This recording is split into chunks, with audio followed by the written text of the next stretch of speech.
you been? Now I'm back, let's bump that. Got a phantom in my hand, I'll crush that. Get an agent on flank, got a loop back. Shall we simmer on down with a 5-step? Where we been? I don't know, going downtown. Got the city lights seated like a ghost town. Got the body frags hiding all spooked out. Cause we got radiant night, you better bow down. Now whoa, you from Omega with the oh no. I'm with the alpha and you know, don't make that ticket spike sound. Put that away, you'll hurt yourself. Be an anchor, let it all come your way. We got plenty for you, boy. Just say we got sheriffs, so sorry, eyed boys. Got the venom highs, going to the venom world. Who's there? Know this. Ooh, when my back's against the wall, all the mirrors will dissolve. Bring the heat, bring it on. Watch me ignite.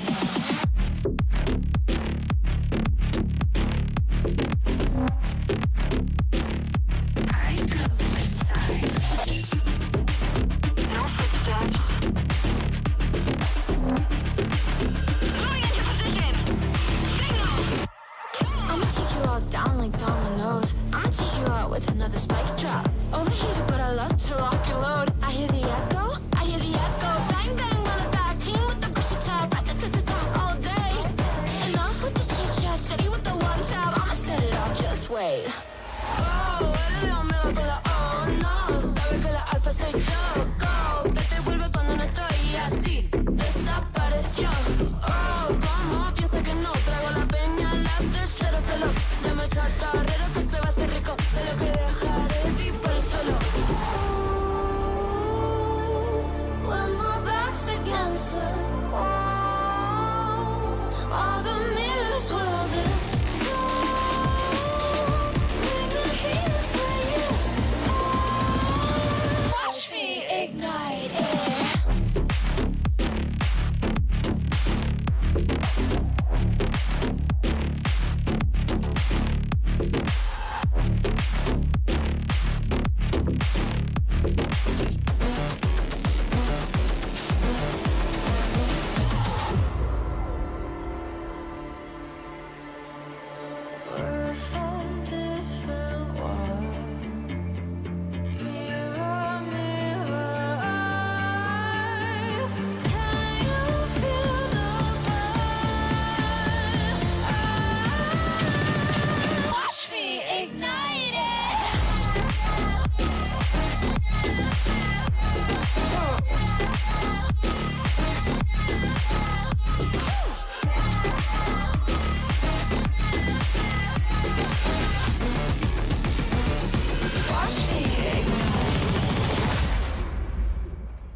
나의 속도가 돈이라면 벤z on me 더 세게 괴롭혀봐 나를 rain on me 다가서면 뱅뱅 전부 걸어 게임처럼 너의 고개를 떨굴 때는 dance on it 모두 몸에 걸어 눈이 빛나는 걸로 전부 걸치고 나니 노리는 것들이 꽉 발밑에 쫓아와도 너는 절대 못 껴 넘어질 배포도 없는 애들은 no 따라오지 못하는 건 내 알바가 아니지 그래서 the boys not my type 아니 거리동이 틈에 판이 바뀌지 이기는 건 당연하니 cause my type 시시하게 겉으로만 판단하겠지 웃는 얼굴 어서줄게 잘 봐 날 멍청한 애들이 여기 차고 넘치니 바가게 썩니 목숨 내 못다 짜증나면 질러 I don't like me cool at least night to night girl들만 불러 money on the fool I'm a boss lady or shiro 뭐든지 다 내게 close 말했잖아 내가 뱉는다로 내가 다시 look told to myself I'm so bossy I'm so bad I told to myself I'm so bossy I'm so bad I told to myself I'm so bossy I'm so bad I told to myself told ya 느리게만 보여 눈이 핑 돌아가는 놈들은 한 곳으로 모여 잠위 drop 머리 위로 투 그래서 이건 누가 대신에 money dance on a private jet 여긴 닿을 수 없는 곳 올려 넣어버스 하늘 위로 떨어지는 너를 looking like demons 자칭 날 구기는 것들은 전부 천했지 왜처럼 증오들은 나의 밑거름 꽤나 좁아져도 너네 시선은 어느새 풀려 숨죽여 Hey you better you turn when I pull up Can't slow me down 나 끝이 없는 ride 멈출 수가 없잖아 안돼 소리 망설임 없이 주사 위로 여전히 예상 못한 곳으로 향하지 like 3, 2, go told to myself I'm so bossy I'm so bad I told to myself I'm so bossy I'm so bad I told to myself I'm so bossy I'm so bad I told to myself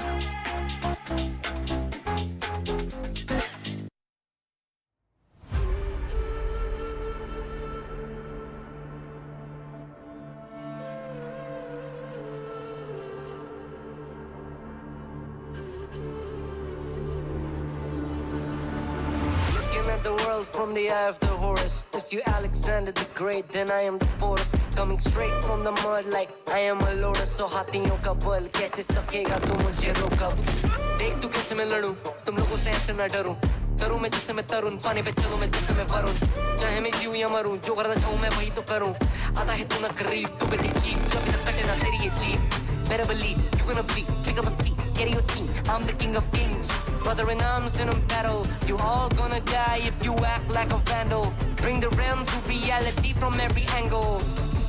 This is the public service announcement from Mumbai to the rest of the world.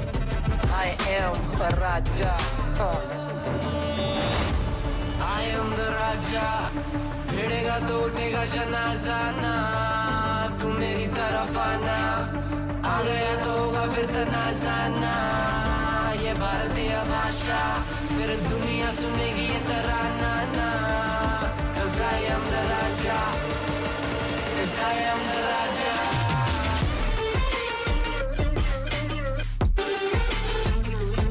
I am the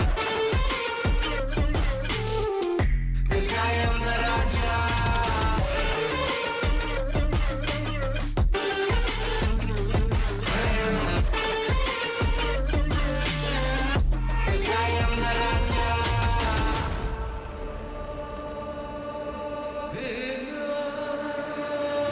Look in my eyes, what do you see? I'm more than average, man. I'm a maverick, I can grow flowers on a barren land. Break a mountain with my bare hands and step back and cause a literal avalanche. Should've been about us traveling. अष्टभुजाएं मेरी जैसे मैं टरेंचुला ना है कोई तोड़ मेरा जब से पूर्वजों का ज्ञान मिला मेरे जैसा मिलेगा कोई ना तू और चाहे जो भी था सबकी कबर मैंने खोदी क्या तुम लगाओगे बोलियां कम पड़े गोलियां चंद्रगुप्त ने मौर्य या किला तू लोरिया come to me and you just gonna die that's really a given I am invincible and you are invisible see that's really a difference get out of my way I'll leave the world the choice is yours I don't kill my enemies I play with them that's what the toys are for from Mumbai to the rest of the world I am the Raja भिड़ेगा तो उठेगा जनाजा ना तू मेरी तरफ आना आ गया तो होगा फिर तनाजा ना ये भारतीय भाषा फिर दुनिया सुनेगी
like a butterfly. I flip a switch, keep a secret, let you come inside. When I run the gamut, but I could never plan it. I keep on breathing when I land it.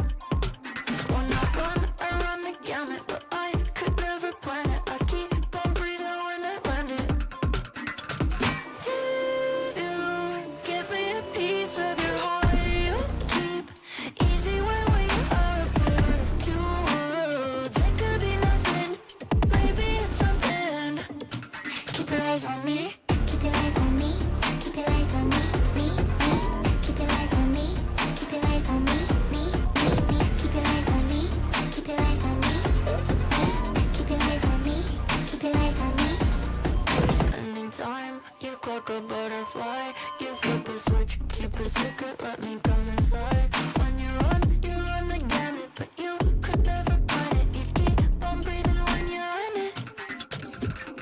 If you give me a piece of your heart, you keep easy when we are a part of two worlds. It could be nothing, maybe it's something. Keep your eyes on me.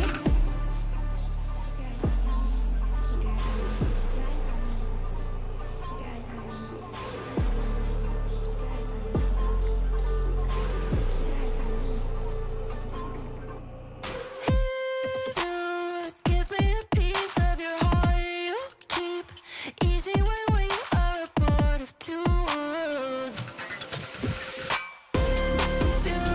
Give me a piece of your heart. You keep easy when we are a part of two worlds. It could be nothing, maybe it's something. Keep your eyes on me. Keep your eyes on me. Keep your eyes on me. Me. Keep your eyes on me. Keep your eyes on me. Me. Keep your eyes on me. Keep your eyes on me. Me. Keep your eyes on me. Keep your eyes on me.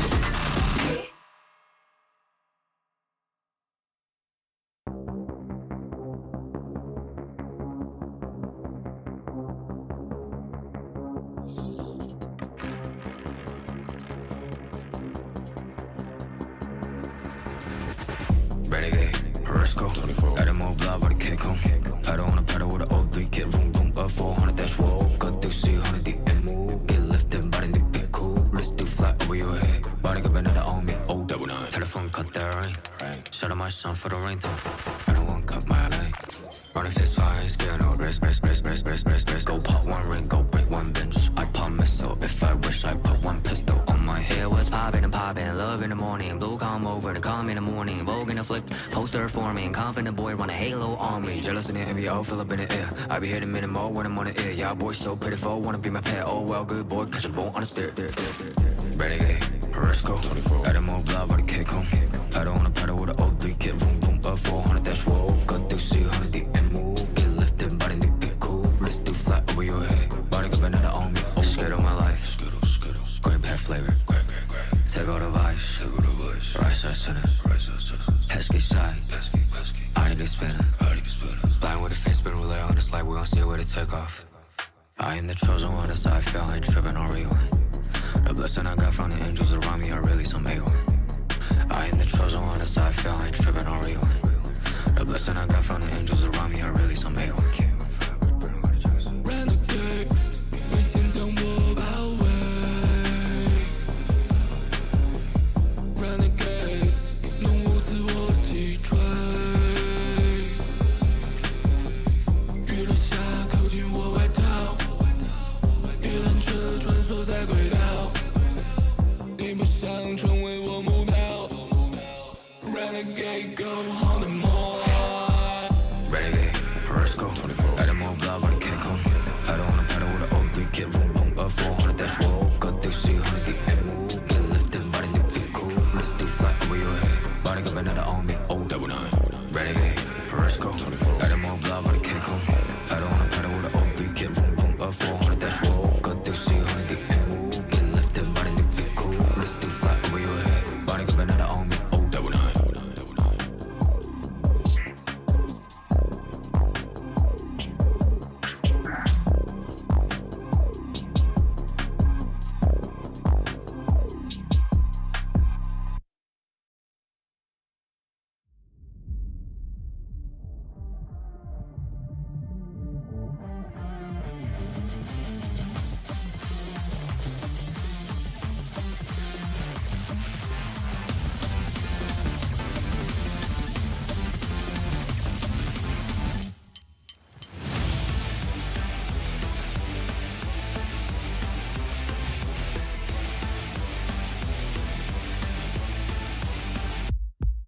I wanna be a hero 自分を信じろ誰かのために心をたぎらせろ You know 困難な道を行く俺はヒーローどんな奴が来ても Take over game over 「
Y'all sit back and watch me speak. About to take over your screen. Talking bulls in 93. Talking mom, I'm on TV. Y'all know all I do is me. All I do is me. Y'all sit back and watch me speak. Y'all sit back and all I know, my money green. About to snap and make a scene. My cup off and make this free. My cup off and make them scream. Go back off for TMZ. Y'all sit back and watch me speak. Y'all sit back and watch me speak. Y'all sit back and watch. Watch me. Watch me. Watch me. Sit back and watch. Sit back. Sit back. Sit back. Sit back. Money long, nothing on credit. I got style, don't catch no feelings. All this bread ain't got no lettuce.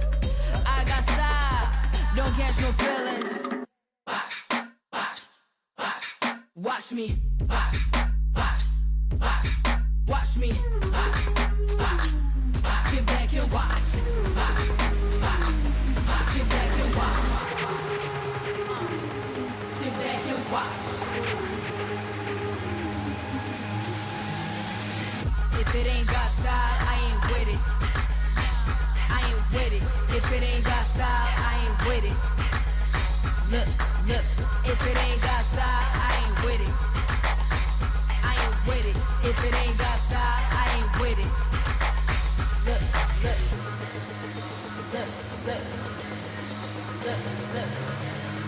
Look, look. Watch me. Sit back and watch. Watch me. Sit back. Sit back. Watch me. Sit back and watch. Sit back. Sit back. Sit back. Sit back.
Red Bull gives you wings. Minnie, you should go do it.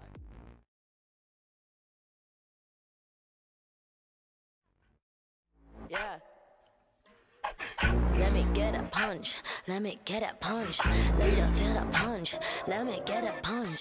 What a hook, don't sleep, don't yeah, yeah, what a hook, don't sleep, don't yeah, yeah, what a hook, don't sleep, don't yeah, yeah, what a hook, don't sleep, don't punch me. Don't keep getting me pissed before I make you bleed. Pray for your rest in peace. It's the only peace that you need, even a punch. This is the purge. Everybody please your perk. Your perma kick these people with my kitty pound. Play with the wrong gal pound. Put when they put get my pop on yao. Pop on now, yeah, over cut ying my pound. Pack it out, back it out. กูสร้างมึงภาพลับ yo how about now bruh จบบ้านนี้ไม่ต้องรอถึงหูพวกกูจัดมึงจุก now out Be the pepper pick a pack of peppers People like me pick a pack of breaths for a week per day per minute Rapper like me ทำพวกมึง panic บอกกูเป็นผู้หญิงมี point the proof ไม่ควรได้ pride เข้าใจมึง lose อะไรไม่รู้พร้อมพวกขี้แพ้มาพานกูพูดไปก็ไร point เขาต่อยสักชุดดีกว่าว่าพวก What a hook don't sleep don't yeah yeah don't What a hook don't sleep don't yeah yeah don't What a hook don't sleep don't yeah yeah don't What a hook don't sleep don't you punch me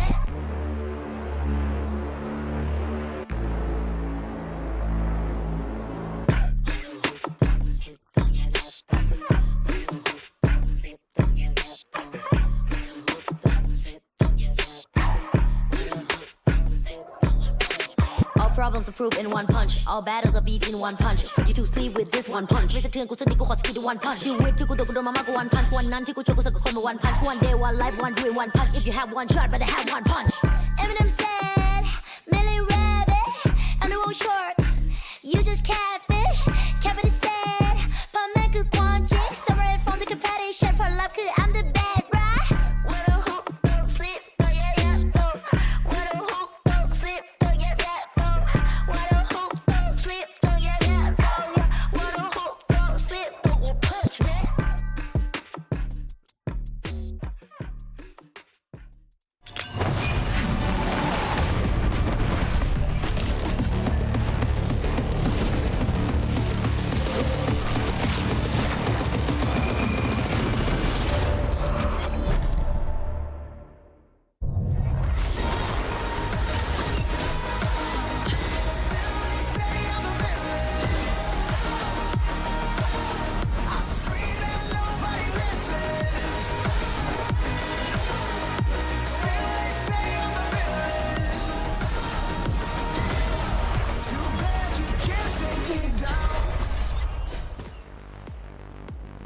Absolutely everything comes to a head today. The road to Masters Toronto will end for two of our teams here in VCT EMEA. Hello everybody and welcome to Elimination Day and the start of the lower bracket at playoffs. I am your host Yingsu and I'm bringing you guys a couple of people that know a thing or two about elimination. They've lived it, they've loved it, mostly survived it. I'm joined by one of the greatest minds in Valorant and Minnie. Welcome you guys. I saw that one coming. Yeah, I was just going to say, how quickly do we get into those? But you are joined by two fountains of positivity, at least, as well, for an Elimination Day, which is... You're looking at me as if... I love Valorant. I love lower Same. brackets. I love the teams today. Love everyone playing today as well. Yeah. Do you love drama? You know, you're looking for some drama, maybe? What's the drama? I mean, someone leaving, a team being eliminated, not seeing them again until God knows when. I thought you had some special... You had some spicy insider knowledge there. Do you? I mean, I could give you some. Start leaking. Yeah, we can. But let's talk about what happened yesterday, because what I can leak from yesterday is that some team good, some teams less good. How do we feel about that one? That's a pretty fair assessment, to be honest with you. That's hard-hitting analysis. I agree with that one. Thank you. The upper bracket is shaping up quite nicely there. Fnatic, BBL with the, not surprise, but dark horse team, top 4. Yeah. I like that. So yeah, I mean, even think back, we were almost putting BBL with the changes to kind of come in as maybe looking to push towards the top. And I think actually yesterday almost kind of secures that as a thing now. Yeah, they just look better and better. Yeah, and we're at the stage of the competition where a lot of these teams are going to be playing back-to-back, and some might even be playing every day if they want to make that lower bracket run. But fortunately for BBL and for Fnatic, they get a rest today, which is a Mini, as you know, as a coach, you take the rest days. You take any days you can take. Some sleep is good. Some sleep is good. Because these lower bracket teams, they're not going to get much sleep the next few days. They won't be, because it's kind of looking Hypoc a little bit brutal. Yeah, I mean, actually, the upper bracket now almost feels like it's as brutal as it could get. To be honest, you come out now, obviously, Heretics versus BBL and Liquid versus Fnatic. Those are some banger matchups, but then you come down to the bottom half of the screen. It feels a little heartbreaking to read those names and be talking about losing two of them today. Yeah, Vitality especially, right? They won at kickoff. So if there's an upset potential from Foot, you would think that this would be the time, right? If we're going to get an upset anytime. Yeah, I feel sorry for both those teams, to be honest. Like Foot and Vitality, I think that they're probably stronger teams out of those 4. Yeah. So that's a brutal run from Foot to run into Fnatic and then straight away into Vitality. Yeah, only one can survive today. But since I have these two with me, it's only fair we put them and you guys at home through some trauma and revisit some of the most tragic moments of elimination we have ever had in EMEA. Now, I would love to call this segment Try Not to Cry, but feel free to actually cry if any of these moments bring a tear into your eyes, because I'm gonna start instantly with a clip here. You guys at home as well, Sliggy, if you're watching. FNS, God knows if he's still awake and watching. Talk me through, where were you guys when Fnatic eliminated Gambit to go to Iceland twice? Not one time, but twice. This one makes me cry tears of happiness. The amount of stress in the comms right now, I think someone clears it up and it's like 3, 2, 1 peak, but they were so on edge, this 12-10. I must have been in the coaching slot for this one. You were. Well, yeah, thinking back, again, well, if you had Tom here, Tom was like the biggest Gambit fanboy ever. What the hell? Well, outside of you. And Baller. Tom doesn't even make top 2. Yeah, anyway, carry on. Surely Tom. The irony is, I think everyone thinks it's like a Fnatic bias here. It's still a Gambit bias. Like I feel no, like I mean, back not then I loved. was massively Fnatic bias. Really? Oh yeah. Why? Oh, okay. Because they were just the most exciting team to watch. Oh, there we Just go. love I Doma. agree. I mean, just Doma's your cover his boy. ears for a I second, agree. but they were the most exciting team to watch. So yeah, So- no tears shed during that one. Okay, both of you tears of happiness during that one. Yeah. Tears. Just tears of stress. Just tears. Yeah. Because it happened twice. Every time Gambit tried to go to Iceland, it was always Fnatic that stood in their way, which is a bit of a shame. But let's tee up the second one and see if we can get them to at least feel a tiny bit sad on Dead Elimination Day. Now, if your name is Yongpe or Sliggy, then I think you're going to hate me for bringing this up 3 times a year, you know. We brought this up already this year. This is the second time. I promise only one more time. But Mike, does this make you cry at all? This one, yeah, a little more so. It's, again, but back then it was like Liquid were just the team that continued to get to the cusp and then fall short time and time again. So this one, yeah, a little more heartbreaking. But actually, even just seeing that, was that Redgar on his feet there? Yeah. Yeah, that makes me, makes me a little emotional. I think Liquid were supposed to win that map, weren't they? Weren't they really heavily supposed up? to win a lot But of like maps. I obviously me and Sliggy had a rivalry, so it was quite nice to watch them lose sometimes. You know, looking back, that's heartbreaking. In the moment, I was probably quite happy. I think he's still praying for Fnatic's downfall to this day because of you. I don't think he wants them to win. Let's queue up the next one. Again, we're just warming you guys up. Things are getting a little bit closer and closer and closer. So this ended Guild. After Oglu eliminated Guild, the safe Leo Trex Guild, we never saw them play again. Oh, there's tears of happiness here from me. Wow, yeah, I was going to say, this is like, Leo's on the table. I'll take Leo any day. Goodness, you're evil for that. I mean, but also, yeah, this one's tears of happiness. No, Yassine! When we haven't seen Yassine compete since. Are you not If I sad speak, I'm in about big that? trouble. No, okay, I'm gonna start crying. I'm actually gonna start crying because that one to me was Yeah. really, really sad. LCQ. Yeah, but paved the way for some other moves that were... best roster to never win. I miss Cold Mentor. Yeah. Oh, I miss Cold Mentor too. Every day. If anyone knows what Cold Mentor is, let me know. And last one before we move on. This is a little bit more recent. How do we feel about this one? Foot eliminating KC. It's a bit of a sad one if you're a KC fan. I'm trying to remember this. This one, yeah, not actually ringing the bell. Oh, Zaish always mentions this one to me. this Don't we is make when a you massive left us, comeback? Mike. Yeah. Yeah. Yeah. I mean, I guess tears of happiness for me. Tears of happiness for you. Yeah, this is another dead inside moment for me. Yeah, I feel nothing about that. Oh, wow. Okay. Good for Foot. All right, and now we've done this, I need to make sure, I'm going to come back next time when we do this segment again and make sure we find things that make you guys a little bit more traumatized. I'm really traumatized Yeah, you have to go watching harder all of than that, yeah. Yeah, I'm crying. I am very... You didn't get any of me losing in the... Yeah, I was going to say, where are the KC coach one. camps? There Where are the weren't mini that coach many, camps? in fairness. Yeah, that's why it hits harder though. You rarely got I know, I'm so good, eliminated. I'm so good, yeah. Rarely. It was very rare. It was only twice that happened. But speaking of elimination and the fact that we just saw KC lose to Foot 2-0 last year, KC are once again finding themselves in an elimination scenario. And as you guys can see, we kind of included this one here. And there's been some bad times for KC fans, Hypok. It just feels like when they get to this moment, they fumble. Yeah, I mean, there's a lot of emotional trauma as a KC fan in Valorant. There's been, well, actually, yeah, you could say, I mean, not many, well, rosters or individual periods of time where actually they were kind of riding the success wave.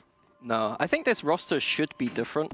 Yeah. It hasn't quite manifested yet, but playoffs is a different story. Yeah, and they do know where they're up now. Like, if they started in the upper bracket, there's always that, where are we at? Whereas lower bracket, I know this is a weird take, but they know exactly what they need to do now. They just need to win out from the lower bracket. Like, they know what the stakes are. I'm with you. And again, from an elimination standpoint, I think some of the questions we're asking KC throughout stage one are kind of, when are they going to go back to basics? When are we going to kind of And it's not even like a drop the ego thing, but drop the weirdness around some of the approach for stage 1 and think actually that it's do or die now. Like we actually have to get back on the right track. It is indeed. KC have to learn from their past mistakes if they want to make it to Masters. There is one man, however, who can carry them through the hardships, and that is their in-game leader, Sadak. This is what he had to say ahead of today's game. It is crunch time, and there is one man who knows more about dealing with this kind of pressure than Sadak. Now, Sadak, like I said, elimination today. You've been here before in other leagues, in other scenarios. So what is the most important thing that you tell your players today? What do they need to focus on to get through elimination? I think the most important thing is emotional side. For us, the more stronger emotional team is gonna win. Of course, like strats and everything is super important, but having a good mentality and playing round by round is the most important thing, I would say. How do you control that when things go wrong? Because you guys, there's been a few maps you should have won maybe. There's a lot of overtimes too when it comes to KC. So what do you say to one of your players when they get maybe over emotional? I think that's the hard part of being a leader, to be honest, trying to manage the emotional side. But I'm always saying to them, okay, guys, this is part of competing. Because sometimes you win things you shouldn't win, and sometimes you lose things you shouldn't win. You shouldn't lose, you know. So for us, it's we take it game by game. We know we were unlucky in some situations, and we know we were lucky in others. So now we're just hoping to give our best and be a little bit lucky, or hope the luck is on our side. How do you look at your team right now when it comes to your biggest win condition? What is one thing that is going to carry KC through this lower bracket? I think our team really has strong individualities, a lot of strong individualities, and the condition we have to win is try to understand when these individualities can be individual on a team, you know, like when we can have, like, we love to say X factors, because there's some random factors, like, for example, Sugetsu winning clutches, Hasem, I mean, Aves, Efe, Elite, just having these insane moments, like 1, 2, 3 people all at the same time. That would be for us, like, stay as a team, but at the same time, understanding the individuality moments, you know. You as well. Don't forget you. Yes, of course. You have those moments. Yeah. Of course, I'm carrying these young people. I'm carrying them, okay? I'm trying. Yes. And last question, of course, when it comes to a bracket stage, it's very different, right, from the league, because in the league you have a whole week, you know who you're playing. Here is more like day by day. Do you prefer this system? Oh, yes. Do you thrive in this? Yes, 100%. I think when there's too much time, people can get kind of like a sense of how to play against you. But in these rush moments, I think IGLs have more experience and they can call on the fly. They have a greater advantage, let's say. But in Navi, they have an experienced IGL, so yeah, it's gonna be hard also. Well, let's see which one of you today is gonna be able to frag the kids. I can't wait to see it. Yes, please carry me, kids. Please carry me, kids. Sadak is one of those people that you look to in these moments. I think he addressed a lot. So let's just break it down. I'll start with the advantage of being at a bracket stage where him and Angel can just call on the fly and the prep kind of isn't as important. Do you two agree with that? You think that's going to be, that's going to come into play today? I think absolutely. I think I love in that interview how he knows that the players have responsibility, but he has a responsibility in himself. He knows the advantage of him as a leader, like his IGL ability is in those like mid-rounds and stuff, like that is where his strength is. And to put that on your back in this moment is a good thing. Like they don't have time to prepare in the way that they would usually. No, absolutely. I think actually historically you think back to Sadak on Loud and some of like the biggest moments we've seen on the international stage with like lower bracket runs and hard fought out series and maybe drop locking aside. But actually, you know, when actually it's all on the line and things get a little weird and it comes down to just how a round plays out, Sadak previously has really shone in those circumstances. Yeah, it's Sadak, you know, there's a reason why we're so hyped about him. But having seen Na'Vi yesterday and the fact that Sadak mentioned that the fact that Angel is also very experienced, who has the edge here? Who's going to have more of a read? Who's going to be able to bring all of the things that you two have just spoken about? Who do you think? I think also then it's a bit of an advantage. You come in obviously to this feeling as if the prep's not as big a factor, but to be able to sit back and watch yesterday's series, you've got to feel like KC are going to come in today with the upper hand. Yeah, the only thing Na'Vi have is that little bit of warm-up yesterday, But KC are coming into this fresh with those VODs, so that is a factor for sure. But also, I think that Sadhack in general, like the way he just spoke in that whole interview, like I believed everything he was saying. Like, he has that charisma. He's got conviction, yeah. Like Angel, we've seen a bit of personality growth this year, but I don't know if it's that level where like I'm convinced in the same way. And when it comes to the more emotional side of their players, who do you have more trust in these big moments? Because they also have Angel and Sui and Xiao. Ooh, that's tough. Yeah, I mean, I think.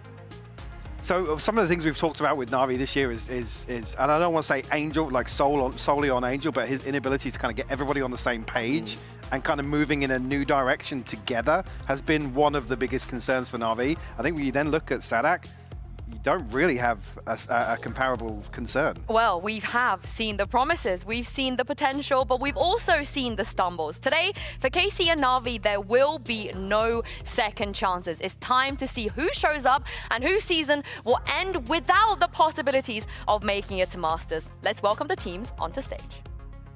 Check my pedigree, I got legacy in my pot. You playing hopscotch, I'm at top notch on the block. Swimming slide like me, nah. Spice it up with the sauce. Yeah, my Lord said don't do it, I said bah, bah, bah.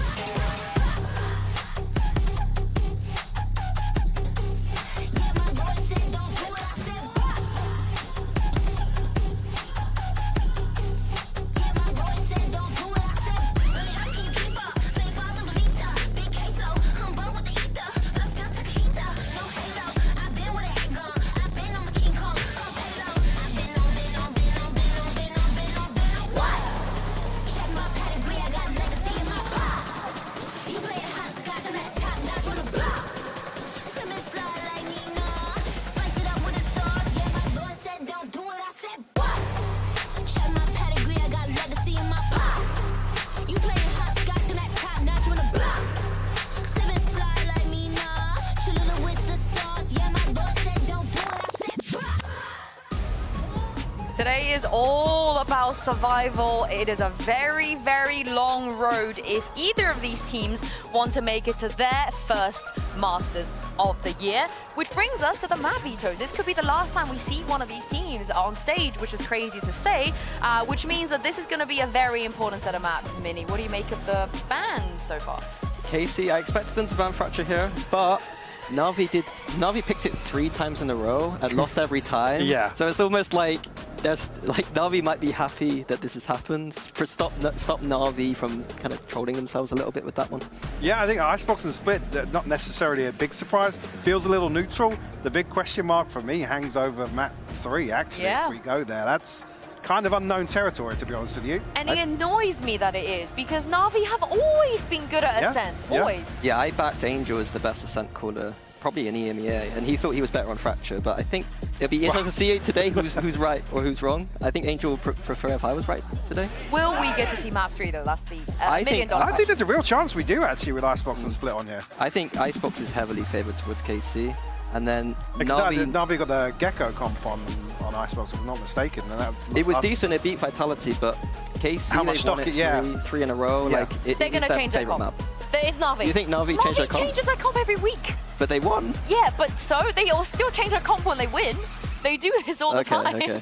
Yeah. I think they'll stay the same. I'm not sure, especially after yesterday, you know, I don't know. I mean, who knows what they've been talking about overnight and what they have going something into that we say about Na'Vi, again, well, actually, even on the other side of the stage today, a team that's bought into the harbour so heavily throughout stage 1, or at least initially this year, then Na'Vi the ones to pull something out of the bag here? It does disrupt, I guess, the little prep time at least KC would have, because they obviously didn't know who they were going to play until after the Na'Vi game. And speaking of that, I believe Zaysha's shaved his hair off, so he's donning the bold buff coming into this. You said he looked like me earlier. They need every follicle, I guess, to help them. I think it's the stress. He's probably started. It's the hair started before he just committed, I think. No, I reckon KC it's effect. So it's taken a while for Zaysha, actually. Yeah, I reckon they need the buff. I think he's kind of like, I would dedicate my entire life to this, so to make sure we get through today. It is going to be a very, very important game, of course. But let's talk about this Icebox. Why are KC so good here? Why are they so good? Yeah. I think Martin on the Omen specifically has been firing every single time he plays it, to be honest. Yeah, this has been a conversation topic again, with teams kind of flexing onto it, allowing duelists to really kind of play around with expectations of, you know, seeing the Omen on the board. Well, actually, only switch up's going to be Aves, actually, coming onto the Tejo. So still going to see Martin on there. Like I said, I mean, we were talking about this the other day, actually. It really depends who's playing the Omen. I think Martin's one of the... I think that's a mistake. I think that's the same. Oh, is it the same? Oh, maybe. Anyway, regardless, but Martin, I think, has been one of the good examples to say you kind of give him some freedom to play it how he sees fit, and he's really found comfort there. Yeah, I do think the Omen is becoming like that meta on Icebox right now. I think there are ways to deal with it, but it seems like both of the duelists in these teams are very comfortable with it, so it should be a good head-to-head. But I would favor KC. Oh, it's going to be a fantastic series. So we need some fantastic casters to take us through this. Hazza and Cairo, take it away. Thank you so much, Sue and the desk. It's a rematch from both of these teams' kickoff campaigns, but this time it's for elimination. Na'Vi trying to chase the shadow of their former selves, whereas KC looking to break that narrative of those early playoff struggles. Yeah, 100%, and I think as well it's revenge, right, for Angel and Shao against their old teammate of Sugetsu. So whether they can get that revenge or not, it's going to be something entirely to look at. But as for Icebox, both teams have been impressing, right, with this composition. No duelist. I'm excited to see what both teams bring forward in this map. Double controller on both sides, but we start in KC's backyard, Icebox, the map where they picked up from last time. Of course, the context of that previous defeat to Liquid is important, but the one thing that stood out to me is the fact that you can have that series reset, come back in, and then look as good as you did on Icebox. So that's where they'll need to pick up where they left off. Heading into the pistol round, it's not exactly their forte, but from the attack side, it looks like we're getting a different look from them this time. Oh, look at this. Towards mid. Martin, aggressive and TP's behind. It's Sugetsu who gets the first. KC end up a man in head. Still Martin, though, stuck in enemy lines. He has a way to disengage here. There are still smokes blocking the path. Na'Vi yet to route him out of position. Oh, Hero's completely caught. Martin has not been missing at all. And Rusick left all alone in defender spawn. At least he'll be able to stop the domination from the Omen. But KC, 2 kills to the good. Martin happy to overheat a little bit there. Closing on a milestone amount of kills. On the Omen, of course, as we know him to play the duelist, but I really like this early start from KC with Sadak. Now has the 0-point knife available again, collecting some of that early info. It's not going to spot Ruxic just yet, but as the snakebite flies over back of yellow and the turret takes contact, Sadak might just swing this solo. Same time though, you've still got many more tools to work with here. Aves having those salvos and every single player ready to swing on out. KC will get the first round of this series. Such a strong start for KC to pick up on. They finished out on the attack side last time when they were playing Liquid on this map. You can already see Sadak keeping everyone in check. As you say, this is a balancing act in every sense for both of these teams. Stability has been hard to come upon. In terms of this opener, yeah, Martin's just TP'd into the edge of his own smoke. It looked like it was blocking the window. He actually gets in front. That was really nice micro. I think the thing is, though, is Na'Vi should be aware of the possibilities, right? Like, they're the ones who have done something similar in the past with their aggressive Omen. It's aggressive towards B. There's 5 of Na'Vi's players here. That knife was just on the edge. KC have no idea. Na'Vi are closing in. There's a pack of players. Yeah, Martin's ready. So is Sadak. Oh, Koala coming round from the other side. And Na'Vi come out the other end of it with upgrades. And the spike at their feet. So KC have to clamber back through the garage. Elite on a ghost to get to the Guardian. Both regen shields. And look at that. Vandal in the hands of Ruxic Hero. There is support here for Na'Vi. And Crossfire set up with the alarm bot for contact. Only bit of utility that you'd really depend upon here is that paranoia to re-engage. 2 nanos, sure for delay, but nobody will want to mess around with that on Na'Vi. This will just be straight up gunfights. Finally that smoke comes up. Yeah, I don't completely know about that one from Koala Noob, because it doesn't maybe allow Sugetsu to get in this gap of his own smoke, and there you go, hero isolated, paranoia no value. This could become problematic. Oh, it's getting out of hand. Sugetsu's found 3, and with 1 bullet left to his name, funneling bullets back into the magazine, getting out of dodge with HP and time. He's also got that regen shield, so he'll have something to work with. Both players on similar amounts of HP. And also has that molly. Ooh. Time's going to get really close here when he tries to attempt to plan. He's going to plant topside as well. No, he's not. It's just for the extra speed. Sugetsu getting right in there. Spike goes down. Ruxic, the reprisal from Rafters. Viper versus Viper. Sugetsu, I don't know if he was spotted there or not, but Ruxic feels confident on this re-entry to site. Toxins go up and he starts to work on the defuse behind it. Sui closing in. Does he have time? It's just a stick. No! Sugetsu denies it against his former club. 4 kills, but you can't help but feel that Na'Vi misplayed a huge opportunity in that round. And I think that's the key point coming out of it, right? They misplayed a chance when they were in an advantage. And I want to bring this back to yesterday, right? How many times did we see Na'Vi get themselves into a position and then allow BBL to just clutch it up, sociable? You said one clutch. No. I'm sure that's not the last we were going to hear from Zeish there on the reaction. Exactly right into the next round. Martin back in mid. Double TP. He's fully sent this. In between the lines, look at KC. So quick to take the B site. Yeah, they've identified where Martin is, and it's quick to collapse upon. But Elite out of nowhere gets to. Angel's cut off the cross. Yeah, 1 back at the very least. It's a 3-on-3, and Na'Vi do have the slightly better weapons. That's discounting Sadak, but his position in kitchen could be killer, and the shots will land. That shout down. Advantage KC from this position. And looking at the defenders, they're split up and still worried about the captain. Sadak's doing so much here for KC, and now that those mollies, the utility, get so much more value here. Sugetsu just sidestepping his own smoke. Na'Vi playing with borrowed time. Sugetsu looking to close the net, and that's what he'll do. Transfer to make it a 3rd. Karmine Corp moving on from troubled waters in their anti-eco. But with the bonus round, it just gets better. Now they've destroyed KC's economy. This is really nice from Elite, by the way, to trade out through the orange position. And then Sadak buying so much more time. That's always been something he's been accredited to heavily as a caller. The ability to just change up the pacing on a dime. It's that mid hit there that you see. Again, Martin showing us the flexibility of his agent pool with the Omen. It's the duelist, the de facto one on the other side. Koala Noob, of course, playing the same role. Double smokes, both sides.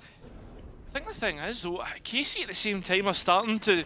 Sorry, not KC, Na'Vi are starting to test the waters here. You look at the Viper here, it's moved all the way up B long, Ruxic, and they were also just looking towards mid momentarily, but KC slow rolling up towards A, waiting for those toxins to drop. Bit of utility for sustain. Waller does have the smoke, but Shao forced to peek into a family photo on the KC side. A quick click of the shutter, pull of the trigger, and they're down, while Ruxic has been highlighted on the flank. Struggled to see him getting too much value from this. Elite should have it under wraps, and there you have it. Ruxic eliminated. Full focus can be put on the site itself. Yeah, KC have done so well here. Slow rolled their way through it, waiting for Na'Vi to peek them, and just dealt with every opportunity that came their way. It's threat mitigation, I think, which we're talking about here, and also the mid-rounding, something which is going to come up a lot during this series. The way that KC like to play is they take early space, they freeze, and then Na'Vi, they're just waiting for the re-clear. You get it through the flank this time, but something that we'll have to continually keep tabs on. Because when you actually look at it and you take a step back at both of these in-game leaders, Sadak has never lost to Angel in his history. And the even funnier part about that is, he never played FPX. Yeah. Always found a way to dodge each other in those brackets. VALORANT has brought out the op, that's towards A. KC now mostly towards B. but you've also got to be looking at Martin going towards Snowman. That flash was perfect. Ruxic trying to escape here and manages to keep his life. Na'Vi coming straight back into this one, but it's the players from mid that opens up the site for KC. Oh, Naves with one more. The extra details, the pit dropped in. Shao still ahead of this and can interrupt. That's exactly what he does, and as the pit drops, he gets back to cover. Koala now in position in towards Snowman. That long line of sight, that's exactly where you want the operator, but it misses the first shot. KC have bought themselves a bit of space, but they've found Koala Noob at the same time. And now Elite has to try and find a safe space for this spike. Another one of the differences in the comp is that plant security. KC usually have that affiliation with Harbor, but no Sage, no Gecko, nothing of the sort. You're forced to try and take that extra space. I like the idea for them to go for the switch up again in this fast B play. But as it now falls down to just Elite, a steady pair of hands who steered that BBL ship for most of last year, now on KC, and it's moments like this where you want to see something big from the youngster. Has safe space here to plant the spike as well. Alarm bot and Nanos to work with. Has to find an isolated duel onto at least one of the Na'Vi players. Fast. It's just the fact that he looks to toy with. Shao does still have the wingman, and Koala does have a smoke, so it needs to be heads up with this. Yeah, it's just straight up gunfights. Hasn't used any of the utility. First fight found, and Koala Noob will be able to get Navi's first round on Icebox. Great way to break the ice. Na'Vi needed that. Ooh, don't know where that one's off to, but good to know that we're still on Icebox and not thinking about split just yet. That the KC momentum can be stopped. In terms of what Na'Vi did well, just winning a couple of these key duels, and this is brilliant play from Shao. One of the reasons why he was retained in this roster by Angel. Well done. Is just due to his consistency at the top level, consistently being able to play regardless of the role. Just to give you a little statistic, Kaza, one for the folks at home. Martin is 1 kill off 1,000, which is absolutely insane to think about. Something that we were speaking about a little bit earlier, but we'll have to see how much impact that's going to have in the game at hand. In terms of this round, full by both teams. Ruxic already reinforcing A, and Op on Koala Noob on the other extremity. KC need to be diligent in how they look to manage this situation, and already with the turret broken in mid, that's where Na'Vi's protocols start to get tested, and you can see Hero just repositioning himself towards Kitchen, actually. Oh, a little loose on the trigger finger there. I mean, if Na'Vi really want to clear out this Viper's Pit, you have the lockdown on Elite. Killjoy Ultimate would do well to clear out that A side, and that's where the spike is. He's still a bit timid here. Utility invested, suppression on Ruxic. He'll be unperturbed by the situation, but walks into Danger, and Danger fires back. Sadak with one. Hero here out in the open, and down the long hallway of Kitchen. It's a long road back to the A site for Na'Vi. KC find themselves a little pocket of domain to work within, but remember, it was only Martin that was seeing it. Aves activates at the right time. This is getting a little bit chaotic now, and with Aves being able to pick that one up, control is restored. Order maintained as far as KC are concerned. Still Aves coming in late, has the salvos if need be. The wingman can try and make things a little more difficult for the attack to try and digest. It does get the spike to half, but that's where Aves brings us back to reality. Angel dealt with. Last player sat in spawn, it's Shao, and Aves has him caught.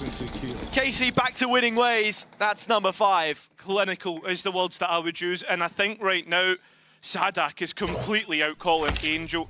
The defense are not dealing with these mid-lurks, and that's time and time again, 3 or 4 times, that Na'Vi have found themselves a player or 2 down.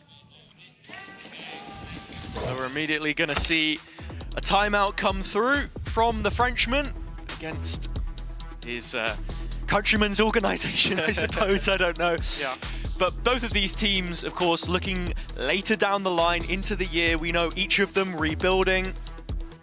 Import of Sadak, of course, now up against a regional veteran in the form of Angel, it must be said, the goal is champs, and that's what you're thinking about at the end of the line. But in terms of the game right now, the big takeaway from that is that Na'Vi had a good setup, but KC just so slow and methodical, and having conditioned that mid-pressure you were talking about, it feels like they've got their finger on the pulse. They can always just change up how it is exactly they're approaching each and every lane. It's making life very difficult for Na'Vi. And I think as well, like the other thing about KC, and I love that you speak about the conditioning aspect of it, because the one round where Na'Vi looked to actually approach mid and fight it, right? KC just sent it A, and they were slow to respond to that. So Na'Vi right now, on their pistol round, I would really like them to try and push the limits here, right? There you have it. A millennia for Martin. 1,000 kills in VCT EMEA. A player only just joining since partnerships began, but great to see yet another face from Challengers. Suddenly become one of the most feared players coming into this playoff stage, it must be said. He has had a good start to this map.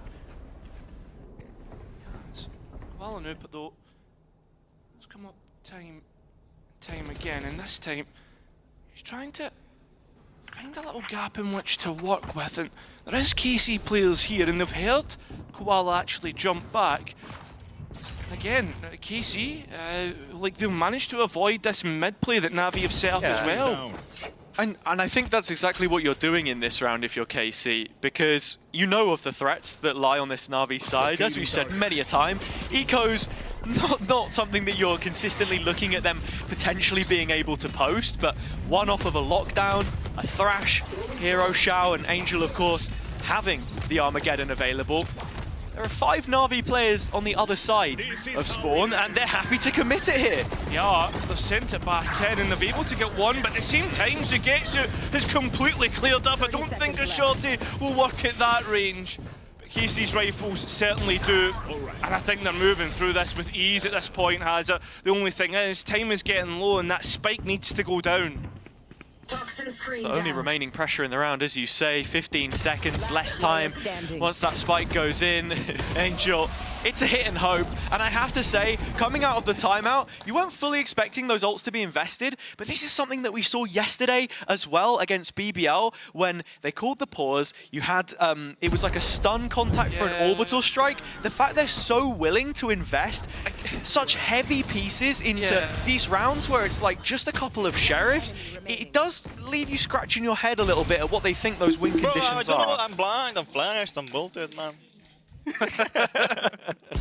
Yeah, no, I have to agree. I just feel as if Na'Vi are a bit too eager at the same time, right? Don't know, man. Like, I feel as if like it's ultimates that could be easily used in this round, and while they have a couple here to retake back into, the A side is the weaker of the two, and there is only Rooksik here. I'm also just looking at Sadak's null command, because one of the unique interactions with there being the KO in play is that KC do have a natural counter to this double layering of smokes. And sure, the first line of that defense will go down, the toxic screen removed. The question is, with the knife coming back up and all of this extra util in post, is, how do KC want to try and play it? It looks like Martin wants to go on the offensive. 1,000 and counting as he adds yet another. Still those big ults for Na'Vi to work with, though. KC need to be careful with those coming back in. Lockdown most importantly, and you can see players ready to try and counteract this and fight in towards screens. It's brilliant. Armageddon goes in, you've got a fragment there as well, and boom, lockdown evaporated. KC using the tools they had available, and Na'Vi are going to call it quits. Martin even in a position here to potentially take a gun away. Does think better of it though. Gives Angel the time of day, but I have to say, it just feels like KC are one step ahead in how they're planning out these rounds. 100%. I even thought that they were going to set up Martin to go and fight screens, but instead, I don't even need to risk a player, right? They just seem 1 or 2, in fact, maybe even 3 steps ahead of what Na'Vi want to do. I mean, we talk about finding feet in playoffs. It doesn't matter how many steps. KC are in front, and it's by 6 rounds now. Even just the fact that Aves was so close to getting that Armageddon, and then that's actually what they used to counter the lockdown. Lots of thought being put into this. Another gun round coming up. Na'Vi at the very least have been able to hang on to a lot of those weapons, including the operator. Koala is on the other side of the map. V getting a look in from KC. Well, Ruxic lucky to escape with his life there, but we're back towards looking at mid, right? And Na'Vi have dedicated hero at least to watch on to this spot. Poison's off. I'd say as well, looking at the comps for both, it also gets to in mid. Huge duel wins it, and with that, it feels like this Na'Vi defensive setup has almost completely collapsed. The B-long control taken early, that now getting re-cleared. Na'Vi will know that there's nobody here right now, but KC are just going to go ahead and take it right back. Seeing the timing, Na'Vi now look towards A, this tail drone, pulling players across, and KC slow roll once again. Just double checking mid, yeah, they're going to think that this is towards A, but unfortunately utility on B pulls them back. KC have already bypassed this. Sadak gutting out the site itself, just making sure he has the space for the spike plant. All over from Koala. Na'Vi pretty quick in how they're looking to retake. At the same time, look at those that post-plant utility. Molly on Sugetsu, Sadak, I mean, Elite's got some of his own, and Avez even has the salvos. This is going to be really hard for Na'Vi to get through. It's a kill already though from Angel. That softens things up massively. Martin missing, not a player yellow side. All of them backed up into main. Fragment out. It was the salvos as well that we saw. It's a bit of a cluster on site right now, but Angel is just sticking this all the way through, holding the line, and KC nowhere to be seen. Sadak, the last player left. The final remnant of this standoff. A well-executed retake, and a very much needed one at this stage in the half. Yeah, it was a nice retake, but what happened to the post plant? There was layering through mid as well. I mean, sure, Sugetsu gets the first tier, but on top of that, there was further players to come through later in the post plant, and there was so much utility that KC could work with. Rather than taking the jewels, I know Na'Vi tried to go and look for them, but just use that utility and depend upon it. You don't need to fight. Wallace still standing. The walk down mid to frisk KC. No Oh, it's info again, but a quick trade. It's only Ruxic walking down long. At the same time though, right? You get rid of the tail, that's clearing utility gone, and not only that, post-plant utility as well. That could be a really big pick when we look at the post-plant for KC. You're moving back over towards B. Just clearing out this pocket. Seems like both sides grouping up on A. KC already giving away their steps. The alarm bot contact hit. It's hero off site. They've still got the thrash and a lot of those key pieces from the previous round. Yeah, this retake should be pretty strong coming back in. Spike plant going to be successful here, but Na'Vi are coming straight in. They're going to be quick here. They are immediately on the site. Shao picking up his first. Angel right by his side. Looking like another successful retake. That's unless Sugetsu can do something to stop this, but Na'Vi bearing on down to his position, have their third. A second successive round for the first time in this half as the defense continues to show signs of life. Yeah, and I think as well, KC at the minute, maybe letting a chance slip to really extend their lead. I mean, 7-4, 7-5. That's not a bad half at all, and that's why we're going to see Eng and Zeish introduce themselves into this match for the first time. Nice, boys! It's KC timeout of the game. And I think, you know, it's important to mention as well, stylistically, this comp already is very on brand with the type of Valorant that Sadak had been pushing for a long time when you look back towards his stint on Loud. Most well known there as an X-Champs winner. He likes to play with all the chips on his side of the felt, you know? Yeah. When you are in that situation, you saw it a couple rounds ago, where he can move up B long, it's constantly going to be re-smoked, especially because Na'Vi are also running a similar comp here. Just complete information denial, all cards at his chest. and forcing them to try and re-clear, forcing them to commit pieces to the space, because the change that I've seen in the last couple now is that Na'Vi are immediately getting bodies in place and then just flooding, not allowing KC to actually get the kind of setup that they want. And when this chaos does break out, it doesn't feel like, you know, the communication is there anymore. I think as well, with both teams having similar comps, right, it really does come down to the game plan and the calling structure, and what the game plan actually is from both teams. Right now, KC well ahead. Walanoob looking to challenge mid with his operator. That's a fight to look towards. Is different angle, fresh perspective from the previous round. Homemade one way that drops in, and Koala goes down on the other side. Elite seem to have the right idea. That was really well read. It is, and on top of that, that's a massive point to lose if you're Na'Vi, because Koala's operator, very quick, we all know that, but it's also a part of the map that he can watch and allow Na'Vi to gain information through that. There is 3 for Na'Vi on A, and KC are walking straight into this. Six spotted the first of those players, but he'll be without the poison cloud to try and face it. Angel goes solo, Sadak taking the duel against the in-game leader on the other side and backtracking his footsteps. Xiao into the utility dump. Martin, Aerial, and able to get the pickup. Ruxic still hanging around here though. Playing from below the pipes in the maze, Sadak flashing in. It just feels like wherever Na'Vi try and go, they're isolated, alone, and now removed from the situation. Hero the next to give a roll of the dice, but you don't feel any better about his odds than what we've seen up until this point, but it starts well. They're just giving them solo engagements. It gets better, and Hero is gonna find all 3. A triple kill on the site from the young star. And a Red Bull clutch that carries on the Na'Vi streak and the comeback. Yeah, I mean, I don't even know. Like, KC just so disconnected. I can understand the first, right? You don't know where Hero's coming from. This is forgivable. Martin, though, I don't know what's happening here. And then the last, it's just so easily given to Hero. It's incredibly frustrating for Zaj. Hero coming up with another massive clutch, as he has been dependable in those situations so far for Na'Vi. Certainly not the first 1v3 I've seen him pull off this stage. It won't be the last either. Towards B we go, straight forward from KC. This has been a massive pain point for Na'Vi. The entry goes to Sugetsu once again through that mid duel. Exactly, and I'm glad you raise it, because it's probably the 3rd time in, what, the last 4 rounds that we've seen that first pick come through mid.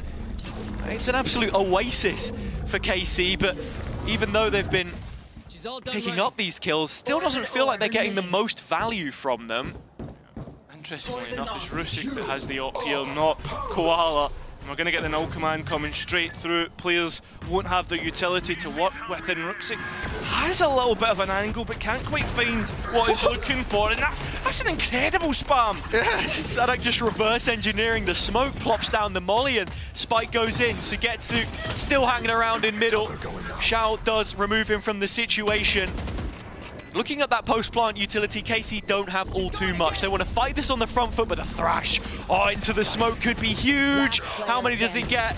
Absolutely nothing. It's Martin with 3, and so KC do come up trumps before the end of the opening 12. Yeah, it feels like death by 1,000 cuts by KC, and the way that they moved through the map, very slow, very methodical, looking to manipulate it in their own way, and they know exactly what Na'Vi's setup is and how to counteract it.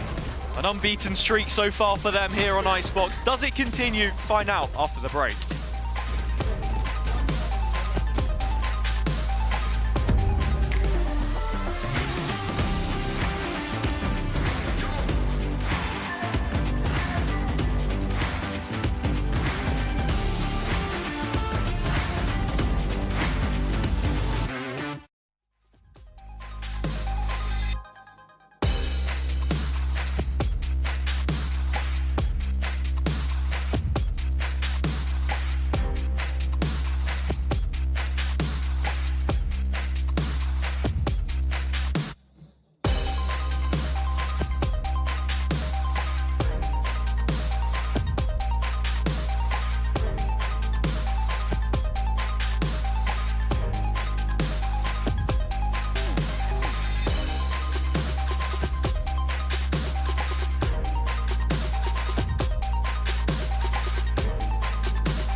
Welcome back. KC finishing the half with a flourish. 8 rounds is what they'll take to the defenders' side.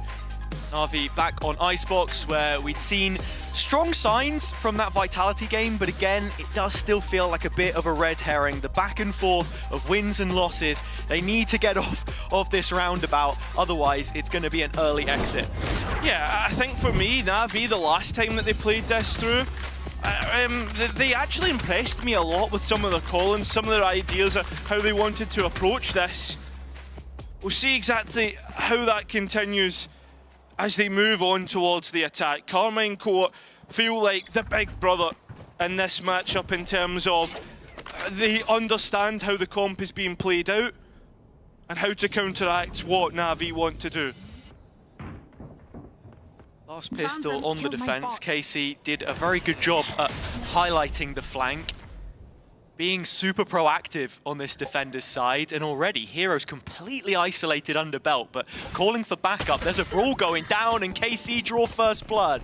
You see it's a brawl, it's more like a beatdown. That flash is perfect though, and the trade's in Na'Vi's favour. Martin trying to escape, but he's lucky to do just that. Moving towards B though, and KC have a bit of a notification through Elite's alarm bot. Complete information void on A right now. Na'Vi moving up on long. Steps soon to be heard by Elite. His utility helping dictate the pace of the flow through mid as Sugetsu has bought a rotation, but the spike is soon to go down and the spam's not landing. Molly to deny the wingman. Nah, he's got it. Yeah, just about. No problem for the wee man. Martin still has that paranoia though. That's the other thing to consider moving into this. And well, as for Na'Vi, the utility is looking pretty barren. It's all about these gunfights, and Na'Vi continue to win them through this round. Martin, though, still up and alive, and you know just how good he can be. More damage being dealt, although Sugetsu now having to clutch up another 1 versus 3, and both players are low. This is doable. Xiao lucky to escape here. And well, just with that, Na'Vi will get that pistol round. Na'Vi winning every single pistol round yesterday against the team which led it statistically, BBL. They're still going out in straight sets from that matchup in the upper bracket. So I'm looking now at can they build on from this. It was a nice 2v1 at the end, for old time's sake, from former teammates against Sugetsu. That's why I'm not fighting, boys. Happy to take a back seat.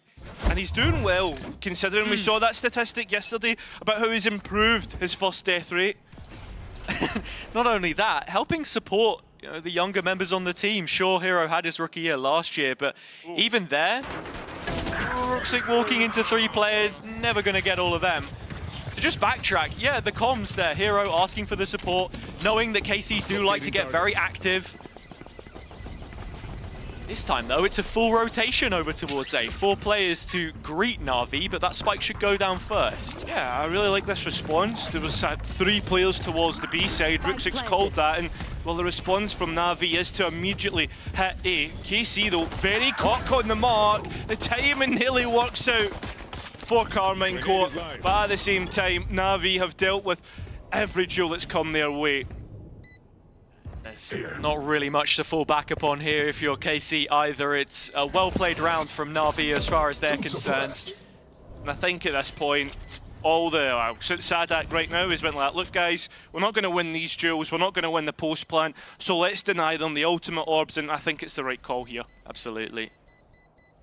Next sort of checkbox up on my list, my little Na'Vi list right now, I think is how they're going to approach this bonus. As you see Hero on his pistol, get 1 more on the way back out. It's going to help with the lockdown. As you can see in terms of ults, they're actually built more towards that Thrash, still something to be thinking about. Not really seen the full implementation of that just yet.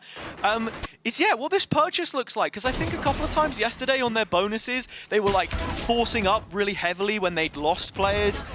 In terms of the money here, I mean, it looks good. Even better than it should be, guys. We have, I got one. Yeah, I mean, look, they're happy, right? Things are on track right now, and with this being a huge purchase for them, a swing round, because KC are massively going to struggle if they lose this. 100%. towards mid, where we'll see this battle start. Elite, though, is the one who gets things off to KC's side, and they've traded things down to still an advantage in their favour. Navi's response towards the A side, Martin ahead of the mark and will even find the spike, and he's buying more time for his teammates to come and support him. No, how does he get out? How does Martin do that? An escape artist, Houdini on the A site. But Na'Vi back into that situation, felt like they were so separated at times. We do see it in these moments where there's slight lapses in concentration. I mean, even then, they had 2 players re-clearing. They had Hero Belt. This is the frustrating part about Na'Vi, is like finding yourself in a position to build that momentum, start to move forward in the rounds, and just letting it slip. Just when you think it's the light at the end of the tunnel, the oncoming traffic heads in your direction. But 30 seconds can Ruxic do anything for us here? It's another Turkish player to take on the 1 versus 3. Make that a 1 versus 4, as Martin is still somehow alive. Ruxic needs to go looking for a pick, and it needs to be clean, right? The unfortunate thing is that drone has identified exactly where he is, so he's not going to have much of a chance here. Not at all. Ruxic looking for a head in the shop window, can't find it. Martin denying any opportunity for them to build that momentum, and it's something that's happened a couple of times now, which is frustrating to look at. But in terms of what KC did well here, just reading the situation, this is just ridiculous from Martin, and so unfortunate from the spray at the same time. That's it, and I think Loop thinks he's me, he's not, bro. There can only be one. Yeah. Still, though, a buy to come back into this. All hope is not lost. It was just a bonus round, but you have to remember that. And it seems as if Na'Vi want to hit this straight into A. That was the chance to bring us within 1, but as you say, it's the age all going on. Dizzy in, players blinded in that AoE. So as it drops, Xiao's able to recover, and Na'Vi gets so much space early round. Look at Ruxic walking up tube, Timing. close to the turret. I mean, could call for a smoke to come and support him from Koala. Still not spotted though. While he sits around in this position, KC will invest utility to try and clear. Hearing those steps. Backup is now arriving. So it's 1 versus 1. Icebox is not even caught. At least the Bez is here to try and cut off any rotations. But that's massive from the Turkish controller. What does Na'Vi do to respond to this though? I mean, the ball is in Na'Vi's court. They're just going to slow the pace all the way down, force KC to make an investment, try and trade out the space on the map. You can see Sadak is looking towards A. But as fate would have it, B is the site under threat, and there's only Elite here to deal with it. That engagement isn't clean, but at least Kill has got something to work with. All 3 players though, all on their lonesome, and Ruxic once again coming in from mid. Sitting in the snow pile, just looking to split this up. Martin removes him though, and now Na'Vi are the ones with their backs to the wall. Flashes have all the utility you could possibly want to come back into this one. Martin uses the ultimate to try and join up with his teammate, his leader Sadak, as he moves through B long. But Na'Vi have moved forward. They've changed the goalposts, and now KC have got a really tough problem here. Martin trying to use a smoke to get on to Spike, but Na'Vi are so aware of what's going on. The kill from Hero as well there that just lends Na'Vi the advantage, and as soon as they have note of those final few positions, playing off of each other really nicely. Performance is a word which we brought up quite a few times when referencing these teams, and I think it counts for Na'Vi just as much as it does KC in terms of the extra coaching staff that they've relied upon to get them up to scratch, to bring them to previous M80 levels if it's Koala, or all the rest just having the comfort of someone like Hero on this Killjoy or Cypher, of which he prefers to the Vice he was playing.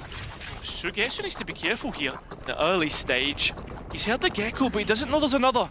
He's so low. And Angel just knows it. I think he's seen that one too many times before. Martin does isolate the lurk, and with that, KC do go level in player numbers. There is a little bit more support on the B side of the map this time as well, though, and the plant is yet to go through. Yeah, the delay coming through from Karmine Corp to get players into position to flood retake is absolutely massive. But remember, Sadak is only on a pistol. And that Ghost can't do enough to deny, but the rest of KC played in. Aves and Elite from up top, dropping in the stun. Koala gets his though and gets out. 3 on 3, but the playing field is skewed in favor of Na'Vi. Martin up close, paranoia to the back of yellow. Positioning is so constricted, and that's where KC have a vice grip. Can Angel do any better for us in the clutch? The salvos are up, and the time is ticking on down. Even more onto Elite, 6 points of health, 1 bullet, we're doing it, they nearly line up, but it's Martin again, and with time on his side, he can take Karmine Corp up to 10. Double digits reached the big ground for Karmine Corp to win out. Na'Vi, when you think that they've found ourselves a way into the B site, a way to get within touching distance of their opponents, just goes the other way. And now you start to look at the economy, you start to look at how the rest of this looks. Na'Vi need to be careful, because if they lose this, it could be a massive swing round. The good thing for them is they have plenty of ultimates to use. That's exactly it. 1 ult point on Angel's behalf away from a full house, so that's how they choose to use it. Koala investing the ult back towards his own spawn, I believe, so just faking out the possibility of a flank. But KC have already cleared this. They're set up for the right site. Lockdown comes in. And they've got a combo util again to break it. That's brilliant. Yeah, fantastic. And now Na'Vi are left stumped, scratching their heads. How do we get into this site? There's another. Gonna have to use the Thrash to do it. But at the same time, like, the utility and response from KC is perfect. So it's gonna come down to these gunfights. And now Martin's on an aggressive line with the one-way smoke set up. You've got Aves here for contact. KC are perfectly in place, and Na'Vi feel like they're out of options. Shower saving grace though. That's massive. Rooksik just hanging on the edge. Koala though gets 2 of his own! Martin out of nowhere! Still Na'Vi 1 ahead, and Sugetsu nowhere near to bail Martin out. He could use his ultimate to escape, but wants to stick around. 30 seconds left. Wants to look for his next duel, his next fight, and doesn't realise Rooksik was close. The Viper of Na'Vi bailing out his team. But it's Sugetsu again. It's Angel on the other side. Spike planted. Molly at his feet. But supported by Rooksik now, and this one should not be winnable, but Sugetsu's already done a boatload of damage. Cross-held solo by Hero, drops back. He's the miracle maker, he's the man you want to depend upon here. And with the Viper's pit down, that's the biggest obstacle that he needs to try and get by. He's looking elsewhere. Thinking about that next player, it's Hero. He's the one that can shut it down for Na'Vi and keep them within touching distance. Just 2 rounds now separating the teams. Yeah, I was speaking about the economy, right, and how expensive this round would be for Na'Vi if they lost it, but they put everything towards the middle of the field. Only 1 ultimate was kept into the next round. That was Angel's, and that was only because it never came up. It's crazy how in so many of these rounds it looks like KC are so well set up defensively, and then all of a sudden it completely falls apart. I thought there was an extra couple seconds there for Rooksik. Yeah, at the same time, it was expensive for KC. They're down to Sheriffs, and now that's where we expect Na'Vi to start to get close to their opponents now. They're in that eco-cycle of defense. It makes it so much harder. Absolutely. And this is just another opportunity to tighten up that scoreline a little bit more. You take a step back and look at the veto. In terms of these maps, you go on to Split, but I don't think last time out was a fair representation of what KC can do there. Last 3 series, they haven't banned it. It's been floated, and then Ascent. Last 3 series, that's been left open for Na'Vi. Big 1v1, Martin forced out.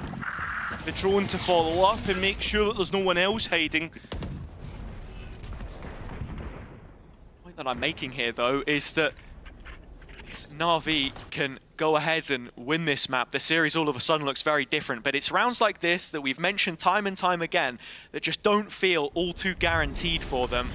And look at the setup. KC have guessed correctly. 4 players on A, 30 seconds. Na'Vi, can you get past this eco?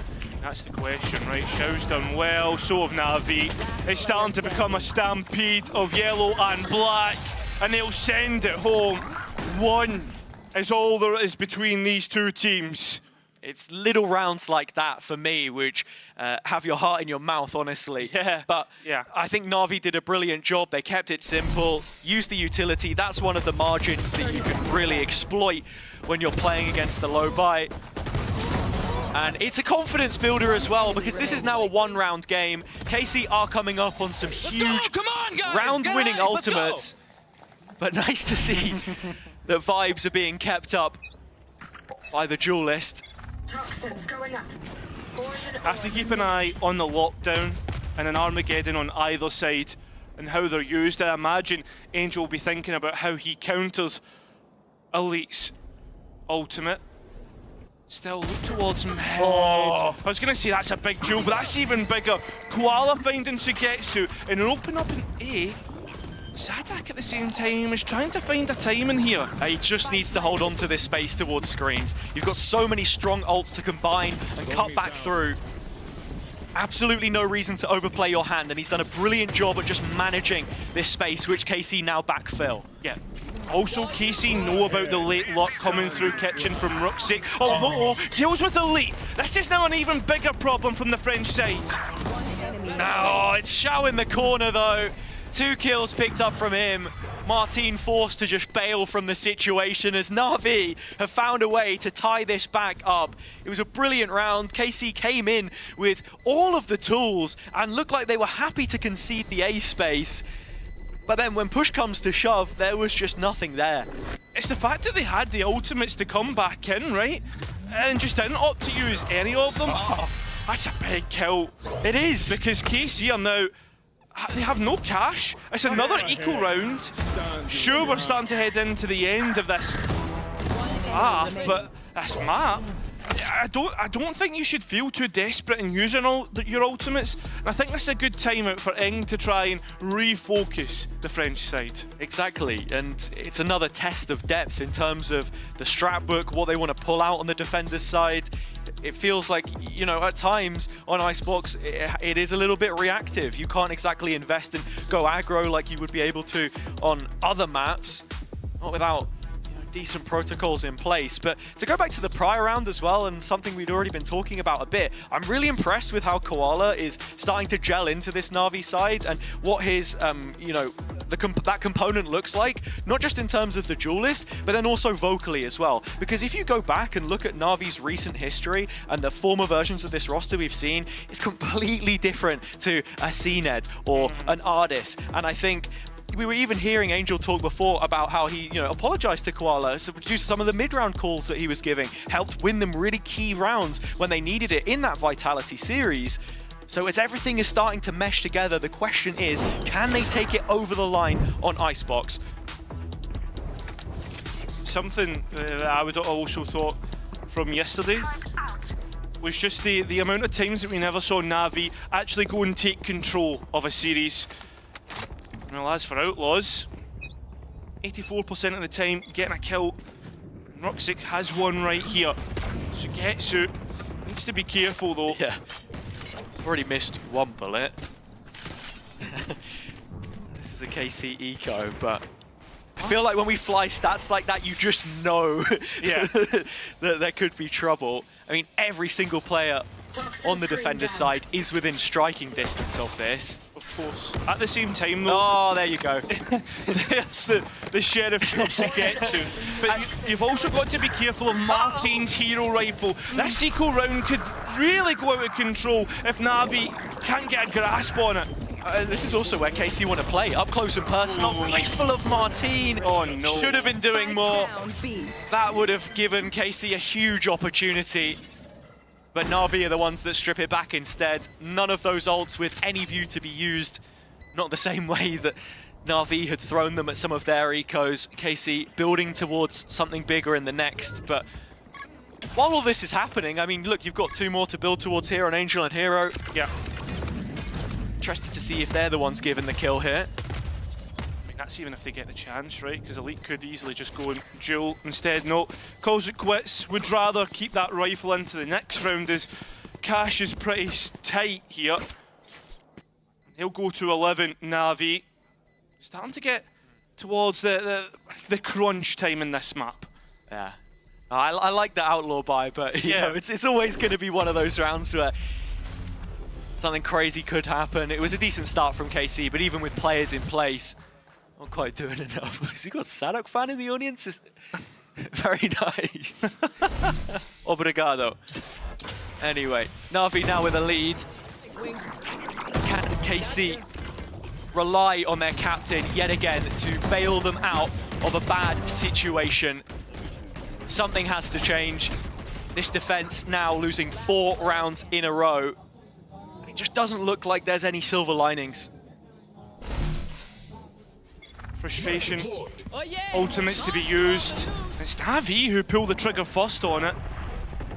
Same entry that we saw from Martin in the last half. It's Koala to do it this time, but they've not accounted for Sadat. Na'Vi get the trades though. Still worried about Kitchen and a player potentially being deposited there. That was Hero, and he's gone. Sugetsu yet to make his move back site. This is huge, and the spike is still not down. Chance to deny that. Molly doing well. I mean, at the same time, trying to stall out using the Thrash, but the Viper's Pit has bought a little space in which to work with. Even the lockdown will buy more. Angel trying to reposition towards Snowman, decides against it. I think from this position, you can still sit outside the ult and spam if you're KC. It doesn't really commit too much space, and yeah, Angel is still sitting pretty here. So it's just defusing now gone, but Martin's going to stick it almost through. Oh, that's such a frustrating way to lose the round, and Martin very nearly cleans the slate entirely. 24 kills now for him. And we will be going to the very limits of regulation as it's a Red Bull clutch to give KC 11. Yeah, it is. And also, it's a Na'Vi timeout to try and push themselves over the line. I can understand why you would pull off the angle after the spam, Dimo, right? what are you blind? I was blind. A little bit of communication, maybe. But at the same time, the point I was making is like you pull off the angle because you get a pick, not realising it's not the diffuser. But I feel as if Na'Vi just not paying attention to the smaller details. Yeah, and in rounds like that too, where you could take number 12, get map point on your opponent's pick in this elimination series in the playoff bracket, which I think it's important to remind again that KC have historically struggled with. Sure, the DNA of this team is not the same as what we've seen in years gone by. All of those changes made with the look in towards international events at the end of the year. But it does still feel like a deep run is required in this first stage if you are to reach your target at the end of the gauntlet. In this round, I mean, look, we saw big ults invested and they do just about get the return. It's that null command, the only one in play. Still Na'Vi not too far off some of their own. Couple of pings from KC towards the A side, maybe a little bit more aggressive from the defense. Martin's the only one really backing that up. Martin has been unrelenting in his aggression, and I think at times Na'Vi have struggled to contain it. You can see 2 players sat underneath Bell outside of A right now, as the rest of the pack is just cleaning up on B long and keeping the attention of KC, holding it. That drone is forced to re-clear it through Aves. Get all the information that they need, so it should be easy to start to lean heavier on the A side, where Na'Vi begin to make inroads. And to that extent, KC are not fully sold on this situation. The knife goes into mid, that's a little bit of extra info, and now Sadak seems to have the right idea about it. 3rd player over on A, a 4th shortly arriving, as the rest of Na'Vi will be. They've got utility to open this up, but that's very quickly removed with the ult. Forfeiting the site to play from the outside. It's Elite that actually gets the kill, not Martinez. He tried to play aggressive. This null command is denying all the utility that Na'Vi would want, and the rifle's denying the players that they would want. 2 to the good now. But Na'Vi still trying to play slow, and as they do, they just get completely cut down. Spike goes cold, does the round. Hero has to clutch up here to even be within a chance, and with 10 seconds left, you would think it's going to be KC to reach 12 first. And that's one of those rounds which does still feel repeatable for KC. Perhaps not the ultimate, but at the very least the read. It's a number of times now where we've seen them get into position but fail to execute from that game plan. So this does feel very gratifying from their perspective to win the duels. Hero keeps it close, but still too far out of his wheelhouse. Relax, guys. Everyone relax, please, okay? And I think that's the big thing, talking about emotions, relaxing here. That's what Sue was asking Sadak. How easy is it to control the emotions of your team?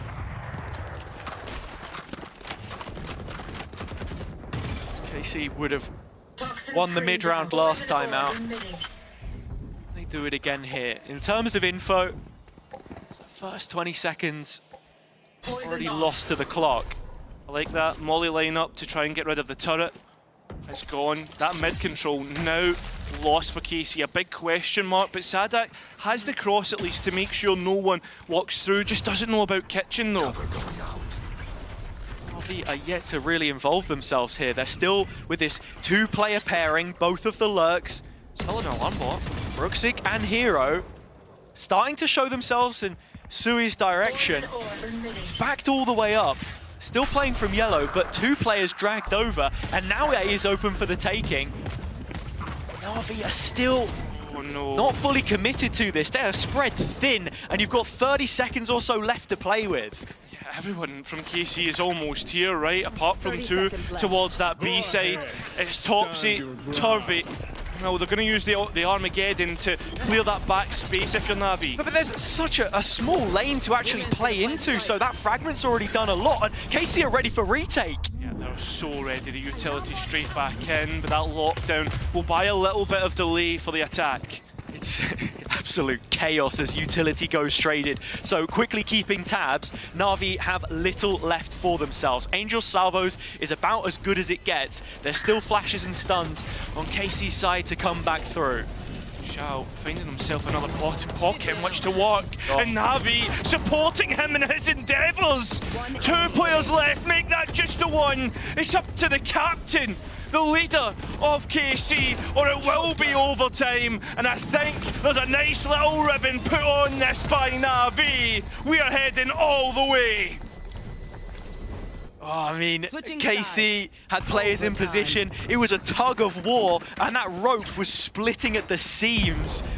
I think, you know, it's the perfect demonstration of how much the synergy between the players on both sides has evolved as we've moved from that very first opening fixture of kickoff up until now, the elimination game in stage 1. Util sent both ways, Na'Vi not left with all too much, but Shao's positioning late is what wins it for them. But that's not the first time he's done that. No, found himself a little pocket, the smokes to support that, and KC just swing it dry. They had already used a little bit of utility trying to come in early. The lockdown denied that. So on to the attack, KC go. An 8-4 half from them to kick things off, but Na'Vi respond in kind. A little bit of pressure put on early towards this right-hand side. Spike posturing in the direction.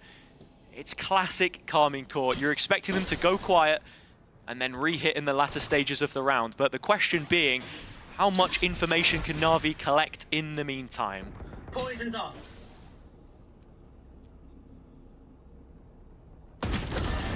Oh my god, the swing out from Ruxic. Gets rid of a Vez. At the same time though, Na'Vi have cleared through mid. They've deposited a turret just to make sure no one else comes later. And they can focus completely on this side. They're blind going in, but Immediate suppression there to just stop this retake in its tracks. Tap of the plant from Sadak, waiting for the reply, and here it comes. Players back in, Martin, KC, one player to the good, still Spike knocked down, but don't necessarily need it. Winning out the deathmatch here, and the null command denies Hero his utility, so he has to depend upon his rifle, in which he has been hitting his shots and continues to do so. A similar position in which from before, KC, Sadak, he's low. Hero's heard the drop in as well, and Sadak, as you say, on death's door, needs Sugetsu to trade off of him. That's one flash in which he could set his Viper up, but instead finds the timing. No way. 1 versus 1, but that flash is what puts KC ahead in overtime. And now Na'Vi needs to defend this overtime. The Sadak self-flash as the skipper has sent them onto another map point. I mean, in terms of the opening engagement, it was good. KC doing enough to dissuade that quick flood. And Sadak really turning it on when needed, even getting the null command there to just... It's okay, I carry you in overtime, guys. Papa's online.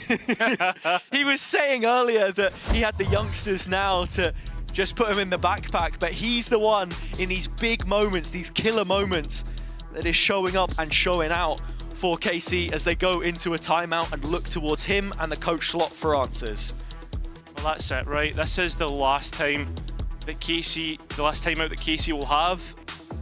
From here on forward, they just have to hope that they get the reads right, the plays right. Want to finish it early. Na'Vi will still have one timeout in overtime. That's the other thing to consider. That would be the other time that Eng and Zeiss get to come back into this one. With that being said, we're ready to send this one back in for another round. Yeah, and looking at Na'Vi's attack here as well, it did look really strong towards the end, but my concerns still lie with how some of them felt a little bit readable, that you were reliant on moments from players like Hero, who now sits at the top of the sheet for Na'Vi. The scorecard, 21 kills to his name. It might even just be a pace change here. I'm seeing 4 players at the B barrier, and with that smoke going in early, they look to scale up behind it. Sugetsu doubting himself from pushing forward into the smoke like last time. That was easily countered by Angel. This pace extremely slow, waiting for that execute to happen, and KC have read into this. It's a completely rehearsed execution.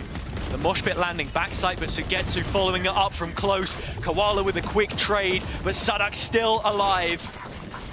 Looking to carry the rest of his team through OT, but it's Aves that finds the next kill. And one by one, Na'Vi drop. The spike is on the other side of the screen. Koala up top, but Aves knows it and nails the shot. Such a big kill.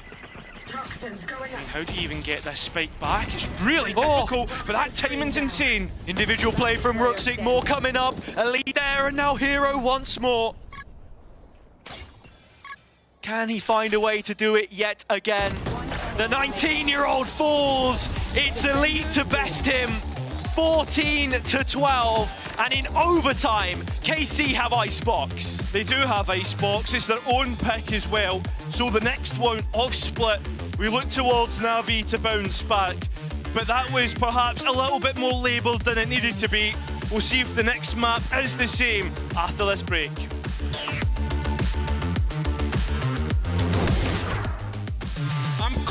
I'm cooking them, bro. I'm cooking them. But I rate this stupid guy like my bro. what is this guy on Gecko doing? Why he picking? Guys, chill out. Don't get overexcited, please, guys. Don't scream and shit, okay? Let's be focused. No, listen to Papa.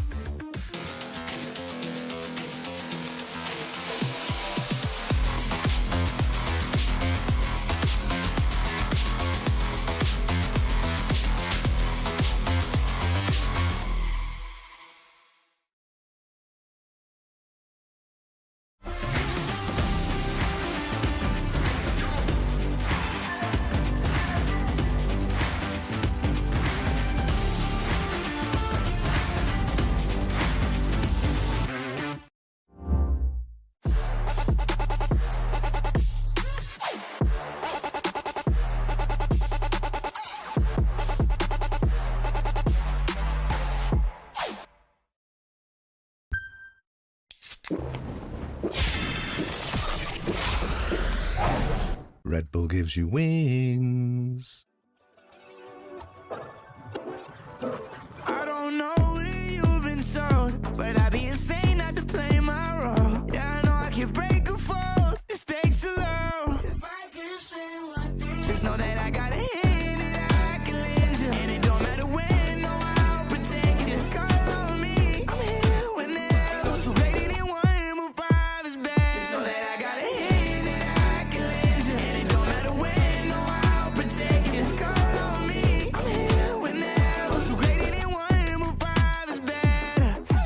Oh, you think you suck? I think that's unlikely. You can keep on looking, but can't find nobody like me. Eldorado pushing, boy, I'm pressing in a white tee. You know I love you, I need someone who can guide me. I can't do no little bag. I need 3 mil. Tracks coming in both directions, just like a be real. I've been eating good, to be lucky to get 3 mil. First place, run it up. Care about what you feel. Give you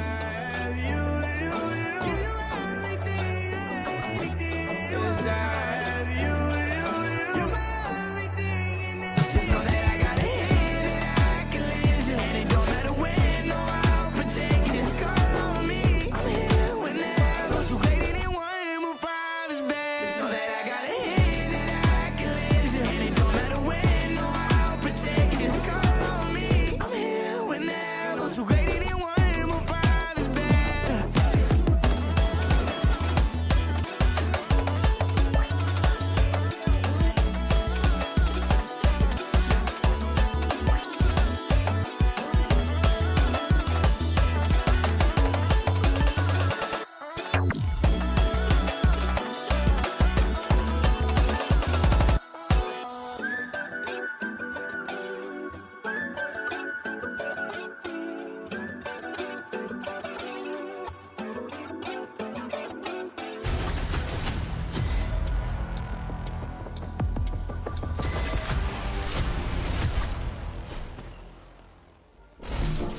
You done it? Yeah. Coming to you guys. Nice. Bro, Koala Loop thinks he's me. He's not, bro. What an exciting way to kick off the lower bracket here at playoffs in VCT EMEA. I'm your host, Yingsu, and I'm back here with Mini and Hypok once again. This matchup, very interesting one. Head-to-head on Omen on Icebox, you don't see it very often, but do you guys agree with Martin there? You know, Koala didn't do his best Martin cosplay? I mean, I think Martin is the best Omen Icebox player we have in EMEA, so I would agree with him, but Koala wasn't bad, but I think Martin was just different gravy. Yeah, I don't think this was heavily one-sided, but I think I mean, you look at the first half, well, even just kicking off with the pistol round, how active Martin was, particularly towards mid, which seems to be something that KC have built a game plan around on Icebox. And even in the rounds where, you know, they weren't there, it was Sugetsu to kind of pick up that slack. So, yeah, for me, Martin takes the head. Yeah, I know it was a long time ago, but those early rounds, the momentum that Martin gave them with the pistol round, and then the bonus round too, it was just those nice TP plays in, and you know, it's not easy to TP in an Omen and pretend to be a duelist, so fair play to Martin. Yeah, and the 35 clutches also helped, I think. He was always diffusing, always the last one there on that clutch. The stats are doing... Well, maybe it's more one-sided than that. I think it's doing Koala a little bit dirty, because he did win some huge rounds to take them to OT in the end. Yeah, but Martin had 270 ACS, so I'm going to have to... Yeah, it was certainly, it felt a little more flashy from Martin, which is, I guess, no surprise. Yeah, I think Koala to me is the op agent player, and when their defense was so lackluster, it's going to be hard to get that economy rolling to do what Koala does best, which is... Yeah, I asked you guys this while we were watching the game, but this is the best offer in EMEA. Oh, yeah, I don't actually think there's much of a discussion with it. We were saying as well, there's not many other crutches right now, but Koala consistently picking it up and looking pretty deadly. Yeah, when you said it, I was a bit surprised, but then thinking through it logically, I agree. I think he's the best. Are they relying on it a little bit too much, do you think? Because when he doesn't have the op, it does look a little bit more shaky. I don't know how you don't rely, like if they're good with it. But you know what I mean? But you want to have more than one thing that you can rely on. What are the other things? I agree, yeah, absolutely. But if they're not so good at the other thing, then they just have to lean into it. It's unfortunately Yeah, I think bigger picture-wise, we're probably unearthing some other issues within the Na'Vi camp. But yeah, I mean, if they've got the opportunity to, I think they should be tapping into it whenever they can. Well, I tell you what, though, Sui is going to be very happy about taking on map 1, you know. Last time they played against each other, Sui, little bit emotional, you know, some gestures on stage, which I am all for. But he also has some very, very big rounds. You guys mentioned the early couple of rounds we saw from KC right out the gate. He was in the middle of all of that. Yeah, he was. And I think as well, whenever you see Sugetsu even being vocal about anything, you know that it's kind of, there's a little fuel to the fire, right? So it's good to see him come online here at map 1, particularly with this matchup. Again, it's a player that across stage 1, I think we've been asking more of, or wanting to see more of, because he's one of those players that he can stand on his own 2 feet. It's, you know, we always see him in these individual scenarios delivering. We haven't seen much of that. Yeah, I think on the attack side, I think it's a very good VOD for any Viper lurker to watch. He had the experience to know when to go for those lurks and when not to, and when to group up. He didn't have, like, you know, a Martin level performance, but the maturity was there. His decision making was good.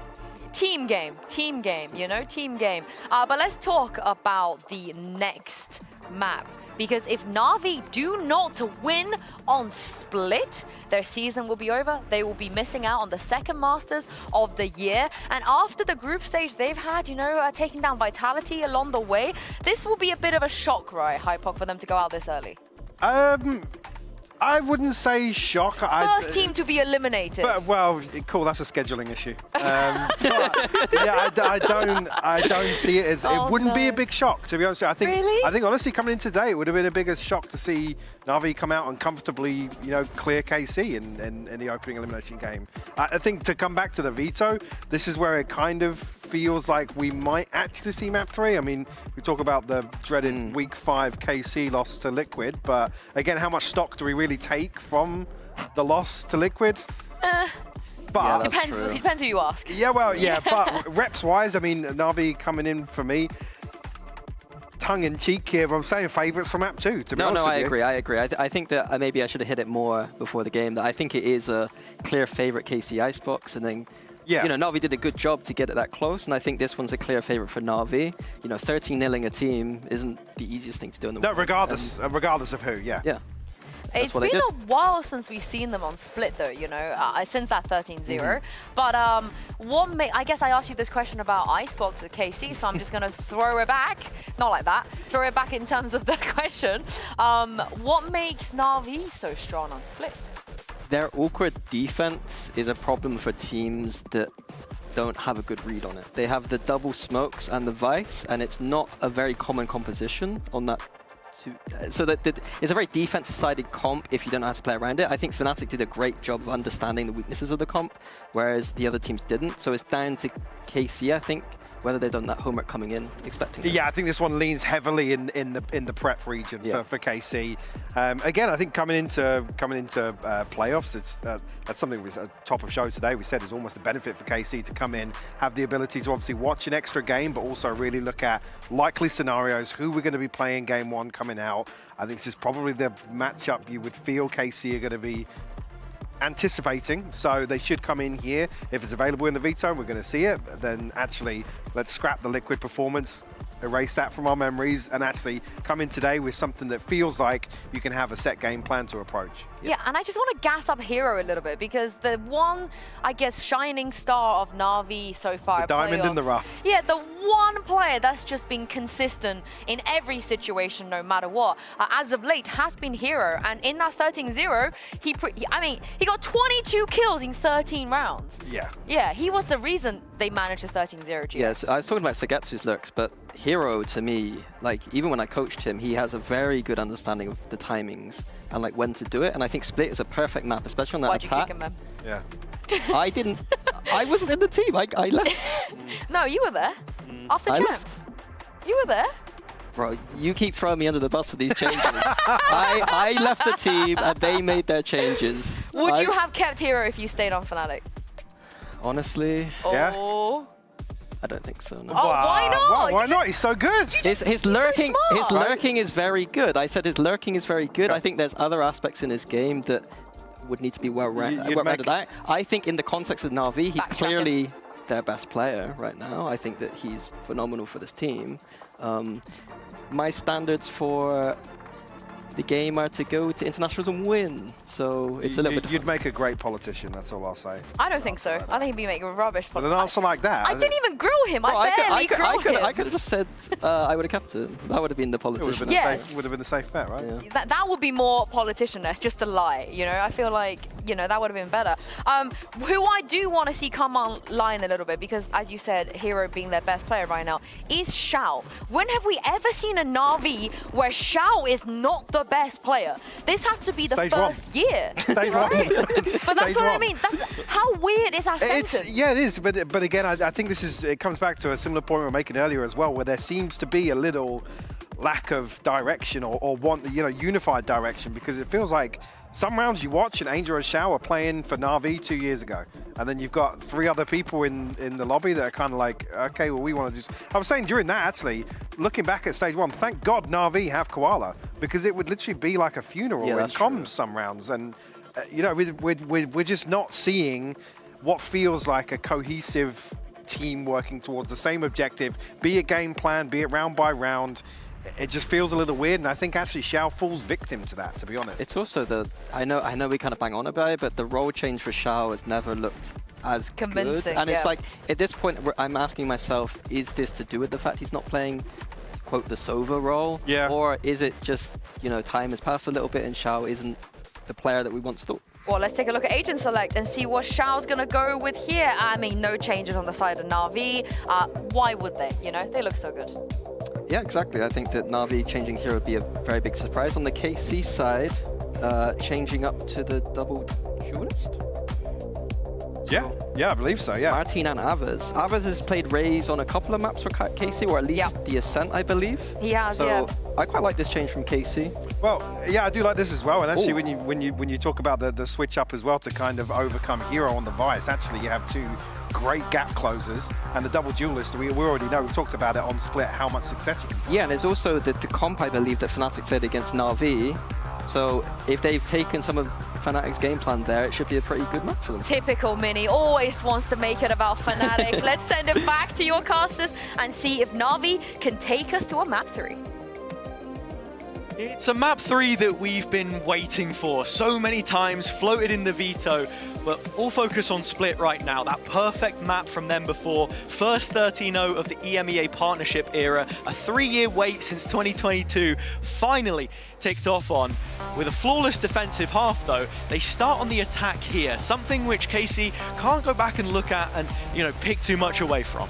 Yeah, I think the desk got it spot on in terms of this is a clear Na'Vi favourite moving in towards this. Obviously, you can't take much away from the Team Liquid game, so I'm excited to see what improvements KC have made since that rescheduled match and what they have to bring forward here, right? Absolutely. The question is, what does that prep look like, this new version of KC? Very low win rate for Na'Vi on their own map picks, but they're going to need one of them here. Start off, it's 5 players outside of A as Sadak, the sole guardian of this site. Yeah, not finding much from that. KC holding on towards mid, and with all that utility, Sadak is trying to stick around here.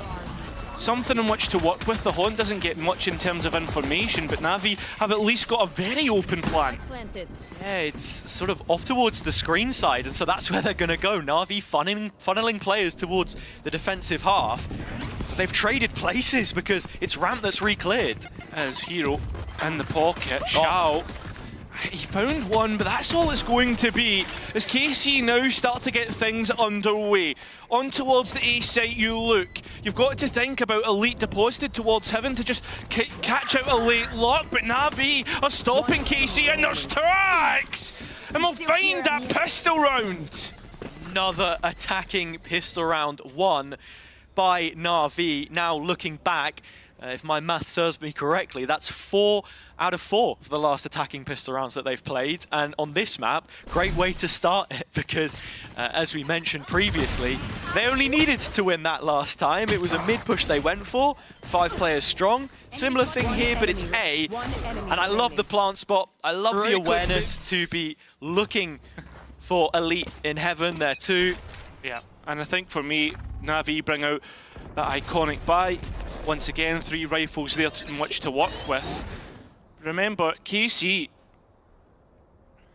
can find a way to try and find a couple of those rifles and pick them up and work with it. There's 4 players, 5 players in elbow.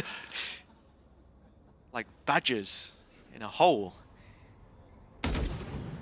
RV Pest Control looking elsewhere. Oh, or are they? Don't think so, mate. I think this is going to be beat. And you could only hope. You could only hope. There is a world where they walk into that, but still, Na'Vi, on a lot of these rounds, and as we said before, building towards that bonus, it's about keeping things clean. They have struggled massively from these positions so far. It has been a real dampener on what otherwise we're talking about a team which can have an upswing in form. You know, it was the 13-0 on this map against GX, which made you think, oh, okay, Na'Vi are really back from decider to decider. Yeah. Against Apex, that series, you go into the Heretics game though, and it's a quick reset. Back to Vitality, BBL, reset again. I feel as if though, for me, when I think about Na'Vi, we're always waiting for what was promised, right? A team that should be reaching international events, have veterans that have done it many times before, but I always feel disappointed, right, in terms of what the heights that they actually reach. It's always one step too far for them.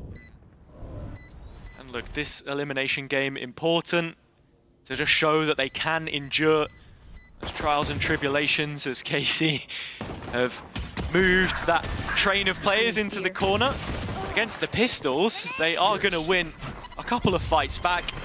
But you look at Na'Vi's current buy, those purchases which they will be able to keep as all of KC go down. It's 3 rifles retained into the bonus. And this is where we look at Na'Vi, right? Because this is a few times now on the bonus round where they've come in with a fantastic buy, but they've never been able to back up the promise of that, right? Something similar to what we're talking about with the actual org in the team. They need to be able to try and pose real problems, do real damage. They weren't able to do it yesterday, not necessarily in the first map. Can they do it here on map number 2? Split their selection, starting on the attack.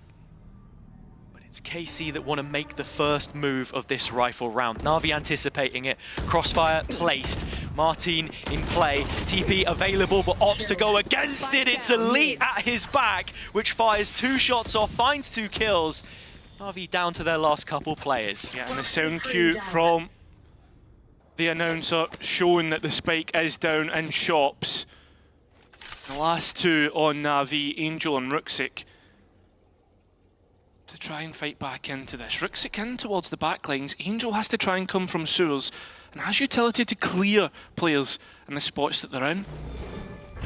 Without help in this position though, the in-game leader. It's a slow trickle of util out from the belt, but that is a tether. Aves has been spotted on the other side of the wall, but what do you do with this? It's nothing, it's just a distraction. Yeah, he's baiting for Ruxic to come in to spot, although Sadak has identified what they were looking for, and now Angel left all on his own. This is a round which has very quickly crumbled. Like sand, it falls through the hands of Na'Vi. Nice mid-jaw from KC. They read the situation so well, just felt like they had their finger on the pulse in terms of what to expect from Na'Vi in that round. And so that's how they get on the board. I would love to know if we could get a statistic on the amount of rounds that we see Na'Vi come in with a full buy and end up losing out. As for this though, they move in towards the rifle round in the next. KC with a brilliant read. And it looks as if they're read into this one too. There's 3 players on the A side for the defense. And Na'Vi have all 5 ready to hit it. First of those players is Martin again, but he goes down at the hands of Koala. That need. It's going to drop in for damage, but nothing more. Satchel away. Sustain on the Na'Vi side, and it looks like they just want to dive straight in to this push as well. Aves to receive them. The wall is a little too tight for him to play around. And KC have done brilliantly to stall out Na'Vi. I mean, they're trying to look towards heaven now, but I mean, the defense happy to give this up. Spam back through, but as soon as this wall drops, the timing is everything. Nearly caught with a Prowler there. Sadak, and he falls flat. Elite by his side. Sugetsu trying to creep up behind his former team, but it's the wall there, which I'm not quite sure if it got trapped or not. I didn't quite catch that. No, it's still up. Yeah, he's not even gone for it. I mean, has the TP if he really wanted to go by it, but is worried about players maybe coming through vents and repositions towards shops. And so Hero's job here is to just clear out all of that space and make sure there isn't an oncoming flank, that the rest of Na'Vi can group up with some comfort and take the A site. I mean, Na'Vi don't really have money to go hunting either for these last two remaining rifles on KC, and I think the defense will be happy to try and save them out and have something to work with in the next round. My ult's ready. I mean, on top of that, you get Koala's Showstopper up as well. Maybe just looking for a couple of exits here from Sui in the attacker spawn. So round number 4 ends with a gentleman's agreement that Na'Vi will remain in front. Sui just hunting for some exits, but it's Hero who has done his job and stood the test. Back on this Vice, which, you know, at times we say it's a Sentinel, but plays much like an Initiator in the way that you have to be very acute with your utility usage. That Arc Rose is fantastic for mid-rounding. And, you know, you look back at Hero's history on former teams, I remember all the way back in the Wild days, right, where they were running an Ascent comp when he was on the Phoenix. Look, let me cook. On the duelist with flashes, because, you know, KO was not something that he felt comfortable with in his agent pool, right? In terms of how you look to try and be very specific with where that utility is invested. But I have to say, I'm very impressed, as we get to the point, with how he's been playing and gravitating towards, the same role, but a very different agent.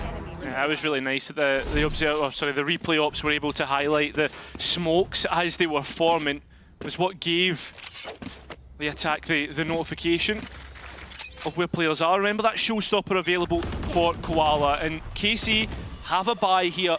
If they lose this, it could be all upset. And they have made their inroads in mid once again.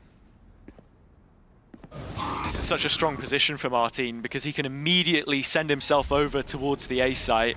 Ping's going out on the A side from the Na'Vi at the attack. And that's the question, you know, does he commit to this TP in the final few seconds of the timer? And the answer is no.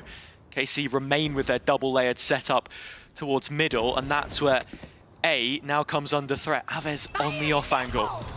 Seen the fast trigger discipline, works well, but it is only one, and it's Hero the Sentinel that's gone.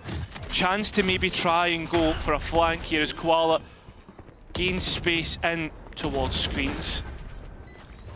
That first player gone, Na'Vi have the man advantage, but they don't have the space. I mean, you do still have Angel coming late ramp with this open plant, but there's no tower player. Yeah, KC are quick onto the site to try and take the fight. Shao denies that. Hello, it's going a little bit topsy-turvy, but still Na'Vi come out on top.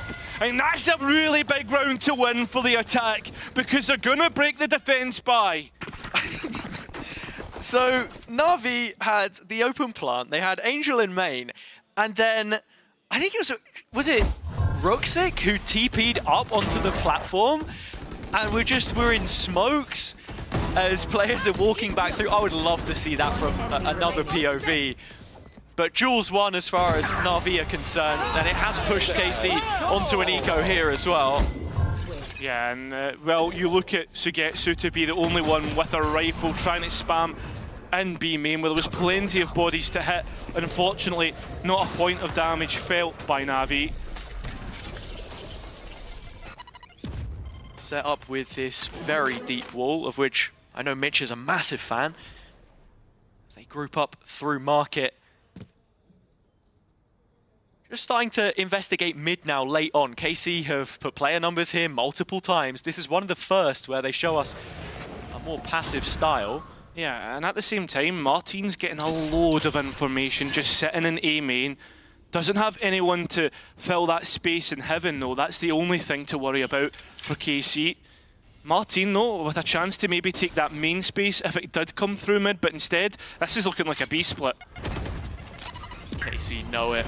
They can feel that something's in the water. From tower, Koala goes, supported by the long TP backside, making the cross, connecting with it, and the transfer as well is there.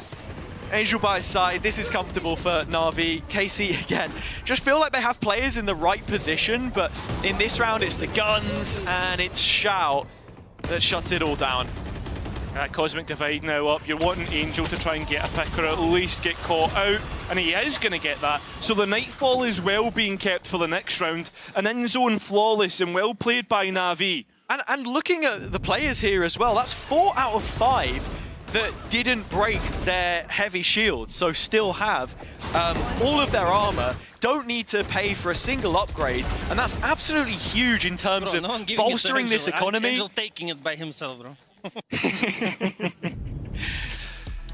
Speaking in the third person, and Na'Vi playing like they're sat in the audience right now, I think, in terms of how they've approached a lot of these rounds. Even if it has been the site where KC is set up, it just does feel like they're winning the duels convincingly. We haven't seen all too much to get excited about from the defense so far, but that's where the ults start to come up, and this timeout has that much more importance placed on it. In terms of what KC have been doing though on the defense, like, how do you change that up? What do you do differently? It feels as if, like, when it comes to some of these retakes, Na'Vi are so well prepared in what they need to do to stop Karmine Corp coming back in. Also, you know, just even the mid-info as well, like, many times you'll see a round of split be decided on who has control of that area of the map. I find it all the more intriguing that neither of these teams are running the Breach or the Teho, right? The premium refreshable utility that you have, those signatures to take that space. So, an opportunity to try and exploit, and well, there you go. It's another 1,000-kill landmark hit, and it's Angel that has gotten himself there. Round of applause. Finally, the big man gets there, and Na'Vi looks as if they're going to be able to get this A site for pretty much free as they set Koala now up. Sadak, though, trying to find a little spot in which he can try and keep himself alive. Koala catches a Vez, and there's more players there to fight. It's just Sadak looking like him from elbow, crunch in from the vent position. But Na'Vi just know all too well. Spike planted. Spike comes down. Elite into the retake, gets his first 1v1 and takes Angel out of play. Well, that Viper pit is still up, so if Na'Vi lose control of the Spike, could get a little bit worrying. You still have the Astra util up, 4 stars on show. And all the extra utility, but Elite wants in. What a statement this is. Viper's pit dropped, still not spotted. Had the molly out, was thinking about it. Gravity well, the expected response, still no stun, still no challenge. Na'Vi should be looking to take this on one player at a time, just means that they can buy themselves the clock as much as possible. That's how you've got to manage the situation. Na'Vi doing a great job, and while there isn't a player left to tell the tale, that is round number 6, and some serious security about this attack side now. Yeah, they've done really well to get the advantage that they've got. Not only that, this round, I don't know what happens. A bit of chaos, and I was worried for Na'Vi moving towards Heaven, but Xiao does well to get rid of that. Now for the next one, we're back to another swing round. KC, well, if they lose this, back to an equal. They've got the showstopper to use, though. Just feels like such a telegraphed play, though, Cairo. So KC wait a moment before they pull the trigger, and it will go off with a bang. Avis has 2, but he might need more. Gets his 3rd, can't get out. Rooksik with 2 bullets in the Outlaw finds 2 kills. And control of the Spike back on the Na'Vi side.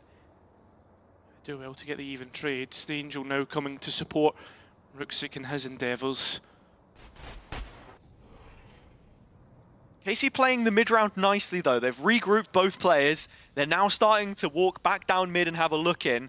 Hero's wall is missing from sewers, and with this information, they know there is the possibility to commit to making this a double flank. For Na'Vi, you're wondering how much extra real estate they're willing to take in this situation. It's not only that, though, there's plenty of time to play with if you're on the attack, and the timing here is absolutely insane. Yeah, Na'Vi are taking a lot of it to get onto the site. They don't have enough to play around with. They've not thought about this at all. Absolutely. And it's Elite and Sugetsu right behind as the spike looks to drop in. It's the player instead. Angel another up against Elite. First bit of damage goes his way. Still has utility. The captain to clutch it. And then around he goes to the corner. The spike plant tapped, but Elite finding the shots and putting KC back on the map.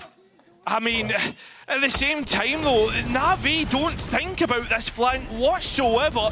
The fight in A main is good from either side, even trades, but with how long they took, surely you think to the back of your head, this could be where the players come from.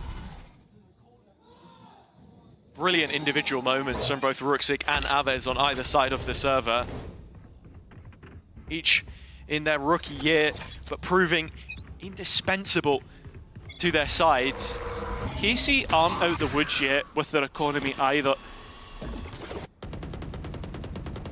Martin, players to fight, targets to hit, and he's doing so. Oh, he's got two, and he's out. I mean, that's just ridiculous. And then right behind it, you've got Elite with the molly and the smoke, so no chance Na'Vi to get back in here anytime soon.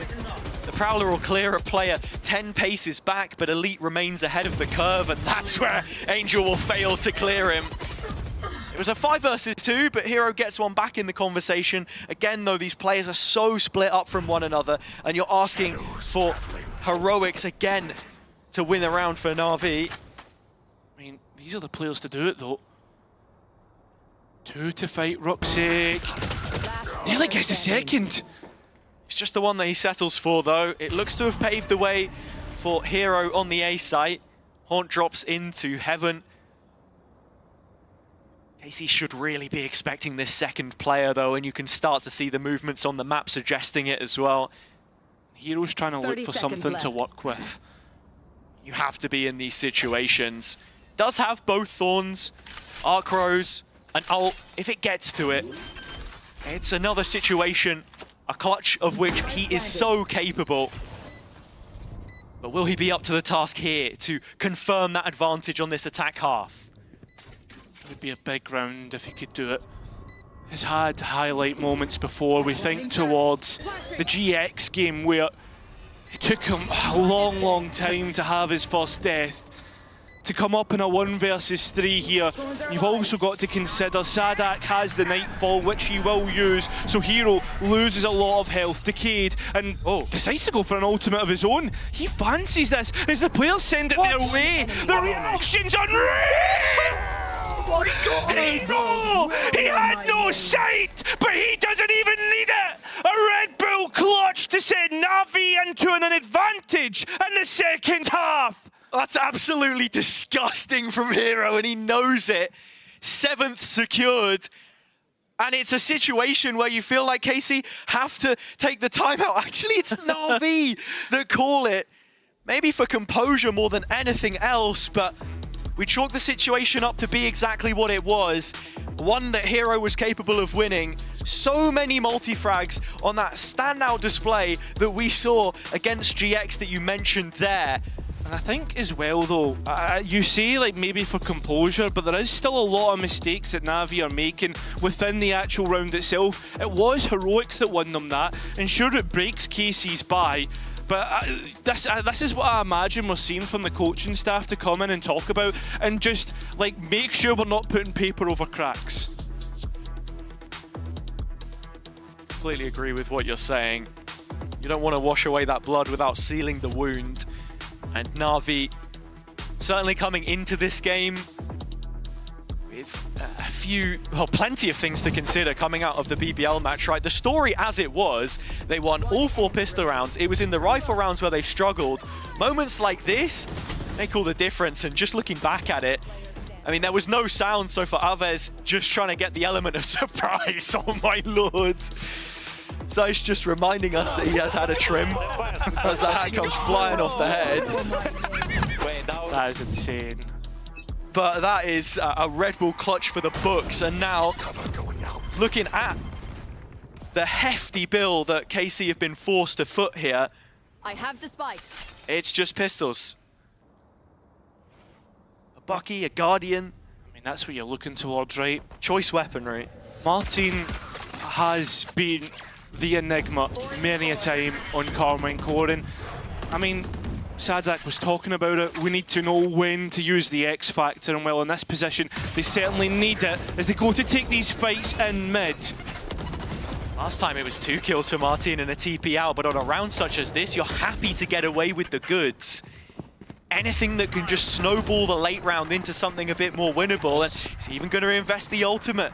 Gets a rifle back in his hands though because he's using that dimensional drift. Yeah, and the pass is the one that he had over to Sugetsu. So with every passing second, this defense continues to get stronger. And that's the story of the B site. A 4th player pulled over, Elite on the approach as Na'Vi get ready to walk into this one like lambs to the slaughter. Look at that little gap as well. Sugetsu would have information to try and shoot through, but Koala's beating the smoke. And the gunfights, they're going KC's way. Quick trade, still numbers with the defense. Angel does get spotted, but look at Avis walking out, 15 seconds, still no plan. And the spike's down cold. How does Angel get that back? Unreal from Karmine Corp in this round. Sure, you can come up with a huge individual moment, but when we call on a team performance, it's KC that deliver the pay safe card thrifty. Now moving into the next. Even after Na'Vi timing out and still losing that round, they have ultimates in which to work with. These are really nice shots from Sugetsu and Martin that were able to snowball into a round win. And that comes through it being a micro masterclass as well. Just the finer details, passing a weapon over, not, you know, blowing all the cash on a few different guns. This time it's the full, but it's Martin again! How does he do it? Every round good for the one and still not down. Rooksik trying to play up above once again, at least gets the trades out. So no more Viper utility on the defense. And that has been a mainstay through middle in terms of how KC can dictate the pace of play. Hero on another one of his signature lurks, and that's Sadak gone. As the captain is lost to the A site, it opens up completely for Na'Vi. There's also a cosmic divide for the post plant to even buy more delay. That's on top of what Hero has already thrown to the deck. The wall, the thorns, and the flash in front. Fake out from Martin to try and clear this early util, but the divide is up early, and Na'Vi are ready to receive those players. KC know that they can't get out of CT, so they're repositioning for Heaven as a way of getting out, but at the same time, Cosmic Divide is denying them any sort of line of sight here. Burning the wick at both ends, but knowing that this is all the time that they've got left. The util's gone in and done its job. Martin trying to pave the way, hold the torch, but it goes dark. Sugetsu, the last player standing, long-serving member of Na'Vi under Angel. But with Hero, the new boy on the block, having his mark made on yet another round, a lurk turned into a full sight hold. You thought Martin had done enough. Yeah, this is an insane round from Hero, and I really like the post plant by Na'Vi. And moving into this next round, again, we just have to highlight what's up and available. It's Hero Steel Garden, and it's come through his ability to find these picks. It's coming up time and time again. This will be a really big round if Na'Vi can win it, because that would be a 9-3 half. Martin trying to be the one, the difference maker, but instead it's a difference maker for Na'Vi. So quick to take the A site. Elite's already got a Sheriff. That's all he can have. Doesn't matter. After the ult, it makes no difference. Sui one back, still Heaven control. Spike going in, and look at Angel. Not Angel, sorry, it was Sadak on the other side. I thought we had some kind of a flank coming in, but no. It's all bodies as far as Na'Vi are concerned on A. And a retake which just doesn't feel feasible. No, both players disconnected as well. How do you even get back into this one? Short answer is no. Long answer is no, you don't. Koala with his third on the round. KC having to settle for just 3 from this defender's side. It doesn't even feel like they've hit the baseline. Na'Vi, the ground running on their own map pick of Split. Can they carry that onwards? We'll see after this.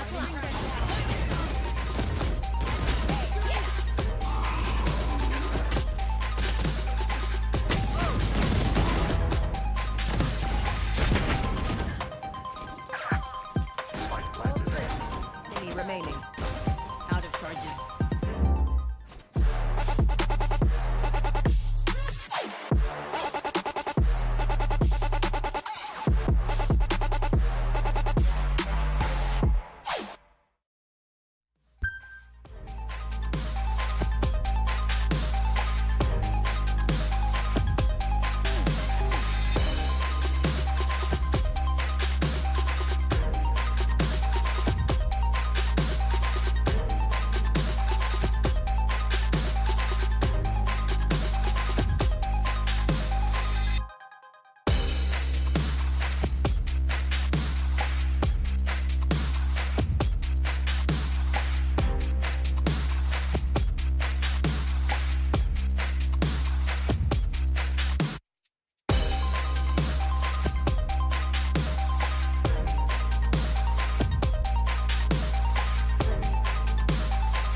Well, we said that this was a map that Na'Vi were clear favourites to win, and it looks like that's the case after that first half.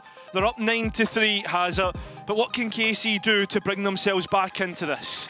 Salak saying that they thrive in a difficult environment, and I don't think there is any bigger task than being down by a margin of 6 rounds at the half. Of course, you know, 7, 8 or 9 would be a little bit harder, but I digress. The fact of the matter is they're on the attack here. They are running the double duelist. Aves, Martin both having moments. Those need to create something a little bit more here. 5 ghosts brought up. Just playing the default, looking for a pick off any player. Something to bring it back to what Sadhak was saying in that interview was you just have to focus on things round by round, and in a 9-3 deficit you would expect this is exactly the game plan. Koala Noob noted through the haunt. At the same time, KC are also got their eyes set on mid. They've got a vice wall to try and fight through. It's procced, and that hero's got a chance! That was a right click! And he was on top of the wall as well. It's not too often you see that played, but this is the kind of stuff I'm talking about. Game by game, his Vice looks to get better and better. Angel... He's exploring an avenue in which you don't necessarily want to be in, and he's being hunted down at the same time. There's a double tether there though, so has bought himself a little bit of space. Still no support. Angel, good for the first. Still, Na'Vi are so slow to follow this up. Yeah, and if they try and execute in towards A, those storms that are live, as you've just heard, will deny them entry. 30 seconds. 30 seconds left. But, I mean, damned if you do, and if you don't, go back to middle. That's where Ruxic is already waiting on this fence side. Oh, but the A-hold can't hold up its end of the bargain. Sui's found 2. Na'Vi are on the other side of the veil. The curtain put up in their face, and the plant coming in open, even without that extra control. All 3 players ready to play off one another, but that's a big kill from Xiao. It brings it back even, and the last 2 remaining players on KC are low. And out in the open, Martin felt like a sitting duck, but quickly he responds. Xiao, the healthiest of the players left in the server, looking for more, but it's Martin that makes manifest this KC attack side berth. Yeah, I mean, that's both teams with 2 pistol rounds to their names, 1 on each map. And again, though, with that being said, getting this one over the line is going to be a great way to start this half and their comeback into Split.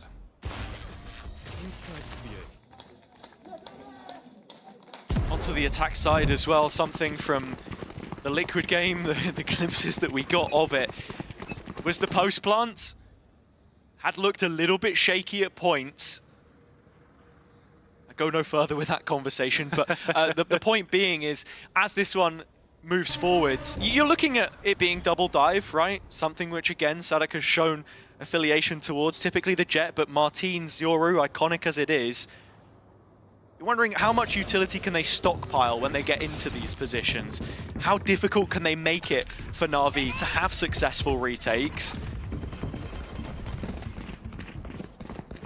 I think this time we'll see what we saw on Icebox in terms of denying orbs and taking it slow. So KC, this will be number 5, so we'll end up 4 rounds the difference between the two. Right now, it's Elite, the player that should be looking to try and cause any problems. In fact, he's the only solo player towards ramp. The double up comes with the rifles, and with Sugetsu's name in the feed. That's a couple for him. KC still keeping this one clean. Time slowly ticking away. Martine now the one on the hunt as that ghost changes hands. Headshot Ruxic, trying to farm up some of these ult points, but Sugetsu's the one that is just a single point away from having his in the next. And there it is. From the shadows comes online, as do KC. That's 5 now, looking towards a very strong bonus round. Yeah, can KC now show Na'Vi how to convert a bonus round with their buy, because they have all 5 players on a rifle. Some nice shots all in, but I mean, it was futile resistance coming through from Na'Vi. Still at the same time, Na'Vi have been building up the same time some really nice ultimates and halfway towards Shao's Cosmic Divide. Slay bestie. KC highest win rate in that metric. And it's a round like this when I'm looking at 4 Vandals, a Bulldog, and quite a few regen shields, in fact, 4 of them. Big fans of the new kit. KC slow on their mid-approach, but taking the necessary steps. The Haunt clears vents, but Ruxic is here, and with his rifle in hand, that's Martine gone, no trade. Yeah, there's still support as well through Koala Noob. That utility combo looked good, but... Miss nade. Yeah, exactly. It just doesn't get the nade just doesn't hit as well as what it should. And so for these early investments all KC made towards mid, they haven't really held on to the space. It's only Aves deposited here.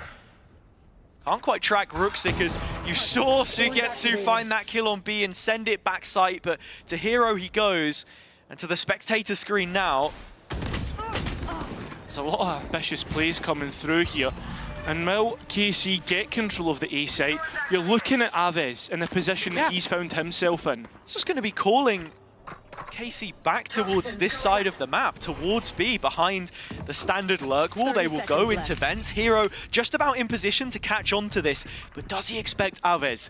The reason for the rotation. A deep clear, but he walks to the open, and that's the advantage for the attack side. Yeah, that could be the deadly blow on the round. 15 seconds, plenty of space to get this spike down. As for the 2 remaining, Koala and Ruxic, they have utility in which to work with. Most importantly, Koala's nade. Smoke setup as well are going to completely estrange the main players. In fact, it's a little short of the mark. It's just to help cross into sight, and always the possibility of a player swinging back from outside it. Na'Vi are slow in their movement to the side. Yeah, but look at the crossfire, you can't really swing out into this. Someone's going to have to soon though, surely not another full stick. Satchel coming in to push at least the player off, but the spike's already been halved, and that's where someone needs to step up. Someone on the Na'Vi side, it has to be Ruxic. Second smoke, but can't find the firefight.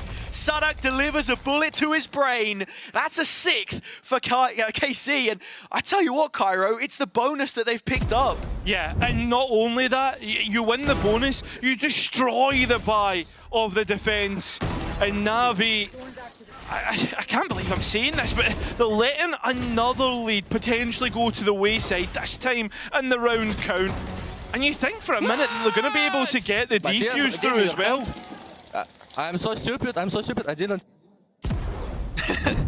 I don't know what it is he didn't realize. Potentially the smoke's still in play. I feel like that would be a bit too much of an oversight. Okay, nice shot, Martin.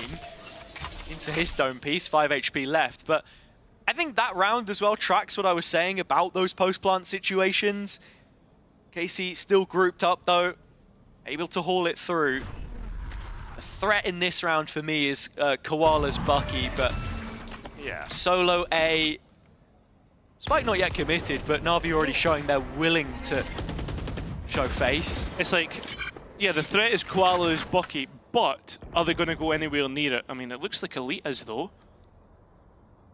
Spike is behind this, a little bit separated. Oh, no. Koala up close. This could be a problem, but as Elite walks and just hugs the back wall, that's the safety from the Bucky. Away from striking distance. KC on the A site. Moving here with intent now, all 5 players, heavy main control, but concessions made towards spawn. It's such a long rotation for Angel though, so yeah, there's no real moves to be made right now. Oh, that is a big move though. That should clear out main completely. Na'Vi won't know that, but it's still all 4 players on site. If they can constrict them and stop them from getting out, 4 rifles could be lost here. Shackled by the thorns, sent out by Hero, the tether on top and the reveal behind it. KC looking to win the round at the very least, but can you get out with the guns if you were able to? Ruxic finds 2. Xiao needs a couple more. He's not going to be able to win this, but in terms of damage control, I think Na'Vi have made a bit of a dent here. KC up to 7, and that's the big talking point. Just 2 rounds in it. Still the defense yet to pick one up when they had a flawless defender's half last time they played this map. And that's the big thing, right? And I wonder if that's what KC looked at in terms of their ante in towards this. If they were thinking about game plan management, right? Their defense side didn't look too good, but their attack even better. And one important statistic that needs to be mentioned about that defense is that they didn't concede a single first death, Na'Vi. So they always had the run of play going their way. It's these uncomfortable situations again, which is the serious stress test of how well the team is doing. Martin, close, did see Koala, but Ruxic hasn't been identified. He will do after destroying the fake out. Well, thinking about the dimensional drift instead, decides against it. And KC don't want to rush this. They're playing the game at their own pace. They have the tools now. Sadak's still with the Nightfall available, so if you wanted to tag up a couple players, you could potentially get Martin in behind. But it looks like he's just going to full send it B instead and clear out some of this potential utility, wall included, but no fake out to remove it. Yeah, remember, the dimensional drift doesn't have as long as what it used to be, so the Nightfall comes in, and Hero's found a pocket, trying to work it, make it go in his favour, but it doesn't. Xiao does instead. Needs to win against Sugetsu and does, and puts Na'Vi at 1 player to the good, trying to use his own star to make a pocket where he can walk and does so on for the ace, but it's Koala who's in the next engagement and loses a chance now for Elite to run to the other side of the map. That's the green light. And in terms of what he has to work with, he still pocketed that poison cloud. 1 off the pit as well. So many tools to just play around. And Xiao coming back into this, just a single star, and not much health to support it. Viper's pit, and I mean, it's not as if you'd have much health anyway. Elite quick on the swing out. A Red Bull clutch brings us within 1 of these 2 teams.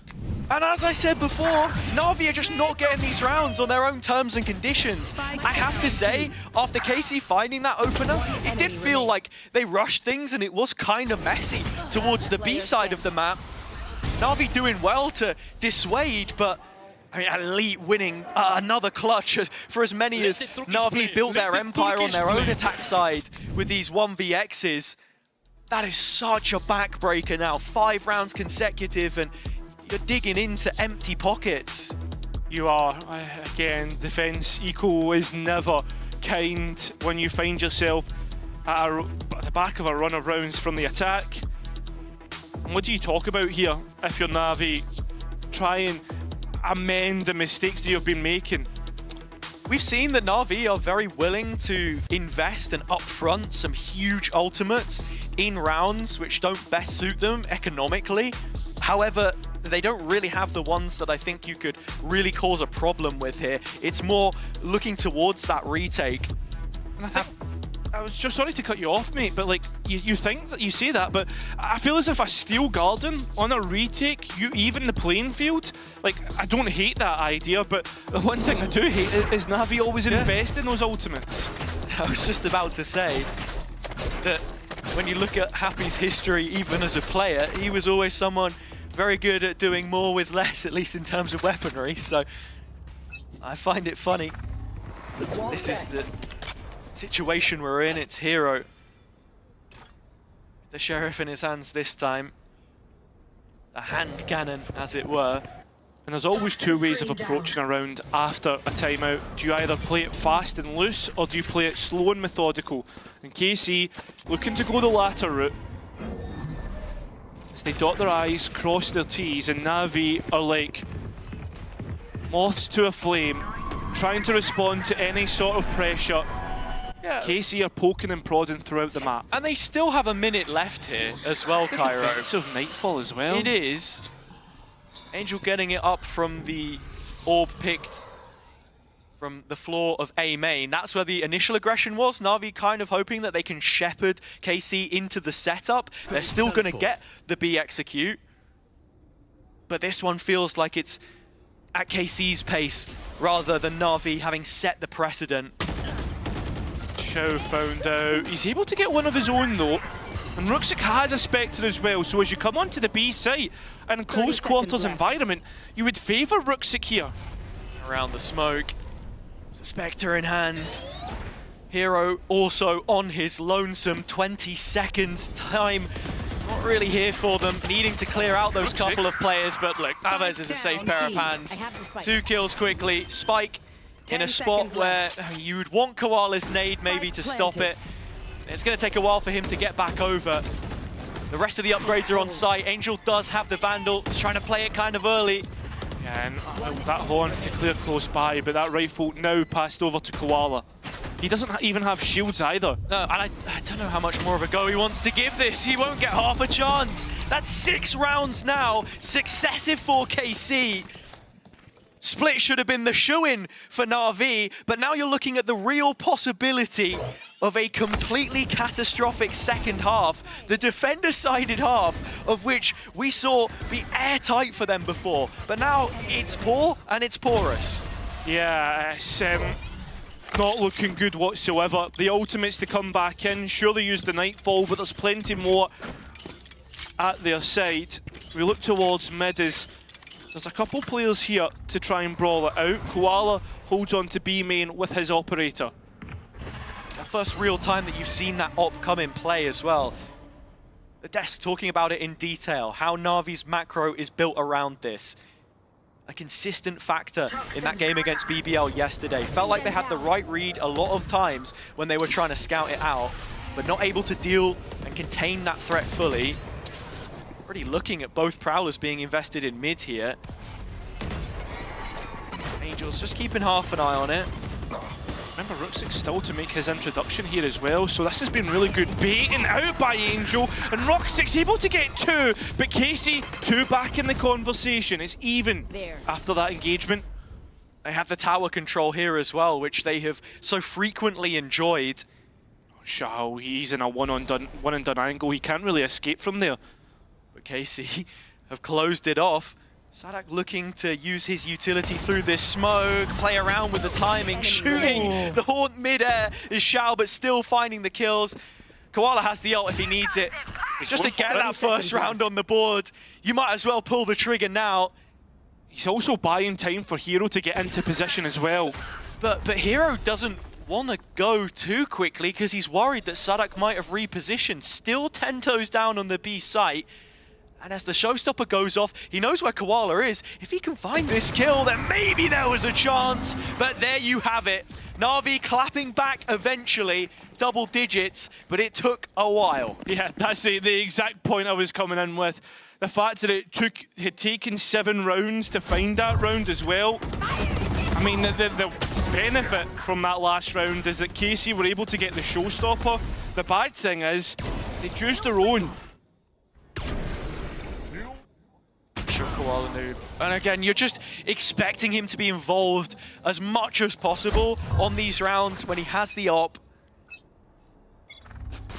Through mid, he'll go this time. Smoke place market side, but he's the first responder to the ramp play.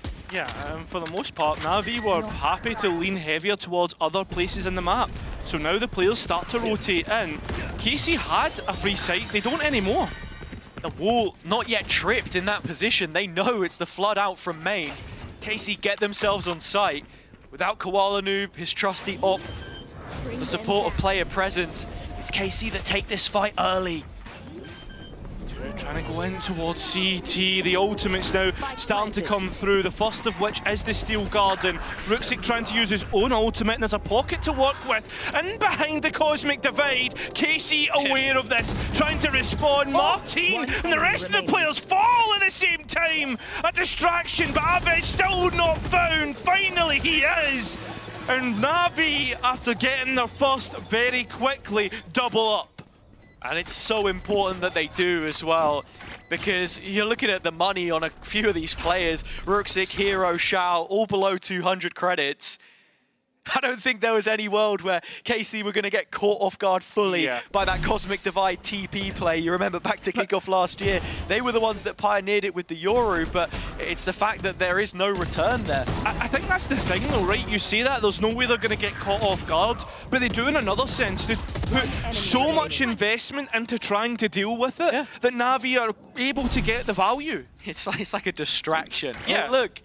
It's your favorite set retake over here in backside, and then the rest of Na'Vi have a different kind of approach. The next round, just as important as the last, and that can be said for KC most importantly. Stinger in the hands of Martin, the rest have the guns they would like. Sadak the ult, 5 players through the mouth of main. Outcome, Koala's op has been notified, and well, Shao found out as well. Ruxic's in! Oh, out of nowhere, out of heaven! An elbow drop onto the head of Karmine Corp, and Ruxic's still able to survive, and he has support as well. Na'Vi are looking to send this towards 12, and they'll get it! That's 3 in a row! And they all come up at the exact right time. I mean, it was bound to happen. The 9-3 comeback, we get to 9-9, and it's all Na'Vi. But it's like the same storyline that happened on Icebox. Absolutely. The question now will be, can they close it on not completely favorable terms? KC still have money left in the bank. They've got a timeout from which to work. But that was, you know, a precious ult invested. The first couple of picks collected, but then Na'Vi with the rest of the player numbers, and Ruxic dropping out of tower there to support the double kill, reinforcing the backside space with his smoke as well to his left-hand side, enabling everyone else around him, as both smokes are the stars on the Na'Vi side. Can you see this easily going to overtime as well? I don't think Na'Vi are completely out of the woods just yet. I mean, you look at the money as well, it's still not amazing on the defense. As for the attack, and we'll have found most of their success, or I guess less of their success recently, they've been caught off guard with these retakes that Na'Vi have been doing. Yeah, and it's a point that I raised much earlier, but I suppose it was almost invalidated with that streak of success from KC, but some underlying issues starting to pop up in these rounds that matter most, when you felt like the teams were on even terms, that big swing in their direction has been met with an equal response.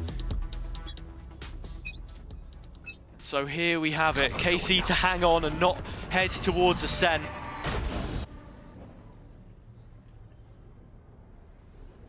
Koala needs to be careful of shops. Complete confidence in taking this space right now. As you've highlighted, KC hanging on, just waiting with bated breath for him to peek in. And as he goes round the corner, it fires back. Aves to get the once over. His opposite number. And you look back to the streak of rounds that KC won, they always had that first pick. He did. Ruxic, though, he's trying to be a bit too aggressive for my liking. Invest in the paranoia so he can get out and calling for support and Angel. 2 players tucked. You look at Hero in the meantime, completely detached from all of this on A. Right there. Elite is going to be walking on up behind his own wall at a moment's notice, or in fact it's a full cancel as this garage space is taken. It looks like KC want in with the dimensional drift which they've just brought up through the ult point. I like that though, you know, you go and clear out, but I don't think Xiao's been found out there, and he finds himself in the smoke, close to players. Angel found out. That main fight's going to be a big one. Xiao gets to Getsu! Oh, and there's more to be had! Time is low and it's all on Xiao. If he can hold this side of the map, then maybe it's enough for Hero to come in and save the day again. But already taking on that responsibility, he finds the first and freezes. Waits for his teammate to come in and support. No utility on either. Xiao's star won't come back up on time. I don't think KC fully realise where exactly Xiao has gotten off to. Hero with the flash to just lay this back up. It does get destroyed, and the drop-in not yet here. As he's finally spotted, Hero responds, and this might just be how the second map ends. It's all on Martin between KC and the Decider. The first kill is his. The TP across and the time on his side. Xiao has to stick it half. Martin knows it and nails the shot. A Red Bull clutch. 10 taken. KC still alive. I can't believe we managed to get into a position where it is winnable for Na'Vi. Martin, again, we speak about X Factor. That's a player you can depend upon when it's needed. And again, I highlighted it just before we went through this round. Navi's bio didn't look great into the next round because of the money that they have, and that's exactly the case. Both teams are stricken for options here.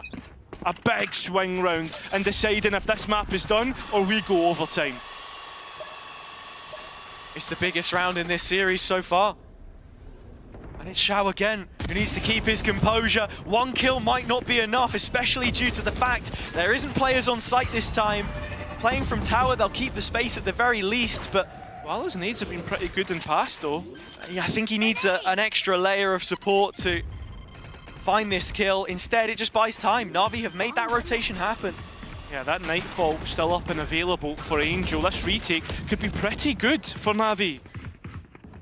Alves hearing footsteps in the halls above. The Nightfall not going to catch him. Still not spotted. Sadak at a top draw. Here's Alves on to the next. KC coming up clutch in the rounds that they need. The absolute most. Regulation to the limits of it. We will go. 24 rounds on the table and KC still not keeling. Hazard, they're going to have to throw the kitchen sink at this round. They have absolutely nothing in terms of their buy. It was a big swing round and it swung defiantly in KC's favour. The ultimates, I mean, here or there, you look at it, depending on the way that some of these kills go, or ultimate orbs, that could be a defining factor. But it feels like a very straightforward round from KC in their 11th hour on Split to send us to a second successive overtime in the Elimination series. They head into the double stack of utility set up. Alves has the ult, but at the best of times, he's been unable to land it. Xiao from the corner, finally spotted, still not taken down, and while Alves gets one in the meantime, Xiao still walking away with one, and Koala gets his, but can't get out. Spike still not down. The reposition. And Ruxic right behind them. Oh my lord, he's only going to get one for now. The players trying to escape up ramp, they're not going to get a chance. It's a 2-on-2, and Ruxic has taken it to their advantage. Na'Vi doing it right at the death, 13-11. And so with that, there is more to be played. I thought we were heading to overtime, I'll be completely honest. KC swing a punch and completely miss, fall over their own feet. I feel as if that should have went to overtime. I just don't know how it didn't. Oh, and with the next map being Ascent as well, I'm sure the desk will go into detail, but both teams, for Na'Vi, they haven't showed it. For KC, they're shuffling the deck. It's anybody's game. We'll see who takes it all home and stays alive after the break. My right clicks, baby, the burst. How many? 2? Enough, enough. You might get it again. Bro, no one giving it to Angel. Angel taking it by himself. It took a while, but I got him. Bro, it was hard.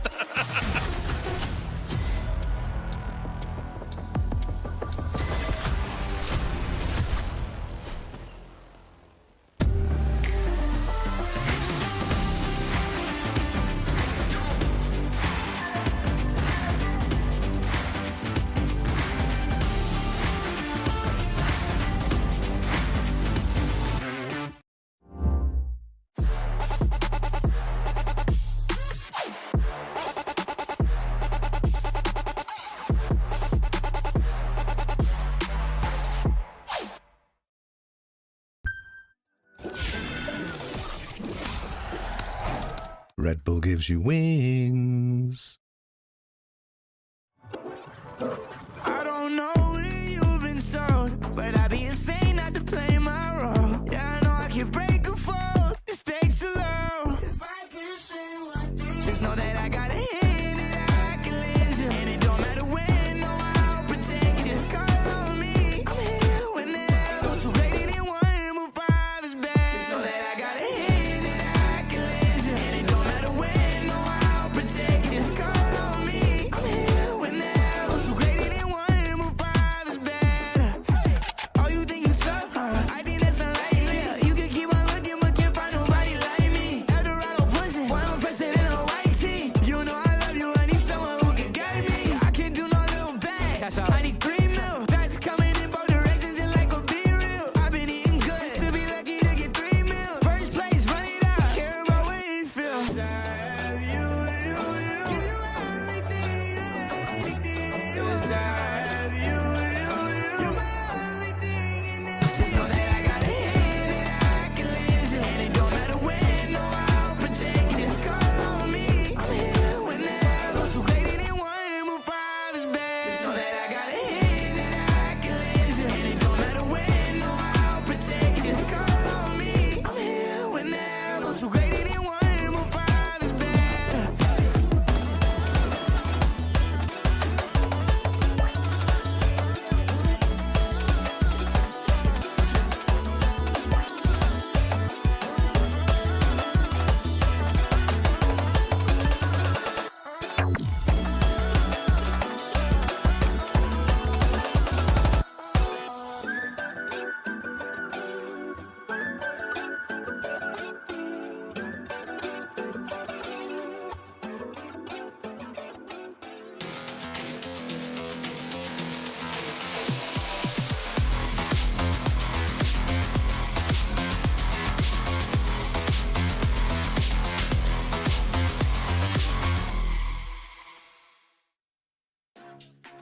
A fantastic response from Na'Vi on split means we will be seeing a map 3 in this elimination match. I'm your hosting Suna, back here with Mini and Hypok once again.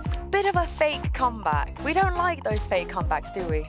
I mean, it felt like a real comeback to start things off, but yeah, it's fizzled out a little bit at the end, but who the hell was that on Na'Vi? Like, who were those guys? Do you mean who that were those one? guys? The one in the middle? Yeah. Yeah, both teams just defense to me. It was just like this whole series has been a series of just poor defenses and not finding any footing in there at all. But Na'Vi realizing at the end that their comp is supposed to be a little bit more defense-sided and just taking it over. I do want to say that this is such a KC way of having a fake comeback, because this could have been a real comeback. This could have been a 2-0 KC, which is a sentence I've said about 50 times since I've been in EMEA. If it weren't for some of the shenanigans we saw in round 20, round 19 as well, Hypok, it's just such, it's the same thing we spoke about in the pre-show. They haven't learned. Yeah, but if you're talking about the Cosmic Divide. Oh, yeah, we're going to see it. We're going to see it. There's just a couple that's, and it's not even as if somebody's overheating or it's like, there's scenarios like this time and time again where KC come out on top, but then you look at this and there's almost like a split decision here because somebody's getting shot in the back trying to hard clear this Cosmic Divide. Martin's jumping through again, trying to spray with a rifle. Got away with one of those today already, but it's just one of those where it's like, these are the sort of situations we're talking about where if these are kind of like micro calls on the fly, reactionary to things going down, Sadak should be in control of those. So that's the sort of thing that actually the pre-show we're tapping into. Sadak shouldn't be miscalling sort of some of these situations. So you've got to ask questions about why these things pan out the way they do. Yeah, and the irony there completely is that that's a play that KC should be used to, because they invented that on the attack where they used the Cosmic Divide to get the Euro in. And in that moment, it just felt like there's just so much there must have been so much chaos in the comms. They didn't have kind of a mature reaction to what was happening, didn't have a protocol for it, and just kind of melted a little bit, it felt like. Nobody was on the same page there. They're going to be kicking themselves when they watch that back. Now, you guys asked about who was on Na'Vi. Shao was on Na'Vi. Shao's been on Na'Vi this whole time. Wow. And he's come alive. Wow, has he? That feels like that's one of the best map performances from Shao we've seen in like 18 months. Like it was just absolutely phenomenal from him. Again, situations where you are kind of synonymous when you think back to when Shao and Sugetsu played alongside each other. These are the sort of rounds you expect from either one of them. But here he had like 6 or 7 of those rounds. Yeah, it was phenomenal. Like, I think we just got the Analyst S curse, so we need to just choose. He was listening. They were in the ready rooms listening. We need to choose another player. All right, who do you think? I think we go Shao again. Let's get another Double one. Shao? Yeah. Because Mike said it's the first map in what, like, you know, a year almost where he's. Let's go for 2. All right, back-to-back Shao. I mean, once upon a time, that was a bog standard day in the office for Shao. He did this every single match. We saw him play. Do we tap into some of the ancient Shao magic on Ascent for the decider? Yeah, we Bust will. the fade out? Okay, we're going to do it in a Good moment. old days. No spoilers. We're going to do it in a moment because we gassed up Hero since the day he joined Na'Vi, and we're going to continue to do this because, again, very, very consistent. Again, not sure why Mini decided not to keep him on Fnatic. Weird decision. You look like an idiot now. Yeah, actually kind of weird that that didn't happen. But let's take a look at some of the heroic clutches that we saw. And we complain about Shao not having a Shao Show performance, but Hero's just doing this every single game. I'm not going to speak. Why not? Because I'll be in big trouble. I'll speak because this was such an insane clutch as well. Again, everything thrown at him. Sadak throws the ult in, the paranoia lands, everything. He's backed up into elbow. The only real criticism on the side of KC here is that Aves is a little ahead of the curve. And I mean, you can see immediately here the emotions shown back in the coach camp, but rightfully so. Yeah. Like I said, when you're investing in a 3v1, the Nightfall and the paranoia, and you've got the raise to gap close, again, just throw bodies on it together. Do you reckon that's why he shaved his hair? To make that a moment a little bit more, even more dramatic? This is what that was the he's foreseen this moment. Yeah, but he knew moments were like that were coming. I've never seen him wear a hat, first of all. Not one time. And second of all, just to throw the drama, throwing it off the and it's got headset as no well, hair. so like that was pretty good. Yeah.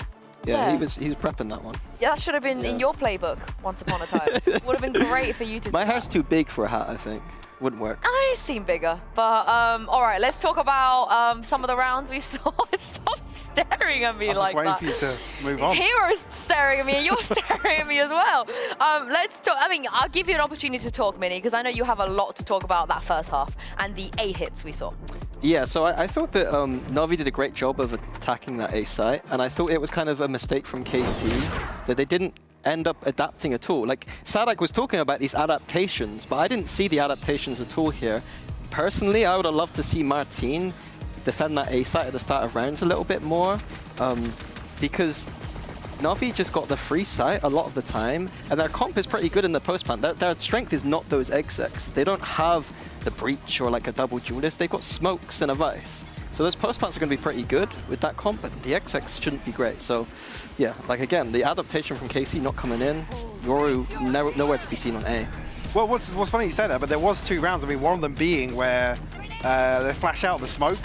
And Martin's TP was still like just in the open back towards screens. So whether or not that was just kind of like the timing wasn't quite right for him and the TP hadn't reached his final, just this one right here. It's the one where they switched up to actually send him forwards on A.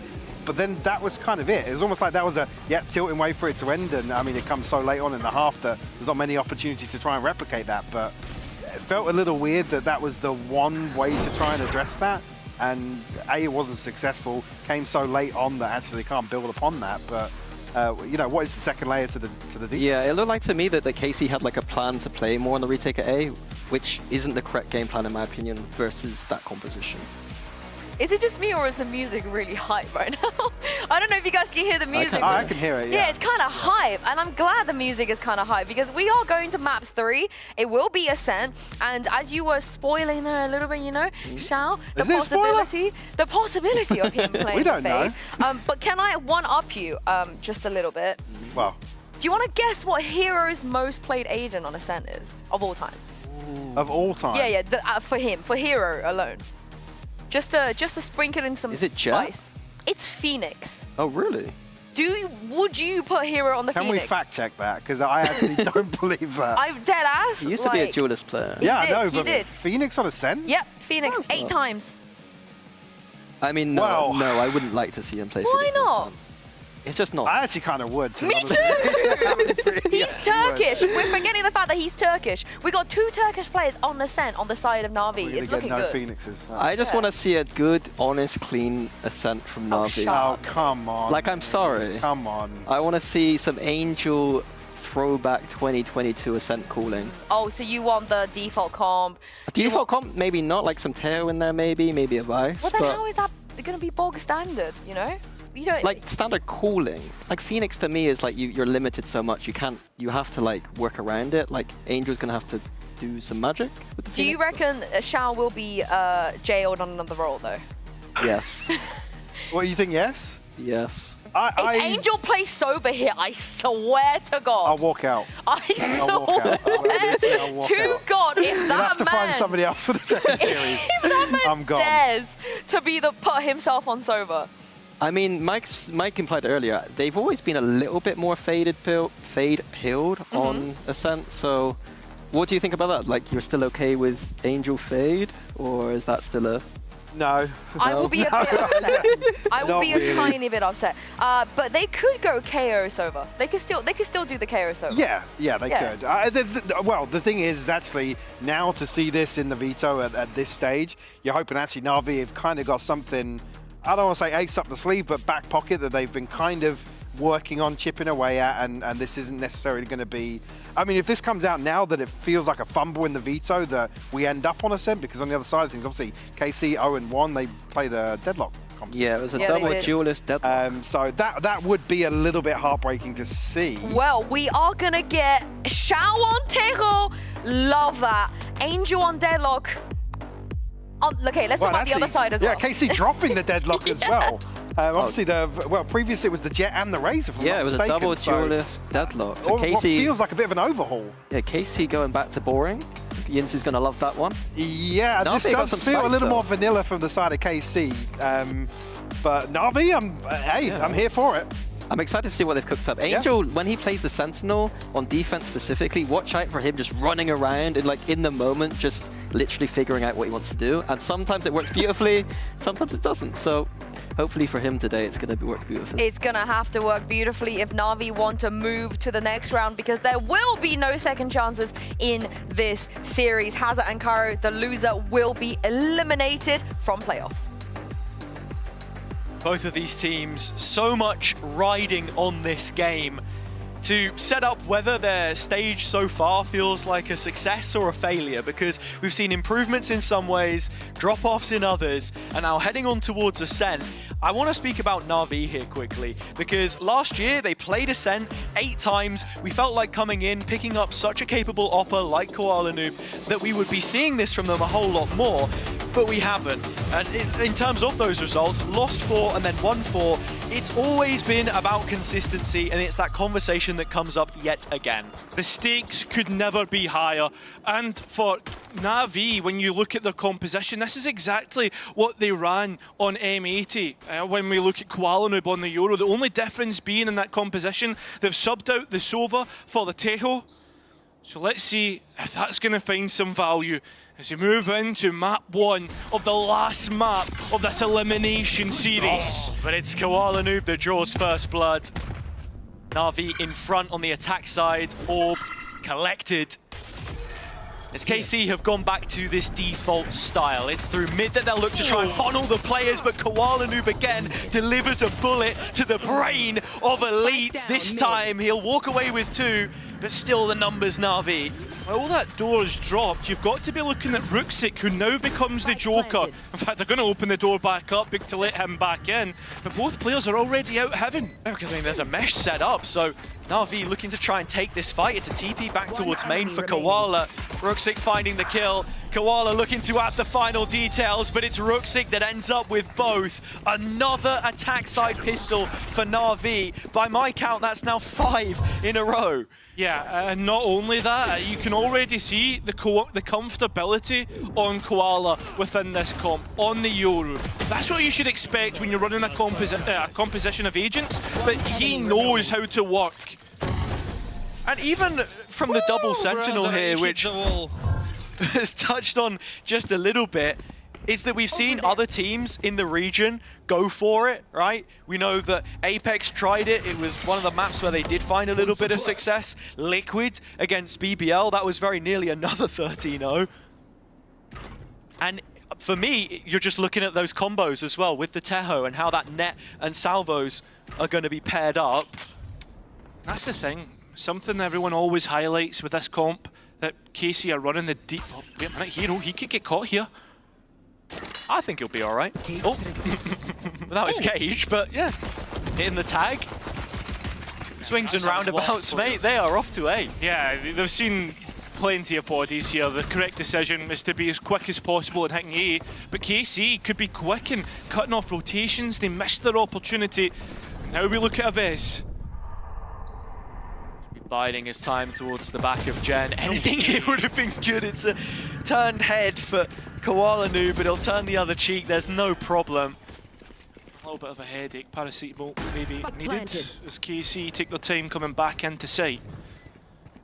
And from this position, with the stat that you saw at the start of the round, the history in terms of how they manage money, we're talking about another Na'Vi bonus and the potential of it to create a snowball. We know that they had such a strong start to Split. They built up a number of rounds, 9-3. That's gonna, I thought gonna pick up at least one kill there onto Elite. But no, it's just safeguarded the round instead. And to carry on what I was going to say, is that, yeah, I don't think they're gonna be losing anything here at all. Yeah, I just want to go back to my point that I'd started at the start of the round, right? About how Na'Vi, in terms of the composition they're playing against, will have plenty of opportunity to get practice against this, right? The default comp, the one that we tend to expect, or used to expect on Ascent, now that double Sentinel's starting to make its reappearance and find its way in the meta. Yeah, you're looking at Na'Vi, they should know exactly how to move around the map, know exactly how to gain reactions, and I mean the decision making should be easy for Angel. Should be. He's made his choice here. 5 players at the B spawn barrier. Sadak with the utility. It's just a shock that he fires in. Very committed position, but the Cajun support and dropping the recon behind it. Wants in for a little bit more, but all it ends with is damage and tears. Yeah, but remember, 3 players of KC are here and ready to fight, and one of them is Martin. Spike dropped, and Angel trying to recollect the spike gives himself up. Na'Vi, I mean, it's just been fallen to the wayside here. It looks like KC will have the response. It's that Na'Vi curse once again on the bonus. This hero can do something about it. First couple shots clean onto Martin, but KC have restored order in the rifle as you expect. Yeah, again though, I don't want to be the hater, right? But like, how many times... No, you know what? The floor is yours. But like, how many times are we going to see Na'Vi not win a bonus round when they have that buy? Like, they set themselves up perfectly every time, as you should expect from the architects of the FPX buy, right? But like, the next round, the bonus round is always so underwhelming and it's frustrating. I think there, KC just given the time to react here. They want to be proactive instead. Martin into the fire and flames beyond this smoke. Is there support? It comes in the form of Aves, but it's just not enough. Not long lasting. Na'Vi immediately respond. Yeah, what a way to respond to any criticism that had levied against them. Very well navigated by Na'Vi. It's all in the name, buddy. It's all in the name. But I have to say, that's a situation where it's like, okay, is that repeatable? Yeah. Probably not, because KC have just brought the fight straight to them. The question will be, is there more of the same? Is that something that this defense wants to try? Because when you talk about strat books, swing, bro. What is and this? Ascent being in quite a healthy meta right now, I think, all things considered, everyone knows what the strats are. You've seen that play a million times before. Yes, 100%. I mean, went back to Vision Strikers, as it's been called many a time. Not even in Valorant any longer. Sugetsu, is he going to be in this round? As he tries to escape, Martin buys him out there. Cover going out. I mean, these players might not be heading to Toronto, but I'll tell you who is. Track by track, one step at a time. Na'Vi, not the ones that are putting a foot in front of each other too well here. It's a couple of missteps. Now trying to force the issue on B, but the setup is there. KC do well just to trade out an elite, buying time from backside. Shao again. It's top draw, and with the spike down, there's still a chance between him and Hero. These are the players you want. Yeah, exactly. I mean, you've got Sentinel utility to work with here as well, so Na'Vi in prime position in post. And the ult on Shao to set up Hero. Oh, it's blocked him a little bit from the initial entry, but he fans out behind it, and KC are caught with a blind eye, but still Hero can't do anything but damage. Can Shao capitalize from it? Sitting inside the smoke, the spike not shown, but as it evaporates from his vision, there you have it. KC effective in the way that they've played off of one another to set up this second. The big thing for Na'Vi in this round, very similar to Split, is when they get into post, if they have majority of their members up, it should be as strong as possible. It should be almost impossible for KC to get back into sight. Understandably, there was only two players alive there towards the end, but that's a win condition for Na'Vi. And when they move on to defense... Million times I was saying that I was... As I was saying, a million times? On the defense, we're expecting them to do better, right? So it's about how many rounds can you get on the attack, Na'Vi. And I mean, how prepared are KC going to be when push comes to shove? What does the execution look like? Mid is going to be taken by KC here. Tempered approach. After the first 15 seconds, they pull the pin, the play is made, but that redistribution of the defense is towards the B site where the spike is yet to cross. Sadak in play, sprays away, 2 kills. Elite right behind it. The rest of KC there, reactive at the best of times, but the support, it's flowing through when needed. Koala was the first player in and looks like the last one out. This is Koala's map though. I think he can do this. I mean, I'm not sure if I follow along. I mean, you hype a guy up, there was always a chance, but you're asking too much. When KC look as well drilled as they do in situations like that, it's where Na'Vi are not quite reaching those expectations. I saw how all the players were set up, right? Like I saw the one chance, right? The Doctor Strange scenario, but at the same time, we go back to 3-3. Matt, you are him, bro. You are him. So many times that we've seen a player have their moment. I mean, right now, I think the most telling thing about the scoreboard, and you won't see it as we're in the timeout for Na'Vi, is that Sugetsu is, well, actually, there's quite a lot to talk about. Sugetsu has 10 assists, firstly. Yeah. 10 assists inside 6 rounds. So that tells you all you need to know in terms of Na'Vi pushing through these smokes. And secondly, actually looking at the kill distribution, pretty much everyone has at least 3 kills. And like 3 or 4 deaths. KC are just very efficient, very tightly knit, and doing a fantastic job. And I think as well, when we look at what the utility Na'Vi have, they don't have any like really great utility to break out of the smoke. Sure, you've got Koala Noob's flashes, but in that last round, he's on his ultimate, right? He's not really going to be able to set up his team perfectly. And if you have one player playing anti-flash, then it's very easy to destroy the push. KC starting to come up on some ults here. Na'Vi not as close. Yeah, I mean, look at that. Look how perfect those numbers look right now for KC. It's like the shoal of fish from Finding Nemo. They're all pointing in the direction of another playoff game. I will find them. But still, so much work to be done, and any round you let Na'Vi pick up here just makes that defense even more terrifying. Speak of Nemo, just need to keep on swimming round by round. That was Dory, mate. Yeah, but it's in the Finding Close Nemo enough. movie. Very true. Give it peace. I've been told that I look like the Dory voice actor a few times. Oh man. Shenanigans aside, see if they're walking into a Vez here. Na'Vi can course correct on this eco, and well, Angel's open it up. No. A first kill for him. And it's the A-site onslaught with Hero slipping in between the lines beyond the barrier mesh. It's No another way. kill. Could this be the Na'Vi eco? Or does Martin have something to say? He's silenced. That's the lead. And Na'Vi find themselves in front on this attack again. Do you know what? That's just absolutely insane. The mismanagement of the round and the mistakes that we see. I mean, I know we were all seeing Sideshow crash out earlier, but he'll be crashing out of that one. I mean, what is happening there? Any particular reason why? I think something about a trap. There was a hole under your wall. I just went under it and went garden kill too. Even so, I'm sure how expectant of that KC were, but posted more success. Na'Vi have this Annihilation to work with. 3 ults on the other side, and looking at player positions right now, Sui has a lot of work to do. Potentially going to reposition Wine, but holding the one way for now.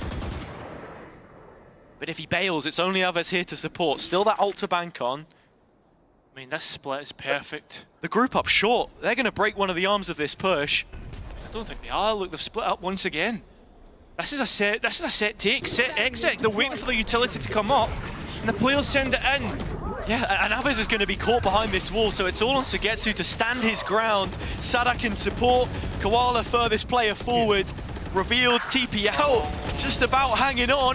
KC fighting through into short, but they can't survive. Na'Vi batter back. 5 rounds expected unless Sadak can save the day. I mean, could maybe get a Vez back up, but instead broke the door, so this is just a bait, and they know exactly where the Sova is. The cage has him caught. They know now the info. Stunned, revealed, everything on a very long list of troubles which continues to grow as Na'Vi have doubled their advantage coming into a round where they're expected to keep on moving forwards. Very nice utility at the end. I mean, just the way that they execute, and you can tell that it's set, not just from the fact that the players were waiting for the utility to come up, but the fact that it hit every single part. And now you look at the buy, you look at what KC bring forward, a Vez with just a hero rifle and Sadak with a Bucky.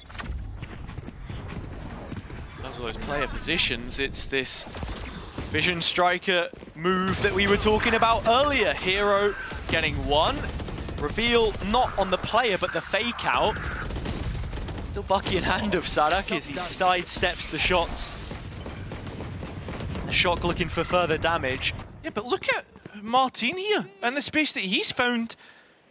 Na'Vi are walking right into this, oh no! Onto the Grand Tour, Martin. Step into the show floor, first kill picked up. Flash through, oh, 2 would have been great.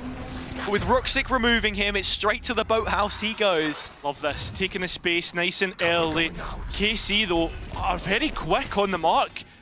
They expect the site player from the TP, but still can't deal with him. In front of the line, Sugetsu was looking for the spike. Where are Na'Vi going? They're gonna reroute this just because they don't want to deal with that one defender. Faking mid-pressure. Sugetsu's still solo. Yeah, but he just got a chance to deny the spike. He's so far ahead of this. Sugetsu gets 2 kills. Ruxic last player left, and it's just fallen apart for Na'Vi. At least step it in to just shear away another. It's a pace safeguard thrifty, and no rest for Na'Vi at all. No rest for the wicked, no rest for Valorant watchers, because what just happened, mate? A pace safeguard thrifty, and KC, even after winning that round, are going to call a time. sublime from Sui. And whatever it is you want to say about this round, KC took the onus on themselves to go for that B play, to fight tiles from both lanes, to keep it constricted. Hero goes down, Sui able to follow it up with that second kill. And now off the timeout, they feel the wind at their backs, money in their pockets, but there is an issue. And I think, well, for me, the issue is that contingency that they need to have against Navi's ultimates, right? Because these last couple of rounds, they are nowhere near what Na'Vi have. And, well, Na'Vi, they have the Armageddon, they have the Annihilation. You're looking at the Dimensional Drift 2 off for Koala Noob. So if Na'Vi use their ultimates effectively, they'll find themselves in a pretty good position. But these are all if, buts and maybes. And we know that you do absolutes. Exactly. But something I can say for certain though is that Na'Vi strat book, this is a test of it. How much have you put into this Ascent, which we've seen floated as a decider in the last few series for them, where, you know, you look at this map for the team in general, it has been okay in the past, but it's 7 successive losses now, all the way back to week 1, stage 1 last year. To come up in playoffs would be everything, but Sugetsu has been spotted. Bruxic knows his tricks too well. That TP won't be catching him off guard anytime soon. I really like that by Na'Vi to make sure that Wine can't be taken by KC. They've also deposited a trap outside of B, just to make sure that we're not going to get the same sort of flank that Martin was able to do last time out. Reposition towards B for Na'Vi on this attack side. Oh, big info. As you say, the difference is they would have had numbers, but it's the recon in front of the utility, and they go back to the stack. Hero's still here. Neural Theft dropped in. What do they do with this info? I mean, they've only found the Cypher, and look at the reposition off the back of it. I thought they were going to run to B because only one player was found, but Navi's slow roll out, and Naves is only able to get one elite though, finding his chance, but he's already taken so much damage. It's easy for Koala to finish out. Martin getting one of his own, 2v2, tries to deny the spike, but it's not to be advised. It's Na'Vi will find 6. Na'Vi already at the very least guaranteeing that this half breaks even. And you're still thinking in the back of your mind, what does it look like out of the opening 12? How much more is there left in the tank? Does this double Sentinel have legs? And right now, in terms of the rounds as they're being played, just looking for KC to make their move first, because this has been a very proactive version of a style we've seen so many times before, even by those standards. Well, one of the ultimates was used. It was only the Neural Theft and found massive value. Now you look at the rest available, and they can usually get even better chances at being used. Now, looks to be another B split. Martin. Already had one go, and the next bite of the cherry is just as sweet. Elite following it up. 4v3 situation, and KC offered the reset. Blades up, ready to go. So that rotation is even quicker. The read's perfect. 3 players in short. Na'Vi walking up and into trouble, into the face of danger. KC coming back in and doing it in dominant fashion. The support was there, making the right calls mid-round, a little bit of individual brilliance, but the team still performing together. It's not even that, right? I can't wait for it to come back up on the replay, but Martin's split-second decision-making, not to go for the fake-out, but to go for the Euro that was swinging him, and then on top of that, like that, just nice little cherry on top. He's like, coming from a Euro player, I know which is which. That's second sense. Yeah. But last round, we've been highlighting it many a times for the past couple, the ultimates to be used. So many ults. Everything but the kitchen sink thrown at this. Koala's just looking for a target to send that Deadlock ult in. Spotted in tower. Martin gets out. But I have to say, with all of this Sentinel util now in post, KC have to go quickly. Yeah, they need to be careful, and not only that, if they do go quickly, there's ultimates to deny, and well, first one in, still not got the Armageddon used either, but it might not be needed at all, it isn't! Na'Vi move into the next half with an advantage. You're seeing the value from the utility there, and while it's late on the half, it's late in the evening and Na'Vi have their advantage. They lead coming into the final half of play in this EMEA elimination match. KC trying to fly that French flag through the lower bracket, but it's a long way away now. One enemy remaining. Sorry, this was taken. Red Bull gives you wings.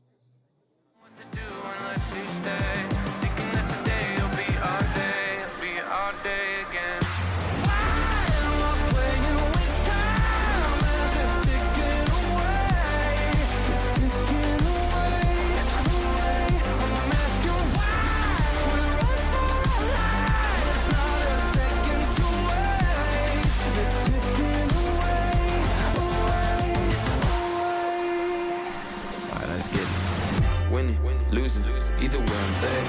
Got an attitude, I'm off the roof up in the air. This run I make it count, yeah, I'm talking right now. Feel like the comeback kid, got no time to spare. Double up the score, 22-4. You know I win a lot, gotta win one more. On a hot street, never gets old. Soda with the ace and my team went gold. Why am I playing with time as it's ticking away? It's ticking away, I'm asking why.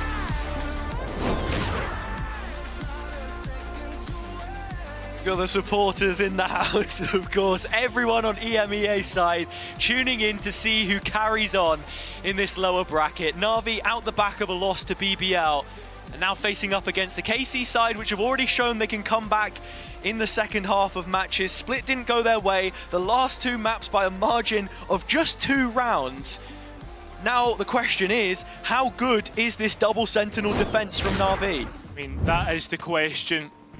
The last drops of sand begin to drop through the hourglass for one of these teams. For the other, a run through the lower bracket is what awaits. Na'Vi, they have their favoured side to close out this map, but will it be good? Will it fall to the French? Koala, first point of contact in mid. It's player presence, and there's plenty more behind this for Na'Vi. Many times on the attack side, they were barreling through smokes, but as they clear out that space, A is where the push is coming in. Na'Vi well aware of what needs to be done, and well, they've stopped this before it's even got started. Sadek just looking for a kill, maybe through a shock or something. As Martin is lost, you don't have any of that gap close anymore. In terms of getting to site, Elite still hanging around in middle. But Na'Vi happy to play this way because they've got a cam up on B, and all that means is that they don't need to worry about the entire left-hand side. They just group up and wait for the execution. And you look at Xiao, right? He's playing as the rotate player, just in enough vicinity to use the utility that he has if it's needed. This is not going to be B. This is going back towards A short, or that's what I thought, as the spike makes its way through mid. Yeah, I think all of this right now is to try and drag a player over, create some pressure, force Na'Vi to redistribute the forces, and there you have it. That's the response. KC get the reaction they were looking for. Sure, but still, Ruxic hangs around.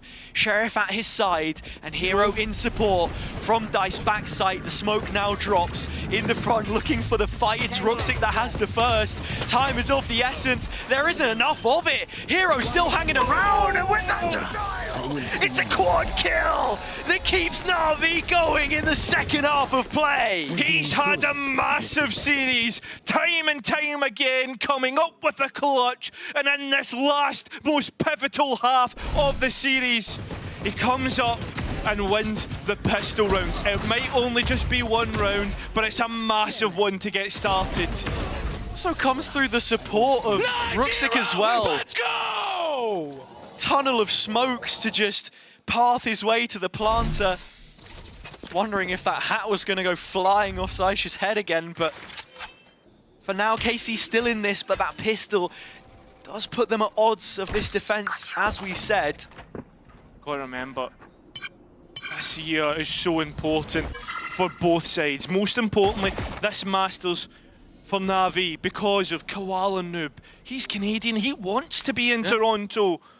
As we said, a family reunion on home soil, perhaps just leading the vibes of this team, keeping the energy up, emotion cited by Sadak on the other side.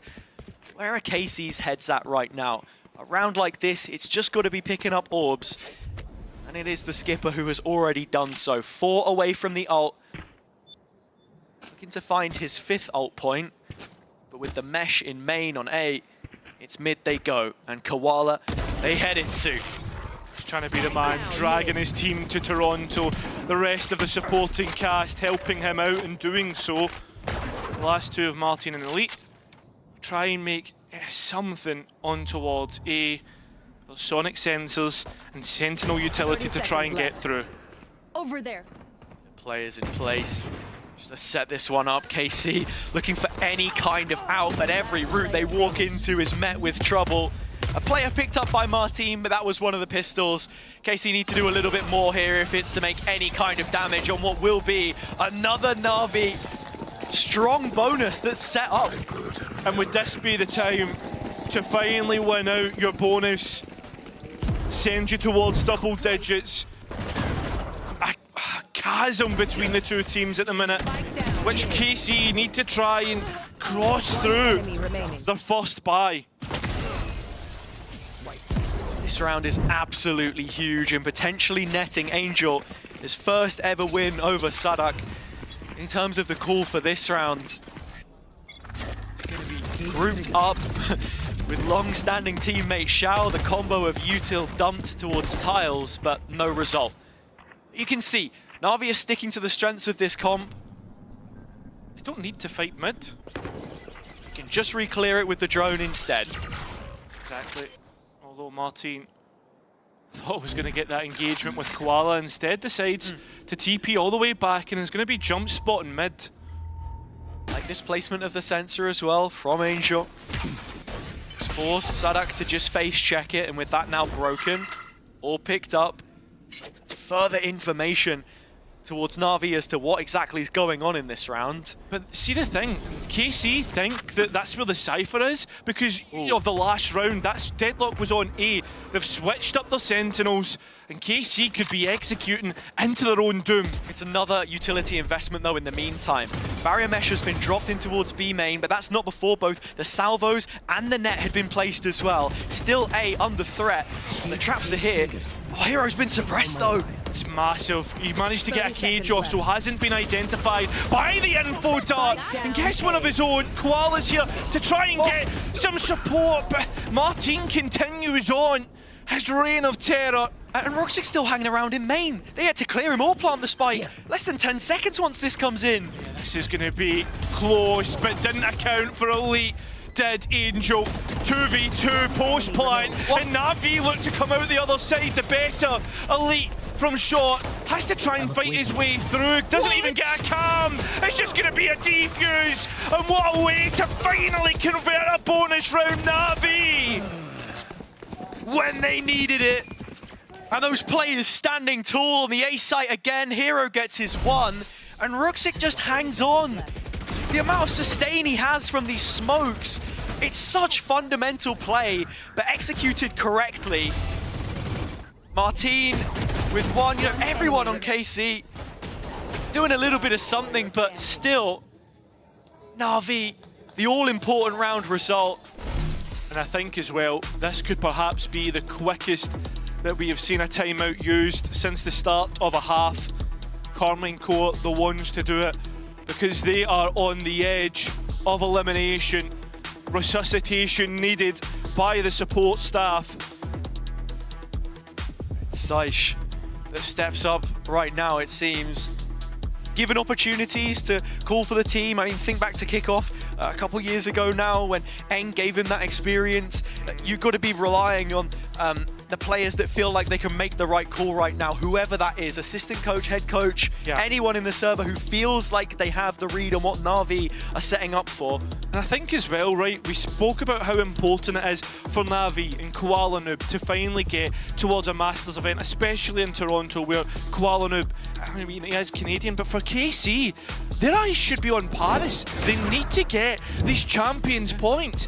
And if they lose here, it's a massive chance to win the series out. Gone. Absolutely. So into the next round, we look to see if what was said from Sarak and the rest enough. Someone who, as we mentioned before, has brought on teams out of bad situations.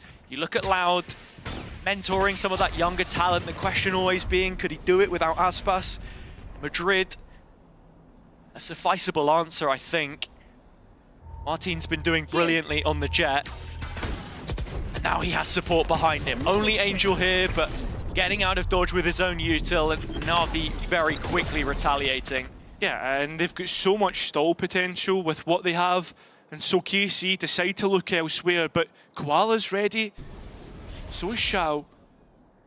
I think they're actually thinking about moving into main. This is a huge isolation. It is only Sugetsu here, but his Sheriff now has to have a bigger moment than it has done previously. Asking a bit too much. Still, Koala Noob has moved in towards B main as KC find a little spot in market to work with. This is just a bait on A. Na'Vi are so happy to give this space away at the same time. They have control on either side of the map. The mains, more importantly, Angel and Koala, as you say. Now looking at the Canadian. Feels as if he has his time to strike beyond the cage. At least one kill, but that's the spike. At the back of the pack, it goes down. 10 seconds left. And so Na'Vi up to an 11th. KC, you know, in some of these eco rounds, just really haven't felt all that threatening. There's so much control, but it's not even necessarily coming from the Sentinel players. The setup's on site. Yeah, it's the setups on site, but again, it's also how comfortable and the understanding that the full Na'Vi roster has in terms of they know when they can move into mains, they know when there's a step too far, and I don't think they've necessarily put a foot wrong since they've moved on to the defense. Well, we know that because they've won every round on this second half. This is the most important of the lot though, Cairo. Win here, it's 12, and very well, a series taken. That buy won't look great either for KC if they lose this. Very early knife though, important just to detail that Angel has been spotted towards short. So from what KC have collected info already, is there a possible way they can see what the setup is? This is something we haven't seen before though. Cam contact for a Koala flash, it's an elite lurk. He is solo in this endeavor. Big 1 versus 1 that could potentially be one out. The poke and prod on the A side has been won out by Na'Vi because they've got the A main space. Elite may very well just step into this, but slow in the approach. KC creep closer towards the B site. It's a drone to round the corner, it's broken, and this is the play. Koala taking it into his own hands, just one. Yeah, that's all it is going to be, but the setup from the Cypher was good. Can't capitalise, and now it's Hero at the back of sight. He's been spammed out, they know where he is because he responded to the bullets sent his way. And now we go into a 2 versus 4. Ruxic trying to take a timing, but well noted. And now it's up to the captain. Not feeling like Angel's going to be coming up with the goods here though. KC, slow approach. All circling back to his position at the start of the round. And that's how you have to play some of these defaults. I mean, I don't think really they've been known for this kind of style in the past, but it's the one that you're forced to play against this Na'Vi side right now. Especially when you have to find out where the Sentinel utility is, right? They don't have to challenge for that space. They win it outright. As do KC this time. 4 players left standing. That's round number 6. Still 5 more though to close the gap up entirely. They showed us they were capable of doing it before, but when it got to 9-9 on split, it was all Na'Vi. Yeah. I think for KC, they found a way to win outright, but I also feel as if there was some mistakes from Na'Vi there. They had a good read on what they wanted to do. Koala unlucky not to get to and get traded out. We will look towards A main in this fight once again. Angel here. Expressed this time, but a miss sensor is a very quickly recollected one. Na'Vi on the offensive, 2 players to come in from short, but there is support from middle. It's Koala Noob just facing by himself, and while Net's going to come in there, the salvos, do they arrive in time? No, Martin dashes right out. It's going to be a big duel in mid. Most importantly towards the arch. Ruxic TP into the other side. Spam coming through, but they can't quite find him. He's taking his time and they can't quite find the value. Na'Vi ever evasive, but look at Ruxic. He wants to keep on going. Just the 1 kill that he picks up. Na'Vi still putting their foot down. 50 seconds or less. KC need to make a move, and in terms of space taken and utility dealt with, there is not much at all. This is big. Ava's just going to rip the ult. It's a hit and hope, so to B they go. Yeah, but you see that. It takes all the Sentinel utility offline, and Hero's here by himself. He has no support. 30 seconds left. Still creeping closer to the site, taking their time. Hero to take that first fight onto Elite, and that really opens things up. Util back in. Hero has his second. 2-on-2, but it drops to Angel. This one feeling a lot more likely. And has the grav net. One off his ulti. Can stop the swing from at least one of those players, and it's Sugetsu dead in his tracks. To the corner, he will remain. Peeking back through though, Ava's by his side. 7 for KC, they survive. I always feel as if 7-11 is a really defining scoreline for a comeback. It's one where it's totally within touching distance, and especially when you look at economy, ultimates there.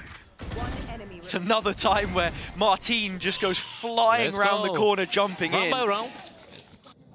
But as we do go round by round, you've got to make those decisions. It is getting pretty stressful, and so Na'Vi are heading into a timeout of their own. But it's you know, another 60 seconds for KC, which they wouldn't have otherwise. They've already used both timeouts. We're not going to be getting any more unless we go to OT. And that's it. Boxing gloves off after this. It's going to be bare knuckle, no introduction of the coaches from here on forth. And it's what Sadak was talking about and what he wanted. It's all about who can call on the fly, who's going to be better in these scenarios for however many rounds that we have left in this series. I have to remind everyone of the stakes. Whoever loses this is out.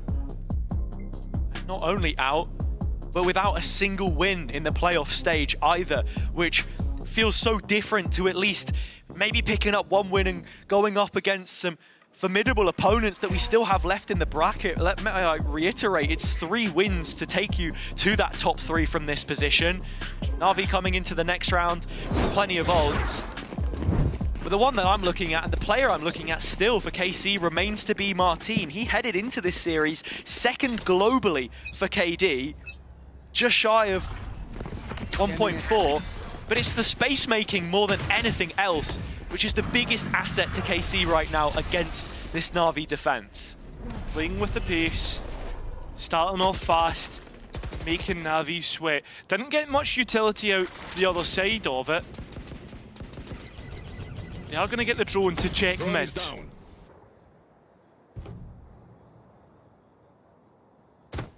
KC's so slow. Just waiting for some information, and as this A site has both the sensors and the traps, the Cypher, the Deadlock, they know at least one of them now through the Owl drone.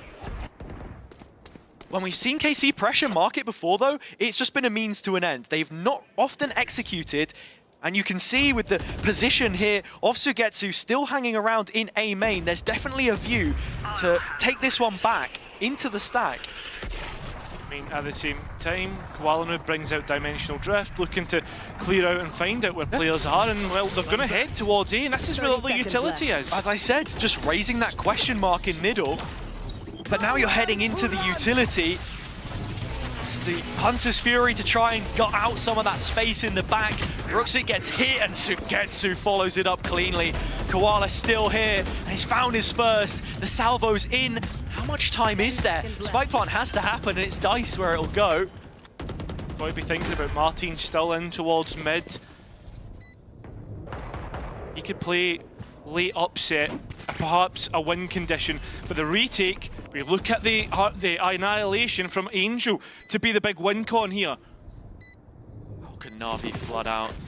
Entrenched in the heavens, still waiting for this smoke to expire, but it's time instead. Those final grains dropping to the bottom of the hourglass, and that's where Martin starts to reveal his position, buys a little more time, because, well, I tell you what, KC are going to need it on their side. Hero starting to work on the defuse, and stepping in, Martin maybe a moment too late. It's gone all the way through! Martin will die after time, but it's up as far as KC are concerned. No way, he lived! He actually lived that. The cocoon didn't fully go off, but the point still stands. Na'Vi have map point, and 5 rounds remains to be the gap. But for Na'Vi, it's 1 round. 1 round is all they need to put their hand into the next round in the lower bracket and survive. Just 1 match longer for KC, an underwhelming finish to their stage 1. A massive round to try and deal with. A set play doesn't get the value that they're looking for. Martin noted by the Cypher Cam. Again, raising an issue for Na'Vi to deal with. As soon as they take mid, Na'Vi are dropping back that defensive line into Boathouse, but this time their support. The mesh is there, and so's the sensor. Martin still with blades and an updraft. He fires himself over the top of Switch, but it's only going one way for now in the feed. Shao gets his 2. Can Angel find 2 more? He's got the first. It's a trade out 2-on-2. Look at how low Sadak is. He at least has 1 info dart to try and note anybody. He'll get the information he needs, but how long is he going to be able to survive? Breakout going through lane, flash behind it. Sadak just hiding underneath the rail right now as the lane walk-up comes through from Koala. Elite, the healthy player. We have to depend upon him again. KC, the blue wall could crumble under the pressure of Na'Vi as they're putting it on. Elite has withstood at least that first player, but he has to go big where the rest of his team couldn't. To move on in their stead for KC's stage 1 hopes and dreams. Elite will continue where the rest could not. That's number 8, but how many more do we need? I mean, we talk about CPR, resuscitation, that was a defibrillator. Electricity coursing through the veins of Elite to keep KC alive. Na'Vi now. What's the response? I mean, you look at the eco, this is where you would do something crazy on the defense. With 4 rounds left here, Na'Vi very likely sent back onto an eco at least 1 more time before this map is done, and that being the 1 rifle in the hands of Koala already cut away, loose from the round. Angel picking it back up, but still favoring the Sheriff. All I'm gonna ask, Na'Vi, please do not use Shao's ultimate.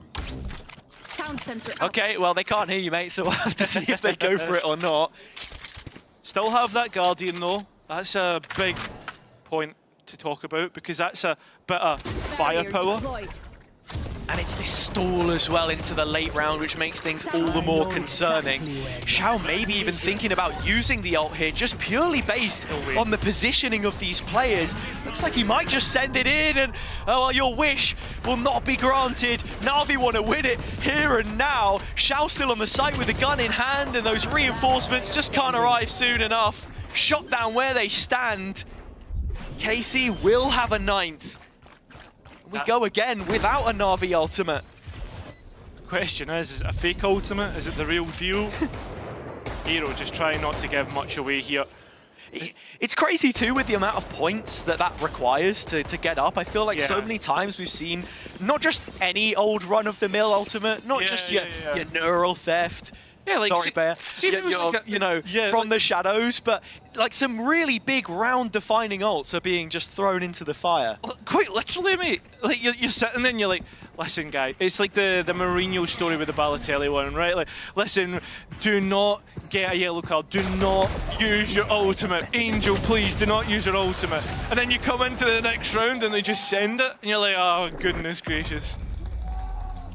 You can find a way to pull it off, you look like a genius, but right now I think Na'Vi on the receiving end more often than not. But like, you speak about, right, I know everyone speaks about like percentage plays and the numbers and let's crunch them, pushing up the glasses as Bren likes to say, but in these moments when it is literally playoff life on the line, I think the percentage play is what you opt for. Absolutely.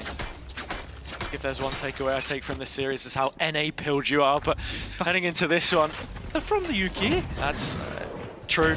And in terms of how we carry on in EMEA, it's Koala that starts things off. Xiao finding the next. Could this be the round for Na'Vi? Sui has responded. There's still a player advantage with the defense, and they have util to fall back on both sides. That they do. And even the setup here for Na'Vi, you look at it, it's Sentinel players on either side of the map, so even if Aves had gone far, straight in with their ultimate, they were prepared for it. A lot of thought put into this, but now KC are on a plan B. Towards a look at the utility set up for Hero. Cypher cam for contact. Sonic sensors round about him to create a support network, and he's calling to his team. I've seen players on my cam, they're in short. Where does KC go here? There's a gap in towards tree, and that's exactly where they find to opt to go. The question is, are they overcooking this a little bit too much? Because, as I say, bunkers on both sides for Na'Vi. Less than 30 seconds in the plays through spawn. Ruxic watching over it, but as soon as that penny drops, there's problems for KC. Elite can at least solve it with a kill for now, but this is so chaotic, Cairo. It is, and look at this, the Omen ultimate used to try and clear out Hero instead. Found by Elite's rifle. His opposite number, the Sonic sensor gives the game away, but look at the deposit in mid. Sugetsu could be massive here. Hearing the steps all on Sugetsu, gets the first, and over his former captain, the wool is pulled over his eyes. Elite was just sweating when that sensor went off, hoping that the spike could go down, and now that KC have it, it's a split deck completely. One player main and one back from short. All of this heard by Elite. Koala straight into the firing line as KC continue. I mean, that round was like prime time boxing, dancing round one another. But with that being said, I mean, the most important thing for me in the next round is one. Aviz has his null command up and available, so they can take and get rid of any Sentinel utility that's possibly needed. But the other aspect to it is Navi's buy. They are stricken once again. So they've read into a double stack on A with both Hero and Angel. Mid presence made. Navi are gambling. They want to flood back in towards A. Yeah, but this is the play that you make. Already Martin is low. Top gen is where he will dash to. And the null command comes in, but Na'Vi have players in position. They are knocking on that door. There's just a couple guns in play, but they are so quickly dealt with. KC have 11, and once again, we are at the very least guaranteed 24 rounds, but even then, whoever ends up losing this will feel hard done by. It's gone all the way down to the wire and then some. That's on every single map, Hazard. We've had full regulation, one overtime. I think overtime right here would be just. Both teams have a buy. Both teams have ultimates, which should find value. Koala Noob has decided to go for the glass cannon operator. Set play in towards B main hasn't found value, and Koala finds a little gap to work with. We running into player traffic just yet because Shower shut it down. The mid lurk lost. All focus on B and Angel the one to receive it. Right up against this wall. Sensor by his side. Drone comes in, it gets the info, and that's the reinforcement. Angel needing the duel, winning it. Na'Vi in position. This rematch from the first game of kickoff. Looking to go Na'Vi's way. A second time of asking. Koala Noob in backside, so much support. KC are cornered. Looks like they are. I mean, you can barely get back past that mesh in main. The setup's over on A. Where do you go? It's the question that Sadak is trying to answer right now as they wait. Let's see if Na'Vi try and dry peek into the rifles, holding the angle.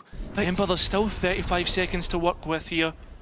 This from Ruxic as well, just another 30 spanner in the left. works, playing around his own smoke and looks to take this fight on the chin, closing in, Na'Vi in position! 13-11! This story will continue for them in the lower bracket, responding after being sent down by BBL. And unfortunately enough for KC, the wait will continue to return to another global event. That's the question, right? Is how much pressure is this roster under? They brought in Sadak to be the guy to carry the team forwards. I mean, the whole roster was built with the sights set on Paris, but closer to home, that's where the sights need to be set now because there is real problems that they need to answer. Think to their group stage as well, dropping to both Liquid and Foot late on in the groups. It's a frustrating one more than anything else now, because without the deep run, going out in this fashion with so many close series, just 6 rounds in it across the whole thing, 2 on each and every map. A lot of work to be done before stage 2, but I have to say, Na'Vi will be happy to have taken this one home because you do see the improvements game on game. And a smile of relief perhaps on the face of Koala as they just keep on going. I mean, that's it. Keep on swimming, as we say. But Na'Vi did excellently. Sure, there was a few lackluster rounds, a few slackness, but I mean, they've bought themselves more time to work on that as they look towards the upper bracket to find out who their next opponent is.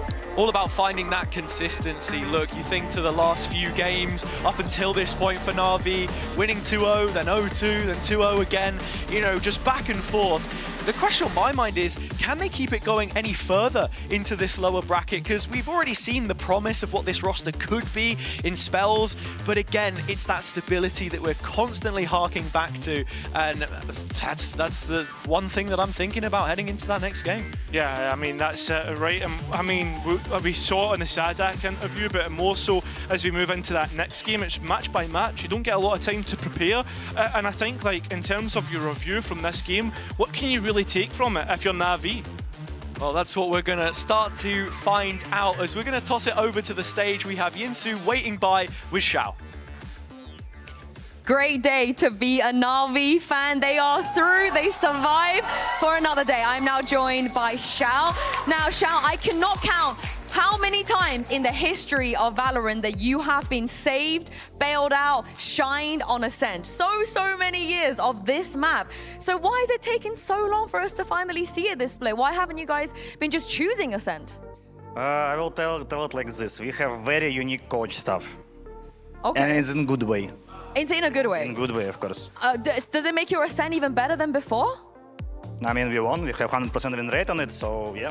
Would you personally like to play Ascent a little bit more? Because you've never had a bad performance on Ascent.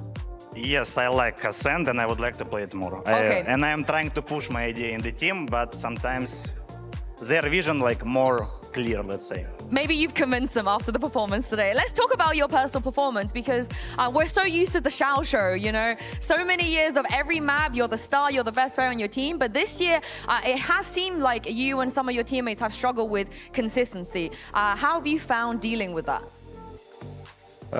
We can deal only through like going through this like situations, like loses, hard loses, winnings, and from this you get experience because we have 3 players like one of them played a bit in Fnatic in Tier 1, but two are new to this scene, so we just only experience and you need to go through, and we're just giving them time to understand, helping with them with some advices if they need, and we just work on that.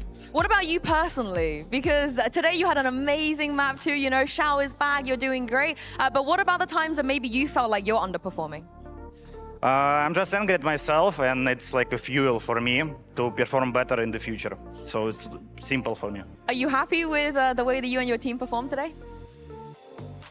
I mean, we won, so I'm happy, definitely happy, but we need to rewatch and see, like, maybe we could do it more clean.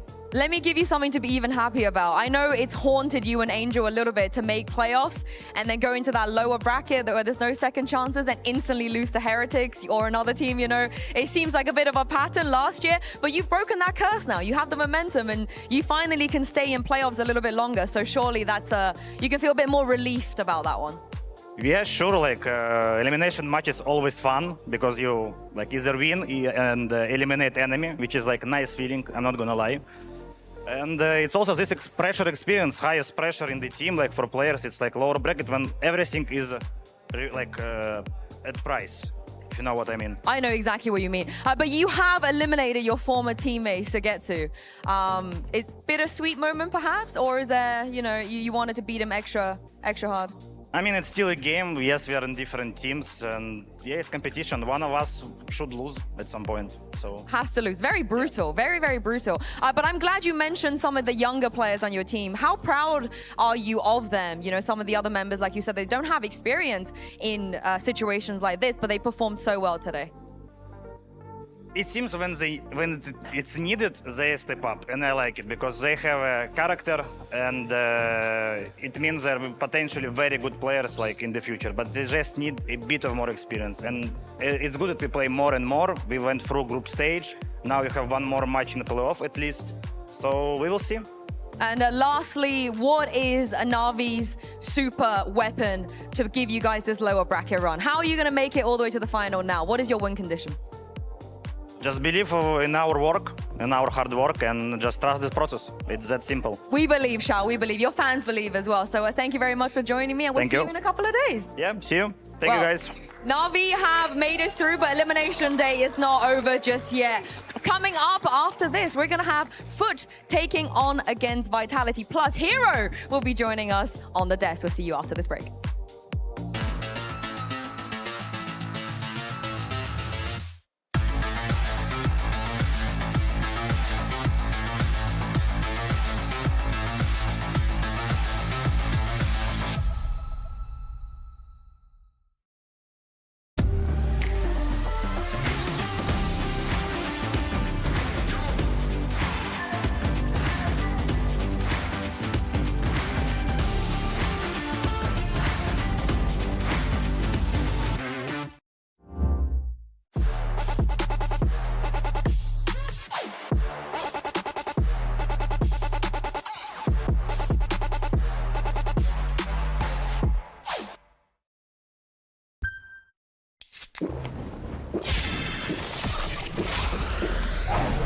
Red Bull gives you wings.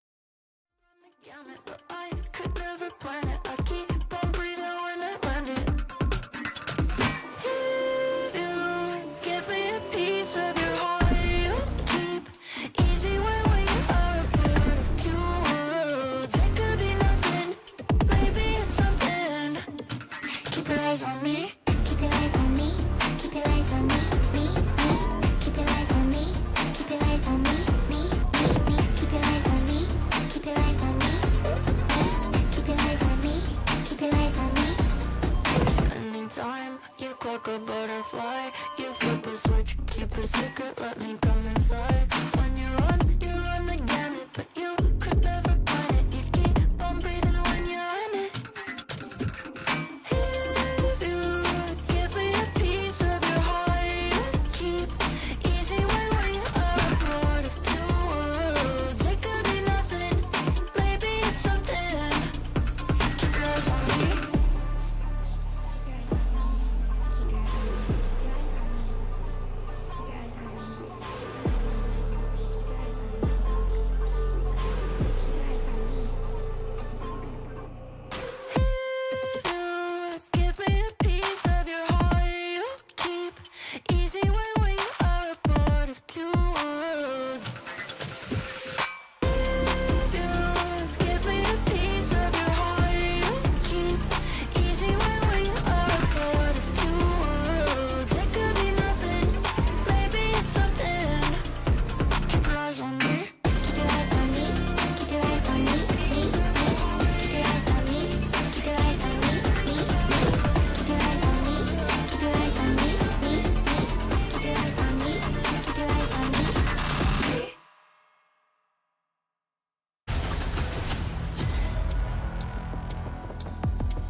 want more Na'Vi content? We're gonna give you more Na'Vi content. I'm your host, Yuka. I'm joined once again by Hypok and Hero here on the sofa. First of all, massive congratulations on that win. I asked Shao this question. I'm just gonna ask you, Hero. But we're gonna do two parts. First of all, what is your personal opinion on Ascent? Because I think joining Na'Vi, it's like you're expected to be good on Ascent, you know?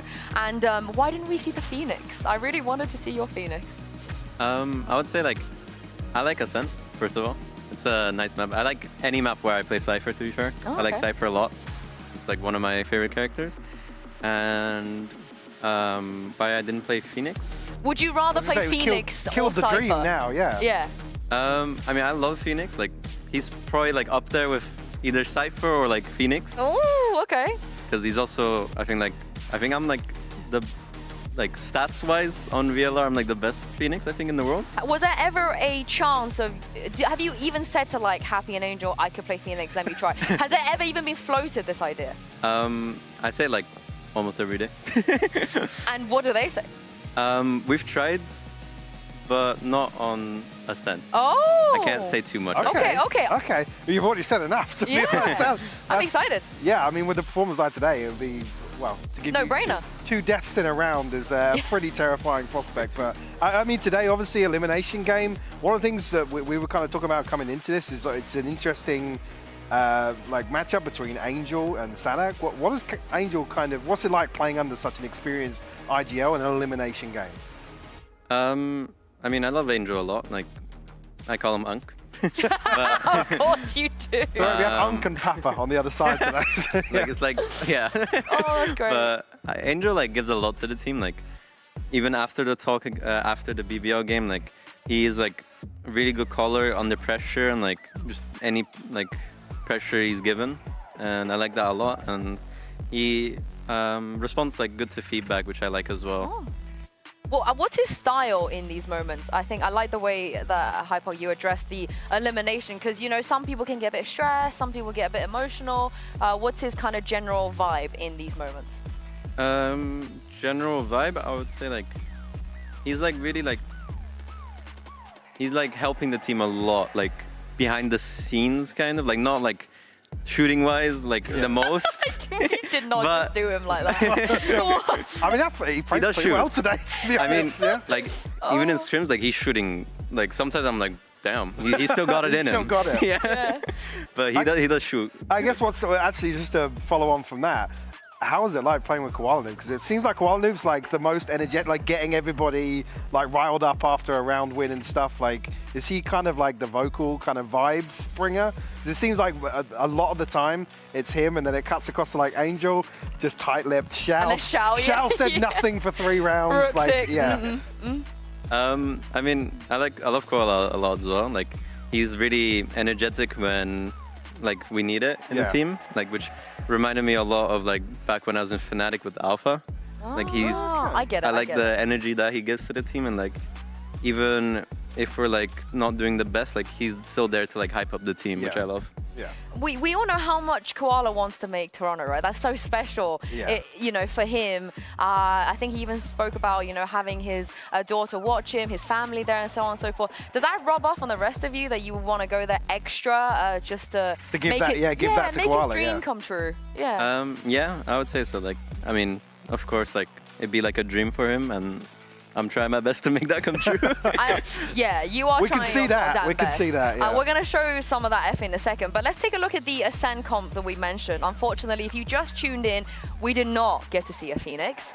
I'm a bit sad about that. But what we did get to see, though, is this, the deadlock stuff as well with the Tejo. How long have you guys been practicing with this comp? What's the idea behind all of this? I mean, we've been practicing with the comp like a good amount of time, I would say, and like Happy and Koala love the comp a lot, because back when they were in M80, like they were like saying really good things about the comp. Is this the same with Icebox as well then? They just go, on M80 we did this. Not as much as in okay. Ascent. Okay. Do you like it? Did you get bought into this as well when they pitched it? I love the comp. Like I already said, like I love any map where I play Cypher, so. I guess interesting enough is one of the theories coming out of this is understandably going to be why we obviously haven't seen Ascent yet. Is this the final form, or is there more prep that we're kind of, and again, I'm not expecting you to reveal too much. Is this kind of what you've been working on for Ascent? I mean, I wouldn't say final form. Like, I wouldn't say like final form in any map, because I feel like day by day we're like improving like every step. Yeah. So we're still like preparing like as much as we can and like doing as good as we can.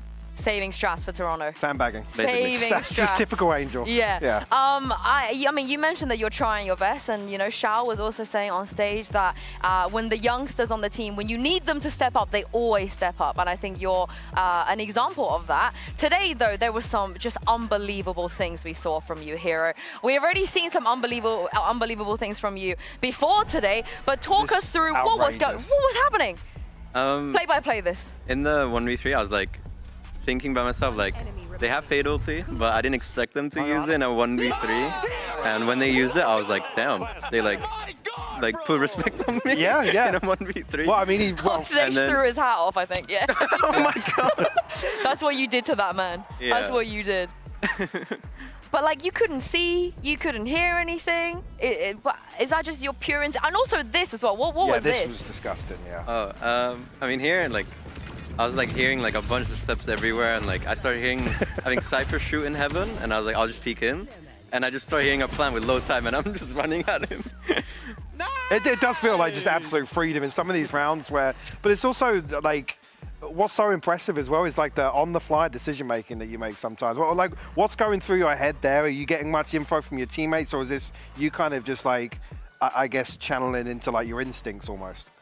It's like, I mean, obviously I do stuff off of my teammates and their like information, but a lot of it is also like instincts, I would say, like just instinctual like plays. Being young. Being young. Do you remember those days? No. You remember? Long time No, ago. you're good. You're all right. I've seen you play. Yeah. Oh, right. I thought you were saying, yeah, you're good. You're No, not Hypok is good. I don't think, I feel whenever we have discussions about like caster teams and talent teams, your name is always in there. Are you this good though? Are you Hero good, do you think? I mean, I'd like to think so. You take him on, Hero? Yeah? We go 1v1. What's that? Oh my god, can we make that happen? Can we do a 1v1? Have you played console yet? Can we do console, sure, let's go, 1v1? yeah. Yeah, you down for that? Yeah? Console? I've like probably touched the controller like 5 or 10 times in my life. Yeah, same. I think that's probably not a lie. Well, he doesn't know though, so it's fine. Okay, but we could do maybe like 1 round on the console, 1 round on the PC. Okay. Isn't there coming mobile as well? Yeah, we'll do a mobile round. Mobile would be Honestly, funny, actually, yeah. Evan, producer Evan, please write this down. Like, we'll make this happen. We'll do some a little bit of content. How are you feeling for the rest of this lower bracket, Hero? Because things do not get easier from here. You have a nice momentum now, though, because the loss yesterday was a little bit rough. Yeah, the loss like yesterday was like, it made me pretty sad, I would say, but like we had the game like the next day, so like. Well, yeah, actually, focus up. I guess interestingly enough, how did the discussions feel after the loss versus BBL? Was it kind of like did it almost feel like a total failure and almost back to the drawing board? Was there elements of the veto that you felt that were kind of missed, or was it kind of just a massive over-performance or, I guess, underestimation of BBL on the day? I wouldn't say it's like an overestimation or anything, but we had like a good talk after, like we were here and still talking, which was like, we normally don't do it. Okay. But it's like we had a good talk, and like we talked about stuff and like what we need to do tomorrow against KC, and like we had to like lock in because otherwise we get out. Yeah. You did lock in, you did. And lastly, before we let you go, you play the loser of Fnatic or Team Liquid. Who do you think your next opponent is going to be, and do you have a preference? I mean, I obviously have a preference. Like I used to be in Fnatic, but I would probably prefer going against Liquid. Oh, why? Just in general, like our performances against them and like scrims and like. Okay, some it's a better matchup for us. Scrimbucks. All right. Well, we'll find out tomorrow. But for now, thank you very much, Hero, for joining us. Congratulations once again. We'll see you in a couple of days. But it's not over. It is not over. We're going to go to a quick break. And on the other side of this, Vitality will be taking the stage against Foot.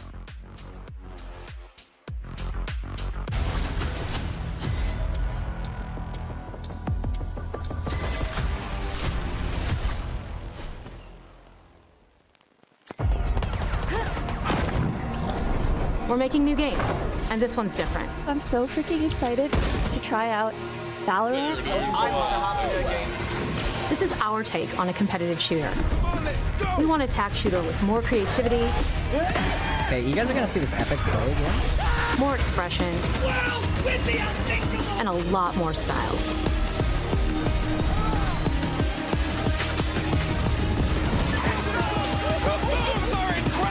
We promise we're in this for years and years to come. Now in such a cheeky little spot. The first HJ names in the history books.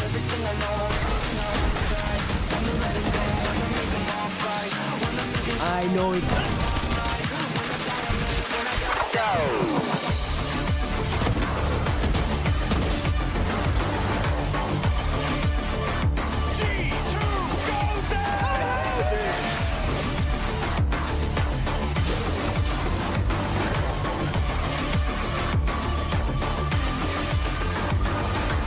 About damn time. What's the move? We killed them all.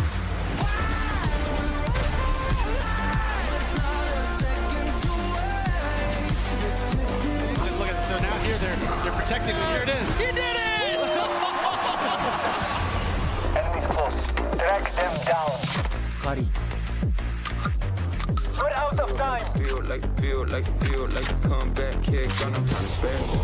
Double up score, 22-4. You know I win a lot, gotta win one more. Players up above, a flash ready. With the ace and my team went gold.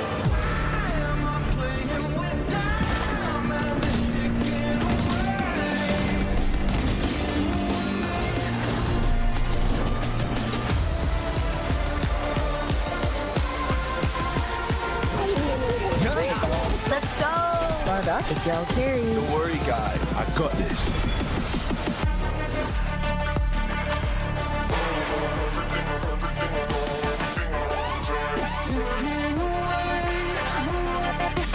Win one more. It's not a second to wait.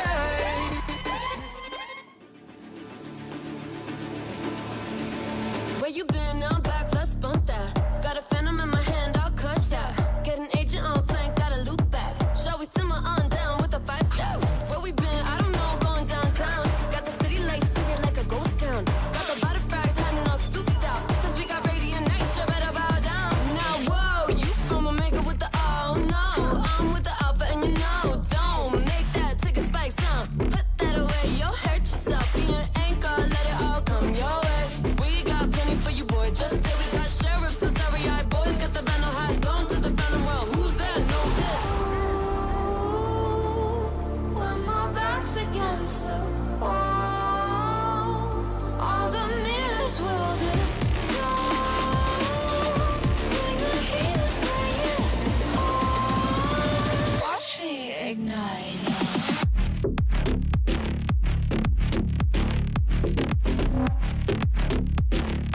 I go inside.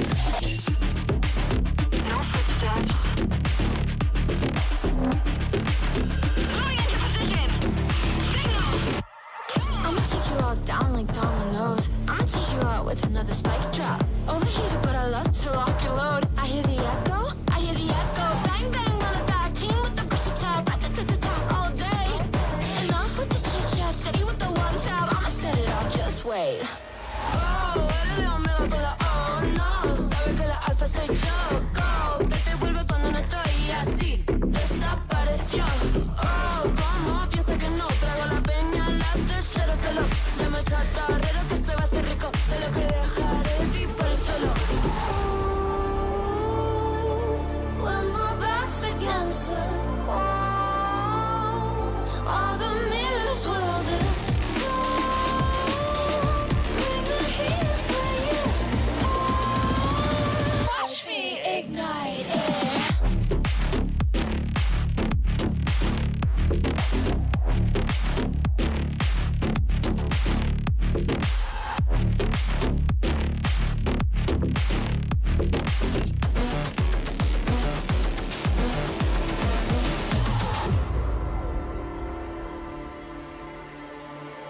We're folded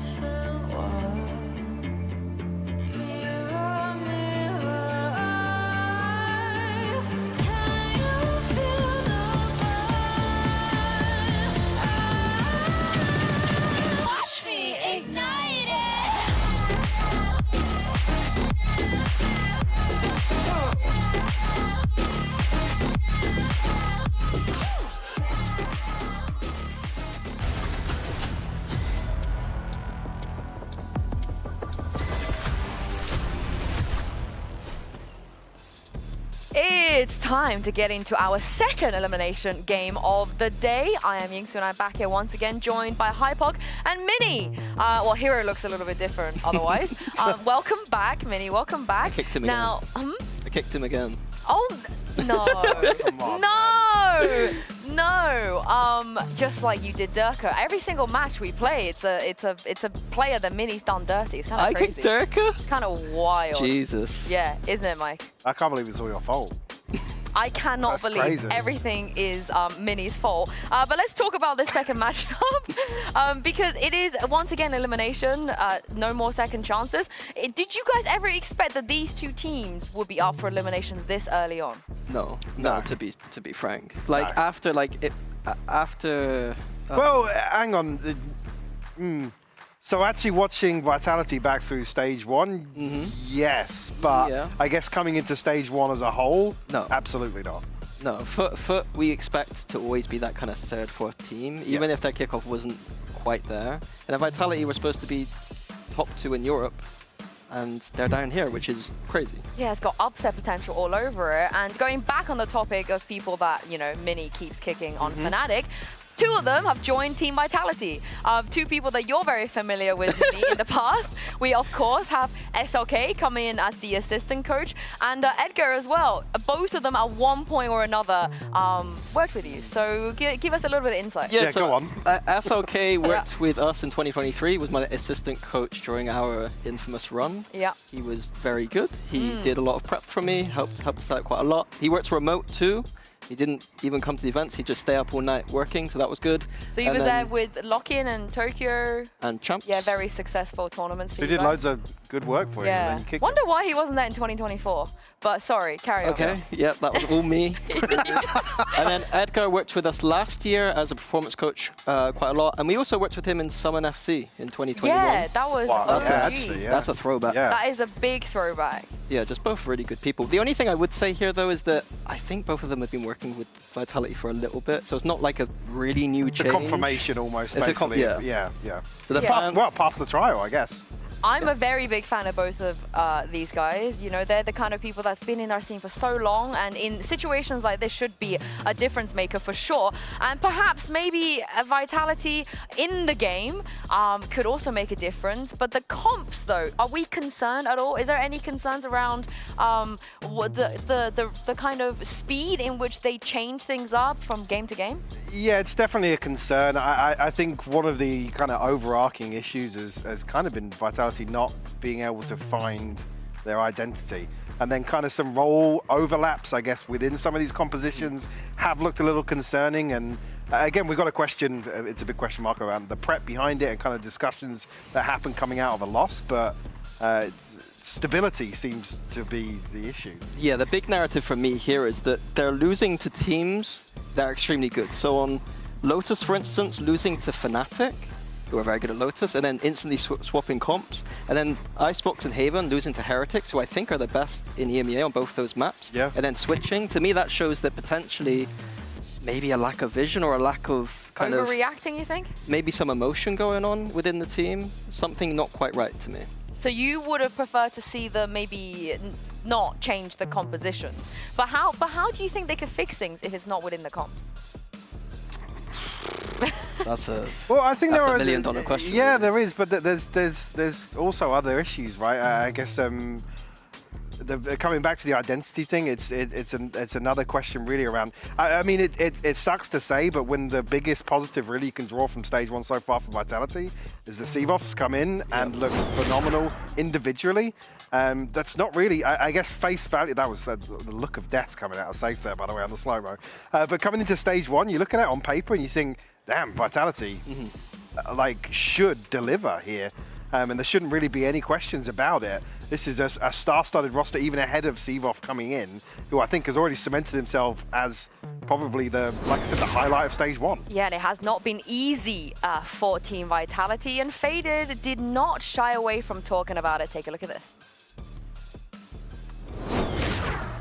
I'm now joined by the head coach of Team Vitality, Faded. Now, Faded, first of all, welcome to playoffs. It's probably not the ideal position to start off with in the lower bracket. So I wanted to ask you, what's the prep been like? What's been the main focus of your team in the last week? I mean, I think the key focus has been surrounding like ourselves. I think we're not necessarily prepping against any specific team because, you know, you never know who you're going to get. I think the key difference has been making sure that, you know, we're kind of increasing our layers in our arsenal, gaining confidence and just playing like ourselves again. So, yeah. And as you know, there's a lot of noise when it comes to your team. I think from day one that this was formed, people like to prey on your downfall. You know what that's like. So what has been going on behind the scenes? Are you able to, you know, clear things up and just reassure maybe some of the Vitality fans? Yeah, I mean, the thing is, we obviously have a lot of solid fans out there. The Vitality fan base is one of the best I've ever experienced. The support and the love they show, even with the, you know, tough showings that we had throughout Split 1. I think they're still very hopeful. They're very encouraging. So for us, it's like, you know, we do it for fans. Like, we do it for the organization. We do it for ourselves. And, you know, our worst enemy is ourselves. We kind of get in our own heads. You know, we don't play to our own levels. And I think that's where it becomes tough. But, yeah, I think the best way we can, you know, I guess make the fan base proud is to keep fighting and to keep being ourselves. So I guess the strongest criticism or maybe the narrative is always surrounding the IGL. I think that's very similar on every team, right? Yeah. If you do well, it's not the IGL. If you don't do well, the IGL is a fault. So how much of that do you think is unfounded, unwarranted, and how much of that you think does fall on the shoulder of Safe? I mean, it's a team game. And, you know, it's really tough to be the IGL or to be a leader of a team that has such high expectations. I think when it comes to Safe, you know, he's always been kind of known for his duelist or his old school Senti plays, but he has one of the best understandings of the game, in my opinion. It's just putting that to paper with the players that we have. And, you know, he has a huge responsibility on his shoulders from, you know, the players on our team to the expectation he puts on himself. You know, this guy, he's grinding day and night. He's staying up until like 2, 3 in the mornings with me, waking up at 8, 9 in the morning to just make sure we plan out the day correctly, focusing on individual improvements on himself, but also his teammates. Like, he really carries a lot of weight on his shoulders. And I think one of the things he always focuses on is not, you know, the criticism, but really focusing on how he thinks he can improve or what he can do for the team, because he's very introspective. Like, he's very critical about his own decision making or, you know, what goes right or what goes wrong. So, you know, someone like Safe, it's, you know, there's a lot of pressure on his shoulders in terms of, you know, from the outside, but the way that he handles it is actually extremely professional and impressive in my point of view. Why do you think the general community always kind of scapegoats the in-game leader, or maybe jump to that sort of conclusion whenever a team doesn't do well? I mean, I guess it's because the IGL is quote unquote like the leader, and, you know, the leader is always going to have that spotlight in a way. You know, it's never, you know, it's really tough. And I mean, I feel like Safe's the type of person who would rather have the pressure and the criticism on himself than his teammates, because he cares about everyone on the team. All, you know, from Dirtka to Les to Clem or Cyboff to Kicks, like, he cares about them all as people. And, you know, I don't think Safe minds being the guy that takes all the heat, right? If that means that the rest of the teammates are, you know, able to focus on what they need to do to improve. What's your relationship like with him? Safe, we're very close. Not only from an in-game perspective, you know, but I think one of the ways I really want to treat the team is always giving them, you know, more of like a humanistic or personality approach, personal approach. You know, so Safe and I, we spend time, you know, we're always spending time within the game, but, you know, we're always in contact. When the good happens, the bad happens, you know, no matter what happens, like, I see him as a brother, and, you know, we kind of have this very strong relationship with each other. And I think that helps with the dynamic of how we work with the team and what we try to instill, or, you know, what we try to build. But, you know, Safe is definitely family to me. So. Oh, I don't think we hear that a lot from Coach IGLing sort of pairing, but it's very important in this game. And lastly, I do wonder how much this comes down to you or Safe, or maybe the two of you, but the comps. There's been a couple of times where you guys have changed your comps, and it surprised us. It surprised a lot of people. What was the reason behind changing some of these comps? Was it just because you lost one game and you felt like you needed to change, or was there, you know, you already have a few other comps prepared? I think it's the idea of testing and playing around with different comps too as well. I know it's a pretty high pressure situation in being able to win throughout these splits, but unless we go through trial and error, it's really difficult. I think, well, you know, it's always, we kind of tend to feel that the anti-ing and kind of the strategy around us is pretty intense, especially the opponents that we play to as well. And I think, you know, there's a huge region difference, and it's something where, you know, stylistically in NA, you know, is comps that, you know, Les and I, for example, are very familiar with in the play styles of it, doesn't necessarily correlate to the EMEA region, and it's very difficult to kind of find the balance between those play styles. So for, you know, from my perspective, it really is, you know, kind of finding what fits, especially with, you know, bringing Saivov on board. We want to be able to activate him. We want to be able to activate pretty much everybody on the team and find different balances. So the comp changes and these kind of things are more centered around how we can activate the players and kind of find the best synergy within the team. Little balance. Exactly. Little balance. I like that. Thank you very much for joining me and good luck today. Perfect. Thank you so much. It's always nice to hear from Fader. Now, I want to kind of point out that tidbit of him saying him and Safe are like this, their family, their brothers. As a coach, Mini, what kind of relationship is that? Does that mirror you on Boaster, or do you think maybe that's still a rare thing to have? No, I hate Boaster. I was going to say, dish the dirt now. I hate that guy. You would have kicked him think if you that could. there's a clear trend, I think, if you look at the teams that have won historically, where there is like that trend of the IGL coach relationship, and I think it's the most important thing in the team. So I have a bit more faith in this Vitality lower bracket run if that relationship is as tight as what Fader is saying, because it seemed pretty believable to me that seemed. Yeah, he's not the type of person to lie about that, but I think the other elephant in the room, Hypok, is Durkin time. When is it? Is it today? Well, hopefully. If you're a Vitality fan, you're praying. I mean, it's been difficult to watch, but I think as well some of the things that kind of hinted at in that interview there, the expectation is really high. I think Vitality, like I said, with this face value, this roster, start of the year, would have had a target on their back. So in terms of like anti and, you know, having to, feeling as if you have to switch up compositions because you feel as if you've just been figured out or read, I think it's a fair assessment, to be honest with you. But Durka's a player that we know what he's capable of. We've seen the highest highs. We've also even historically seen, I mean, back on Fnatic as well, Durka go through a bit of a slump, but he's always come out the other side. It's just a question of when's it going to happen? When are we going to see Durka get back to some semblance of comfort? Because a lot of player reacts where he's kind of looking confused, looking frustrated at himself, and those are the things that you question. Kind of, well, again, experience for you. How are they addressed? You know, how responsive is he to kind of self-motivate and fix some of those individual issues? I think he puts a lot of pressure on himself to perform. So I'm not worried about him, if that makes sense. Like, he's the biggest critic of himself. He'll know that he's not playing at the level that he needs to be playing at right now. And he'll do anything possible to rectify that. Yeah, and he has never been eliminated at playoffs this early. Yeah. Never. Yeah, well, that's the thing. That Durka has, what, 11 out of 13 global attendance, which is just insane to think about. And he's always made it through the upper bracket as Seed 1 or Seed 2 at a push. But Seed 4, this is new territory. But it's also new territory for Foot as well. Ever since being in the partnership era, they've missed 1 global event a year, but 2 Mini. This will be new for them as well if they're eliminated today. Yeah, I think that Foot don't get painted with this narrative too much, where they are actually one of our better teams. Yeah, we don't give them enough credit. We don't give them enough credit. They're quietly the team that kind of makes it to the international and just like, our Foot's there again. Yeah, especially from the organization standpoint. They're kind of like a newer org. They're not as established. So I think they've been extremely successful over these years. Yeah.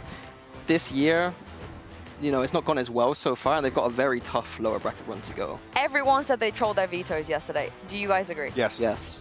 Why? I don't. Explain the veto troll to me. Like, how did they troll that veto? I mean, they let Fnatic get, well, even if you were to just take it at face value, opening 2 maps, like, that leans heavily in favor. And then to have Haven, this feels like it's like Fnatic won all 3 map picks of that veto. Yeah, I think that's it's fair to say. Even just, can they even troll today? Is there a way they could troll this against They could Vitality? troll today. I have this weird feeling that they pick Haven. They should. I think that they should be looking at Fracture as a map that they've done well on. They won it the times they played, and they seem to not like that. And a clean record as well, right? Yeah. I hope they just use that today. I mean, that's the one thing coming out yesterday you'd want to see them absolutely nail. I hope they do, because this match will send shockwaves no matter the outcome. Either Foot missed both global events this year, or Durka sees his season end far earlier than it has ever been in his career. Let's welcome the players to the stage for a game that's about legacy as much as survival. Check my pedigree, I got legacy in my pop. You playing hopscotch on that top notch on the block.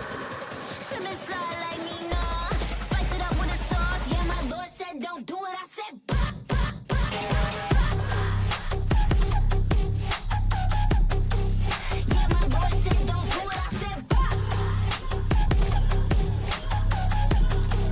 Yeah, my lord said don't do it. I said really, I can't keep up. Play father Belita, big queso. I'm born with the ether, but I still took a heater. No halo, I've been with a head gun. I've been on my King Kong. I've been on. What? Check my pedigree, I got legacy in my pop. You playing hopscotch on that top notch on the block. Slipping slide like me, nah. Spice it up with the sauce. Yeah, my lord said don't do it. I said what? Check my pedigree, I got legacy in my pop. You playing hopscotch on that top notch on the block. Slipping slide like me, nah. Chillin' with the sauce. Yeah, my lord said don't do it. I said what? There is a lot on the line here. Team Vitality, of course, the winners at kickoff here in EMEA. And we all saw Foot already yesterday. And the question about that veto, I think everybody is tuning in to see what are they going to do today. Are they going to ban the Icebox again? What are they going to pick? And how much are they going to give Vitality? Now, it says Foot all the way across, but it is actually, it is Vitality that banned Pearl. Okay. I mean, Split map 2. Now I look towards the decider. Again, we've got Fracture in there. Split's obviously a concern that bleeds over from yesterday as well. There we go. How do we feel? I think it's pretty good. I'm a bit confused by the graphic right now, but don't worry. I can tell you, it is Foot that banned Icebox. Yes. This is a decent pull for Foot, I think. Yep, they ban Icebox, Vitality ban Pearl, Foot pick Fracture, Vitality pick Split, and so on and so forth. Yeah. So I think that the Fracture being in there is great for Foot. Their Split, I would err towards Vitality there, but this could absolutely be a 3-map series. Yeah, I firmly agree. Do you think Vitality could have seen this coming? Could they have foreseen? No, not after yesterday. The Fracture pick, can they be prepared for the Fracture? Yeah, definitely. I think they've looking at the map pool for Foot. Like I said, that was why it was so surprising yesterday, to be honest with you.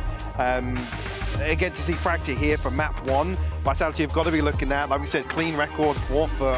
And I think actually in terms of gaps of the map pool, Fracture's one of the ones that you've got to feel like Foot are feeling confident about. Yeah, Vitality haven't played it this Split, I don't think, at all. So that is the one thing, like they don't know the information about what Vitality have cooked up. Like maybe Vitality have looked into Fracture more as one of the maps that now they need to go towards, because they kept picking Haven and it was a disaster for them. Yeah. Do you think they're going to stick with what they brought out at Bangkok? Because they beat T1 here, they beat Liquid here, they looked at least decent for Vitality on Fracture. Do they need to change anything? Was it the Tail Breach? It was the Tail Breach with a Vice, a little cheeky Vice. Tail Breach Vice, that sounds good to me. I agree. And also, I like, leave Durka on the Raze, on the Jet, on the Yoru. Stop messing about on this Neon.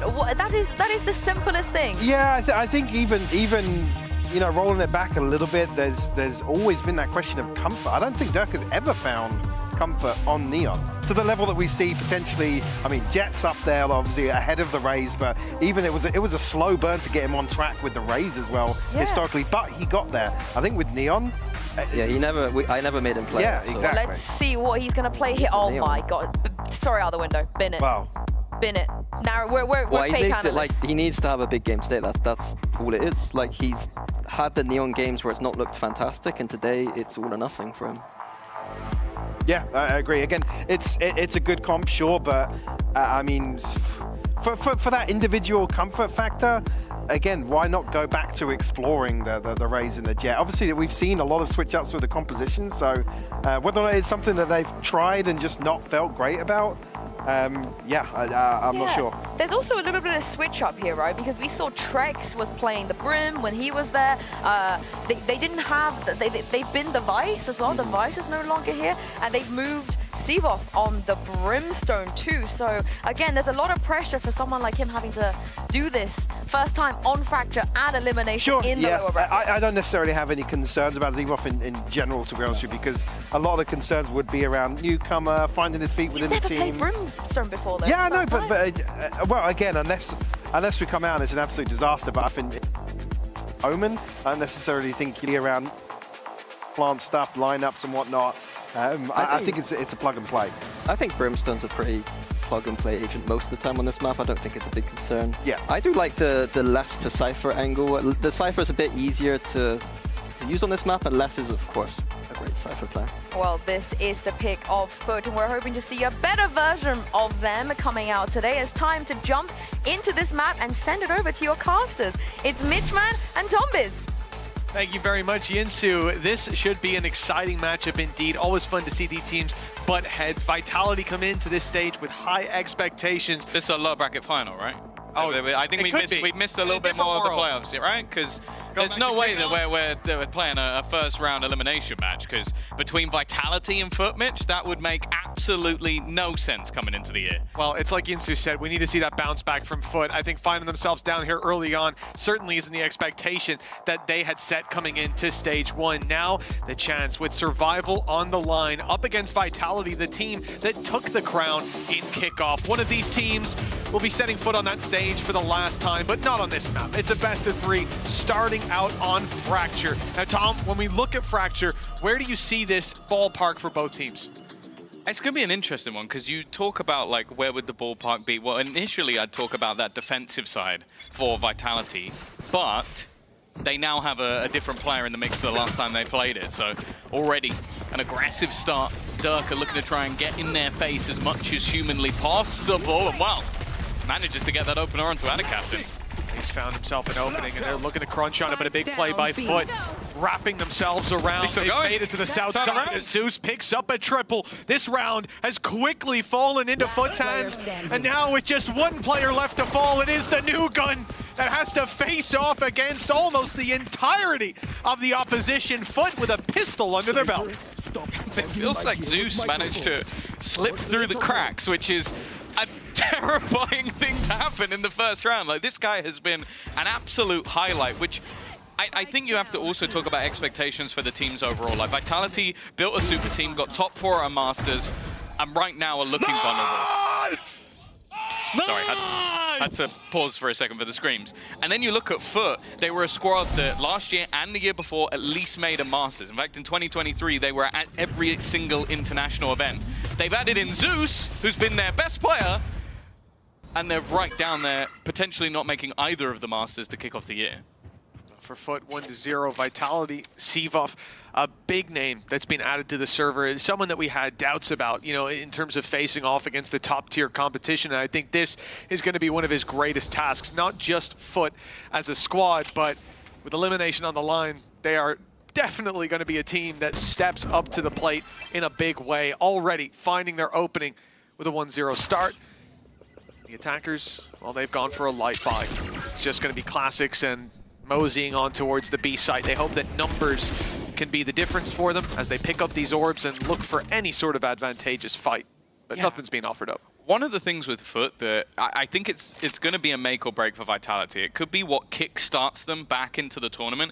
You're playing against a team that a lot of the time works off fundamentals, very aggressive in the way that they play. So maybe that boosts Vitality's confidence getting those individual fights. Or they're going to slam you into the ground. Like, they are a team of 50-50s, it seems, all the way through the matchup, and it'll really put to a test. Wow, what set up they are! Okay, Zeus, just looking for some star points out of the fourth! It might only be against pistols, but an in-zone flawless. And well, he was getting SSX tricky with it. I like the idea there from Safe, sending in the salvos to try to put Yedege on the back foot, put him out of position, but he has that cage, survives on site, and then the reinforcements come through, even catching an angle on the side of the cage. Nasty stuff for that first 3, but then the slide in no scope to close it out. You know, I was going to say, was high. Does he know it has a scope? I think he might. He might, but he didn't need it right there. The spams were good. Its hipfire is pretty accurate. I love how he's got all those kills and he's just giving it to Mr. Fallen. I hope he doesn't try that with the Outlaw, though. That'll be a different game altogether. Very aggressive from Zeus, and he'll lose his life. Durka waiting for him down below. Vitality more than happy with that opening pick. Was the message from Geist just disrespect the hell out of them today? Because that was the one rifle or one Vandal that they had in this round. Still pushing, though. The defensive side looking to try and pincer in from behind. Cracks looking to hold the line in front of them. And they kind of already have the attack boxed in, but that kill onto Cracks opened things up. Yeah, there's a lot of weaknesses for Foot. Losing those opening duels just makes it so much harder. The pressure on as they attempt to crunch towards Arcade. Last is having none of it, cleaning up the kills before he meets Yedege. But a 1 versus 4, an ace clutch needed, and really, I guess the question of damage is always going to be there in a round like this. But carrying that Bulldog through to the next could give them some opportunities, or even that reposition to catch them off as they exit. Yeah, removing weapons is often going to be the goal of players in this situation. I can assume there's no real reason for him to hold on to the gun, because if he dies, he'll get himself a Vandal in the next round, or Phantom, but it'll be a Vandal. It's whether or not he can catch anyone on the way out. Unfortunately, they're now running directly towards where he was previously seen, so his last position might have held a little bit more value. Potentially going to try and sneak up behind them. A nasty surprise if nobody's paying attention, but a couple of players watching. He'll take one.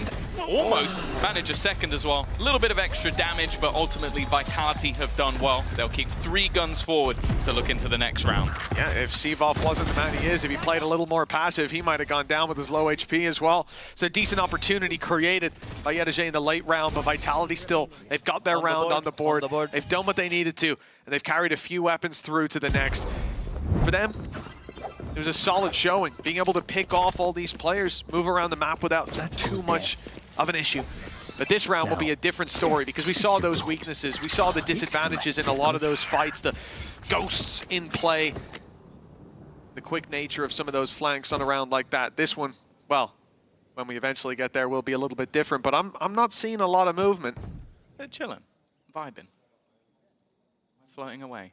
One of the things I want to talk about a little bit more with this compositional change is the last time we saw Fracture play by Vitality was actually less playing a Brimstone. Now that, for me, is the least less agent on the planet, because you want this guy in the backline, you want this guy lurking around different aspects of the map. When you play Brimstone, you have to be within a certain position. Don't do it. They're going to do it. No, don't. It's going to happen, Tom. Whether you like it or not, there it is. Oh, can we just leave the color scheme the same? I just don't like the red. It gives me nightmares.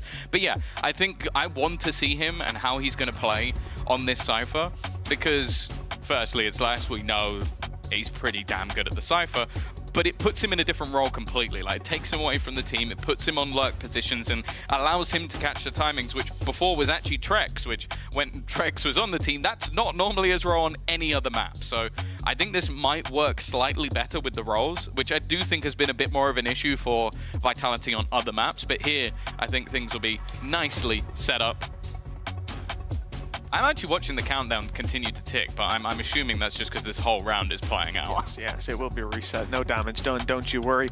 Now, we spoke about Fracture a little bit to start off. You said you wanted to talk about Vitality's defense, but obviously having not played at this stage and with a new player in, you never really know how things are going to shape up. Looking at Foot, on the other hand, we know that their defense is good. We're expecting a lot of rounds to come out of them. They've shown it to us up against Gentlemates. When it comes to the series overall, though, I wanted to touch on that. With Split up next and Ascent to close us out, do you see this as giving either team an advantage overall? Has anyone won the veto? I think Split must have been a known factor. Like, when I was sort of drafting my own veto, I was thinking that maybe Foot would actually ban it, because Foot are normally a team that likes to target ban. It's like, okay, we'll take away one of your better maps, especially if it's a weaker one, which Split has been for them. The fact it's in the pool makes me think that they have plans. They have something that they're going to try and counter on the side of Vitality, but Split has been a pretty decent map for them, even the one that they managed to take over Fnatic. So I think that both sides I have winning their own map choice, which I'll be honest with what we've seen in EMEA recently has been rare. And then Ascent, you know, Mitch, you're asking me about Ascent. Do you remember the last time Foot played Ascent? It's carved out about a whole day in my memory. So yeah, it's kind of hard to forget that one. 25 to 23. They've had a lot of practice, is what I'll say. There's a lot of tape. They're also running the, well, yeah, but they're running the cookie cutter comp anyway, the most basic Ascent comp we've ever seen. So I don't think that's going to be the game changer. The thing for me was that Zeus was really quiet in that series versus BBR. I don't know if that'll be possible for Vitality to do. This guy is already 7 and, wow. It says 1, but that, wait, no, he did die. He did die. He ran underneath like a lunatic. He wanted to fight right away. It was a little crazy. Just to let you know at home, the reroll done, the round reroll that's happening, you're seeing it down the bottom of your screens. Don't panic. It is still 2-1. It's just the round that we saw kind of we're checking barriers go up. inventory. No, we're looking at their skins. Yeah, checking out their inventory. Hey, is someone using the straight dragon vandal again? Naughty, naughty. No. Don't remind me about that. Looking at you, Patatek. But yeah, no, like this is nothing changed. It's still 2-1. The rounds we saw played out will maintain, just to alleviate any of your anxiety around that. But yeah, so overall, I don't think you gave me a definitive answer though. Is there a winner to this veto, Tom? No, I think that we have ended in a middle ground. Of course, we haven't seen a mass amount of Ascent from Vitality. But when we did, they kind of just destroyed Apex. So I can't say I learned massism from it. I think that it looks good for them in terms of like the roles. I always like seeing kicks on a KO. I think it's strong for him individually. Obviously the breach, I think he's solid at the setup, but it allows him to have that little bit of extra flair.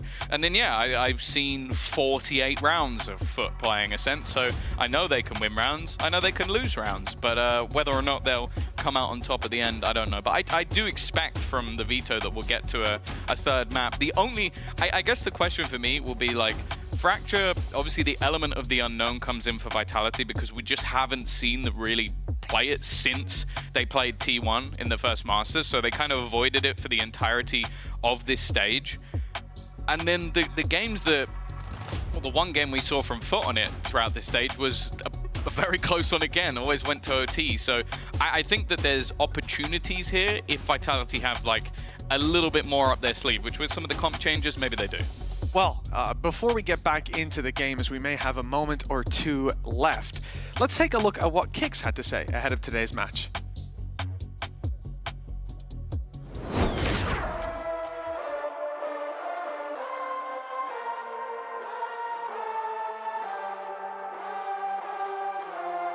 There's a difference between playoffs and regular season. For us, what it's been so far is we had a shaky start to the regular season and we had to take a step back and take a more fundamental approach. We feel a lot more confident again. We feel like we're on a better path, and like if we continue the same development on just like the basics and then moving on to the more complex things, I think that will be right in time to be in our best shape for playoffs. It's pretty important now. Like when I got to my first international last year, when it was champs in Korea, like that feeling was kind of surreal.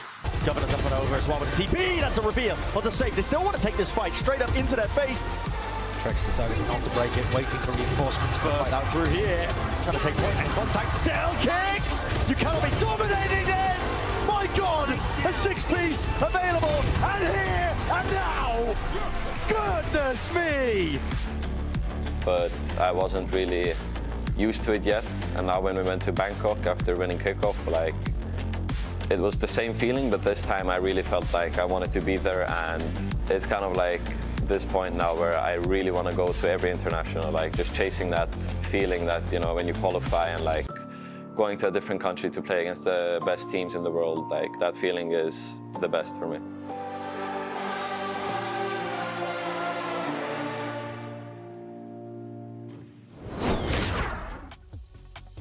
Well, to make it back to that stage, there's going to be a bit of a grind, starting out with a battle against Foot. We'll see it resume fairly shortly as the reroll's been done, and they are just confirming that everything is okay on the server. Everything is as it was. Now, Tom, as we get back into the game, to remind people who might be joining us just now, it's been a lights-out start from Zeus. He had a crazy play coming in with the Marshall. Excited to see how much more lights he can do. Lights out, then knockdown. Yeah. Oh, yeah. I mean, he ran headfirst into a brick wall down in the underpass. Durka was waiting for him, and I think that's going to be a great battle to watch unfold because they talked about it on the desk. Is it Durkin time? When is it? And to be honest, in some of the games, he's still been there. It's just the reality is if you're losing and Durka's going even, it doesn't. That's not the Durka we know, right? We're looking to see this guy pushing on that 30 mark, just like you. We're talking about a guy who was first place at kickoff.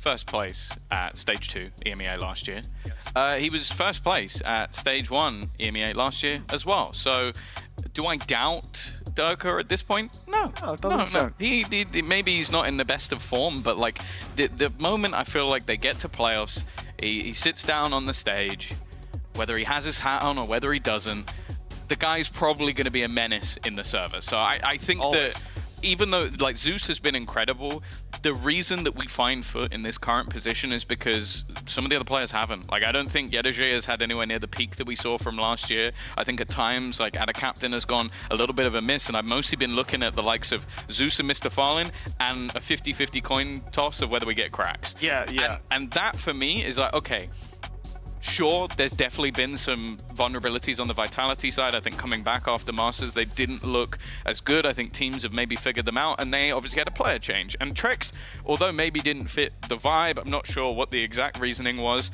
he did a lot for the team. He's a fantastic initiator player. The man knows, I think, every single lineup under the sun and still shoots like hell while doing it. So I think that they had things they needed to fix. Well, they've had a little bit of extra time coming into the playoffs. Even, like, the thing is, their position in my eyes is better than Foot's because you got to watch them play and now get to play them. Like, it's a decent position. Obviously, it's one match and you're out. It's risky, but Durka, safe, kicks, they've all been there a million times. Less, need I say it. The only one who's new is Sivov, and he's been pretty good this season. Yeah, he came in, he kicked the doors down, blew him off the hinges. We're back into the game. Barriers are up, and we're seeing a lot more movement than last time. That's a good sign. Vitality grouped up. Remember, he's cleared the whole north side within 15 seconds. That's a lot of information. The drone gets a little bit for themselves, and that Cypher utility down and out. Suppressed is Yedege, but he fires back some bullets to suppress his enemies. A molly that delays, and they won't be able to execute off that utility falling. Looks like Vitality are trying to find another approach, and Sivov opens that avenue. Yeah, well, the thing is, Foot knew almost exactly where they were, but it still seemed like Mr. Fallen was caught off guard by that. They're going to try and re-aggress off the back of the stun. The shot's not quite connecting. A solid counter flash thrown out by the attack side, and now they look to wrap back in, still having that additional information. Yedege, though, Zeus spraying through, still trying to get through that same choke point that they were stopped at initially. Vitality has stalled. That's exactly why they wanted to go so quickly when they saw his utility was down. That cage causes so many problems. Combine that with the fact that he's using a Phantom, you can't see the tracers, and he is firing on all cylinders. With that utility now in play, the camera watching for the walkouts on A, and no more steps. The complete freeze from Vitality, at least from Foot's perspective. They make the rotation you just highlighted, Tom. Everybody other than Yedege is waiting on this B side of the map with cracks sneaking down below. This is a powerful setup.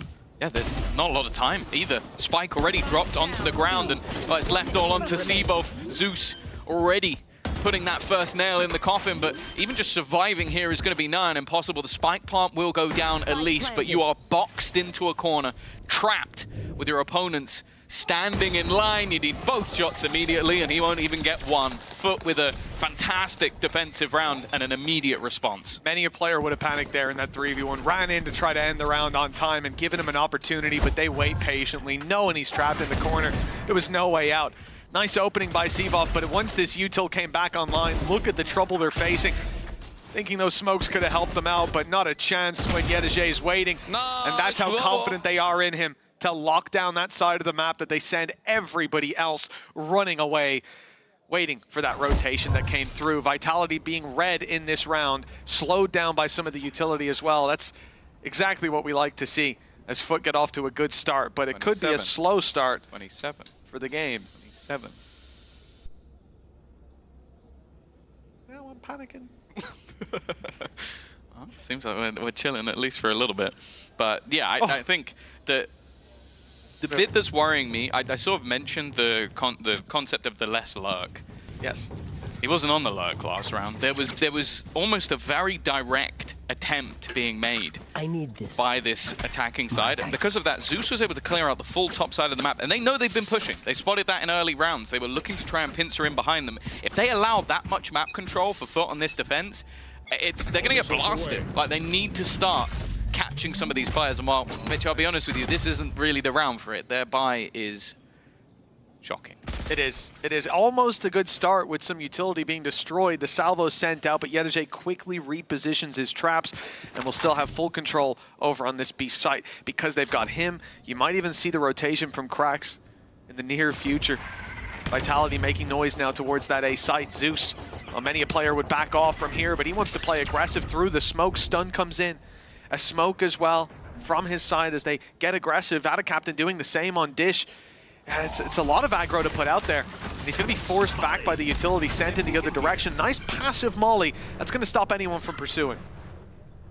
They're getting a lot of info, getting a lot of space, but Vitality's goal so far has just been to garner as many orbs as possible. Durka one away from the overdrive, which is one of the few things that could realistically turn this round alongside that orbital strike, but it's how much do you want to commit with 35 seconds. No real information, and they're about to walk into that same Cypher setup, this time on B. Stun, I don't think landed. Yedajay safely able to spray down his trap that was repositioned earlier. Nets in one with Durka falling. Now the fight in the open going just as well. Sure, he'll fall eventually, but limited time and even more limited weaponry remaining. This is a clean round from the side of Foot. Cracks full blinded him. I think so. He's like popping through the smoke. Just full blinds the guy. He's like, right, I've survived. I managed to take down one. I see the other guy right in front of me. I no longer see the other guy right in front of me. But hey, they won their round. An assist for that as well. He's oh, you're welcome, by the way. Helped him out. Yeah, that was nice, and I think you see as well. It does. It pops up assist too. It's just beautiful. No, but he gets flanked out from heaven. Les is able to take him down. I think that would have happened either way. The reality is only losing that one player with the pressure Vitality put on there with that quick springboard into sight. That's fantastic. Zeus dodges the stun, looks for the fight. That is Durka on the other side, but he's not deterred, and maybe he should have been. Plenty of players backing him up, and Zeus down. Captain looks to fill his boots, but boots of lead, they're sinking in this round. It's all out aggression. They're literally just trying to stop Vitality before they can even get anywhere near any part of the map. And it does almost feel like Zeus has just been told to be disrespectful. Cracks. Okay, he definitely wanted to. He is going to. Straight through. Oh, the spray is not pretty. One completely blind, and it is 1v1 Jules galore for this round. Every single fight being taken, and so far, every single one being lost. It's only Yedajay standing. Economy, it's not bad, but it's not as good as you might think for the side of Foot. It's looking like he's going to attempt to do some damage here. And he's going to fail. 4-1 up, you see Durka getting aggressive. He's on an agent that he can quickly back off around a corner, and you decide to go one-by-one aggression into that angle. It's a mistake, and it plays out as exactly as you'd expect. Vitality feeling like their opponents just played into their hand. Zivov picking them off through the smoke, but he had the info from his teammates. The thing is, they've done this every round, though. Like, it's worked. I appreciate it. I appreciate it. 2/3 of the time, which I wouldn't say it's the greatest way to play Valorant, but I genuinely wonder how much of this is just like, let's just disrespect the hell out of them. Like, we just have the better players. Because just going back again, he's just swinging it. And had a captain alongside him. They're just dry peeking.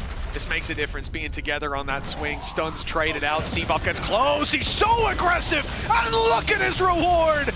A double pickup. An ult burned up by Captain for nothing, all thanks to that reposition. Ult's online for Vitality. How this isn't the round where they'll need them. Zivov is carrying them across the finish line in this one.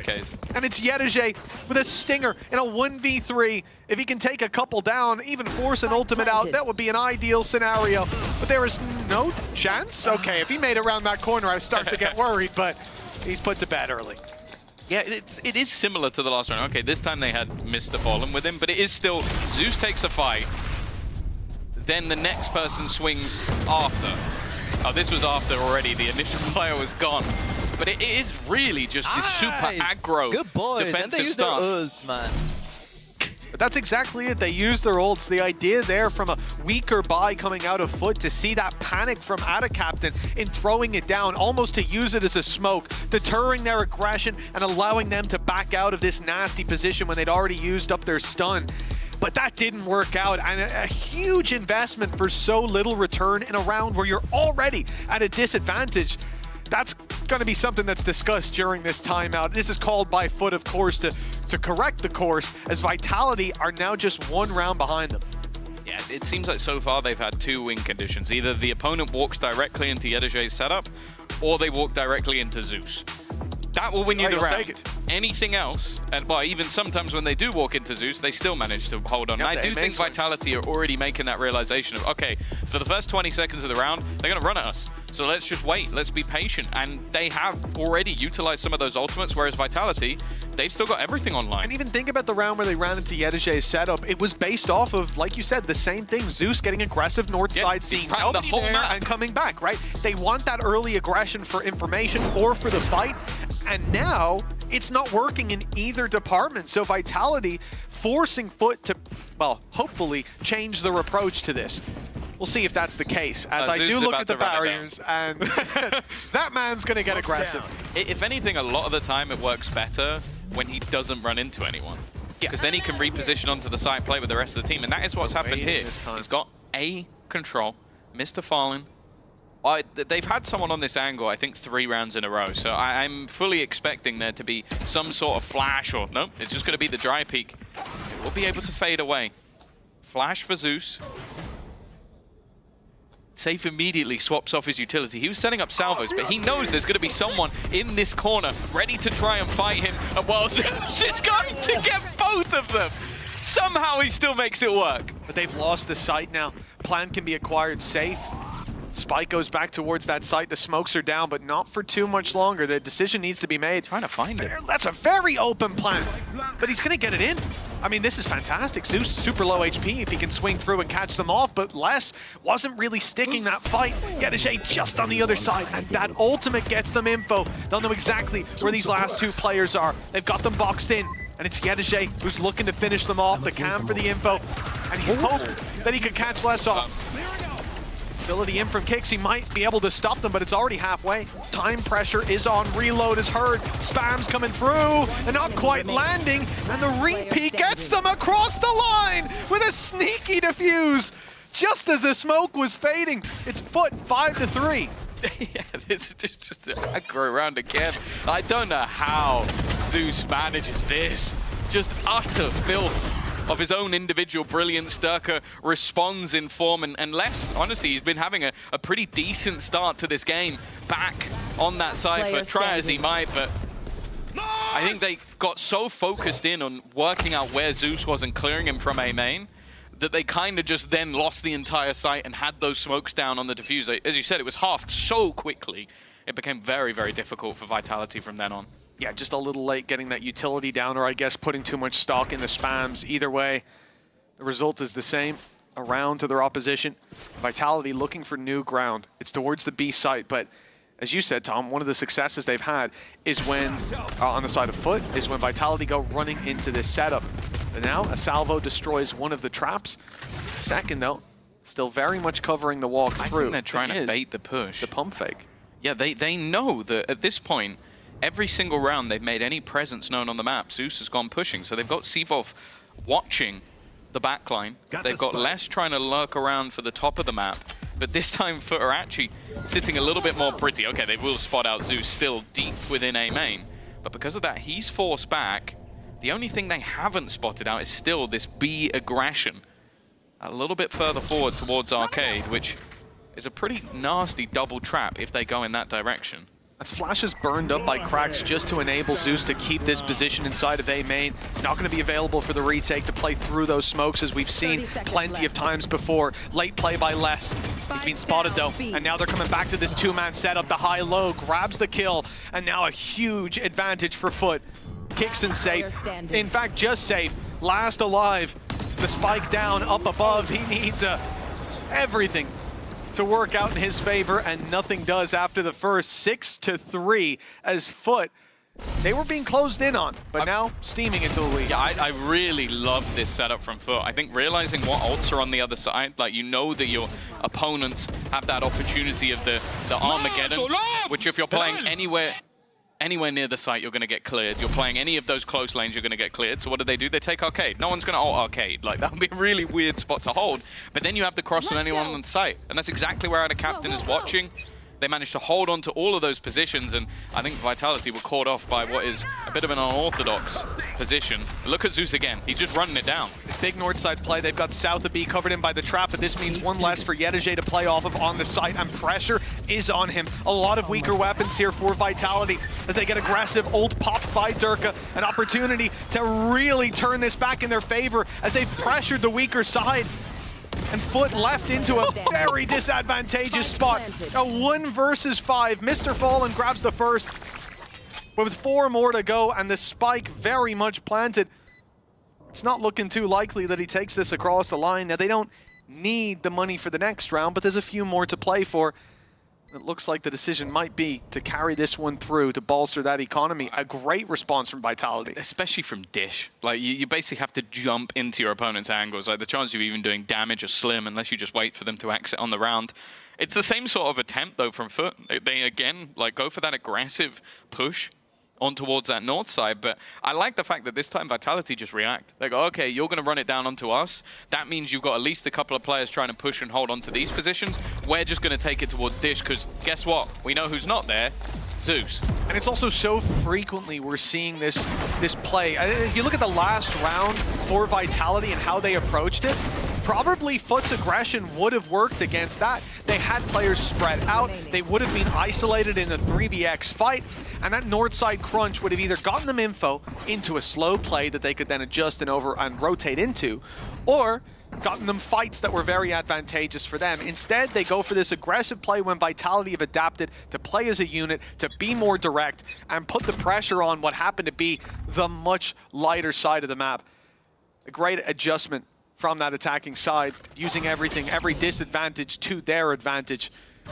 As now we come into round 11. 2 more to play for. Vitality still with a chance to tie things up before we exit this half. Yeah, and if we can go off their previous form at Masters, as we mentioned, the defensive side is where they thrived, but it's a different look roster. Even a different comp. Camera taken out. Now, though, pressure being put onto Yedajay once again. A completely different position from Ada Captain. But his teammate is going to end up isolated. For Yedajay, this has been enough a lot of the time. The spam through the smoke doesn't quite connect, and actually it's Mr. Fallen that's taken the majority of the damage so far. Rolling Thunder will be committed from Foot. They really want this round, and understandably would put them with a leg up at the half no matter what happens next. But Cvov's put Yedajay in the dirt. It made it to the side at least, but those smokes soon to fade. Safe falls. Okay, they need a few more kills though, and it's mainly up towards heaven. Orbital Strike will be pulled into play, getting them a pick as well with Zeus falling. And the spike still needing to be defused. The smoke's no longer blocking them. Kraxko's pushing, but he is caught as well. Everybody stepping up to the plate, but another fantastic round from Cvov. He seems so present in these rounds that they convincingly win, and now 6-5. 1 away from tying things up at the half. Yeah, it was mentioned on the desk as well, like, would there be that comfort on an agent he hasn't really played? Yes, looks like. Yes, there will be. I think good timing on the stun combination as well with the ultimate, but even just individually. The guy is popping off 13 and 6. Yeah, it was thank you for the cricket. 5's looking good as well. 6-5, an even half possible. But still investment here for the side of Foot. Ultimates not looking like they'll play much of a part in this round. Orbital Strike for Ada Captain, the one that is close, and Zeus. There's no surprise that Cvov is watching for A main. He has managed to dominate this portion of the map and are even getting ready to set up a stun just to try and remove him from this position deep into A main alongside the drone. Locating targets. And the drone being used, I'm not even sure if it's needed. I think we know the setup by this point. Zeus is on the corner. Krax is here ready with the flash. Use the stun to start with, try to force that aggression, and oh, they're gonna wish they had that flash in a little earlier. It's gonna be kept for later on. Zeus will not be. He's put in the dirt early on, and it looks like Foot's chances of a lead at the half may be getting buried as Vitality. They've still got Cvov up in full health, a man advantage. If they push A, they're going into a lot of defenders. It doesn't seem like 30 seconds left. it's been much of a note towards Dish. They've got to be careful with this last position looking to come in from behind. Salvos to force them more into the open and hoping space can be made, and it has been. Dirk has done well there. Is Les, as said, it seemed like he was completely unnoted by the opposing side, and Cvov is there to strike once again. A 6-6 half looking inevitable, unless we can see that clutch from Dish, which, as I said earlier, is not an easy thing to do. No. You know, maybe if you had some utility to help you out, but just the cam, I'm not sure how much Yadajay can do with that. A Guardian in hand, and 4 players that he's up against. Super passive position, safe, waiting for salvos to come online. Aftershock in play as well. They're so far out of the sight. There's no way that this can go his way. It's a stat farming round, and it turns out to be just that, but for Durka.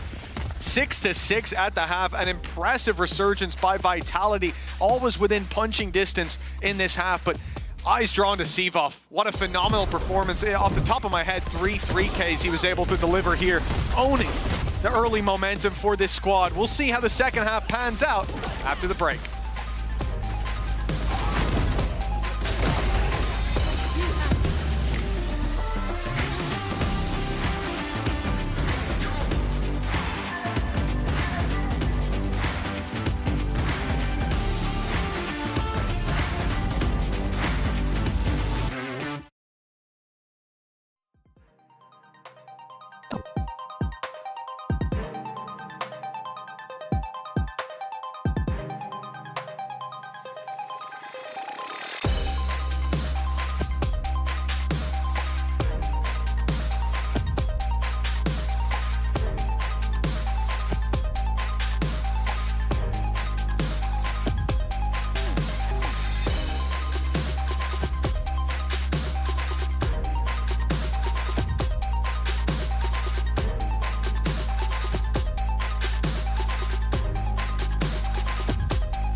Welcome back. Tied up neck and neck after the first half, Tom.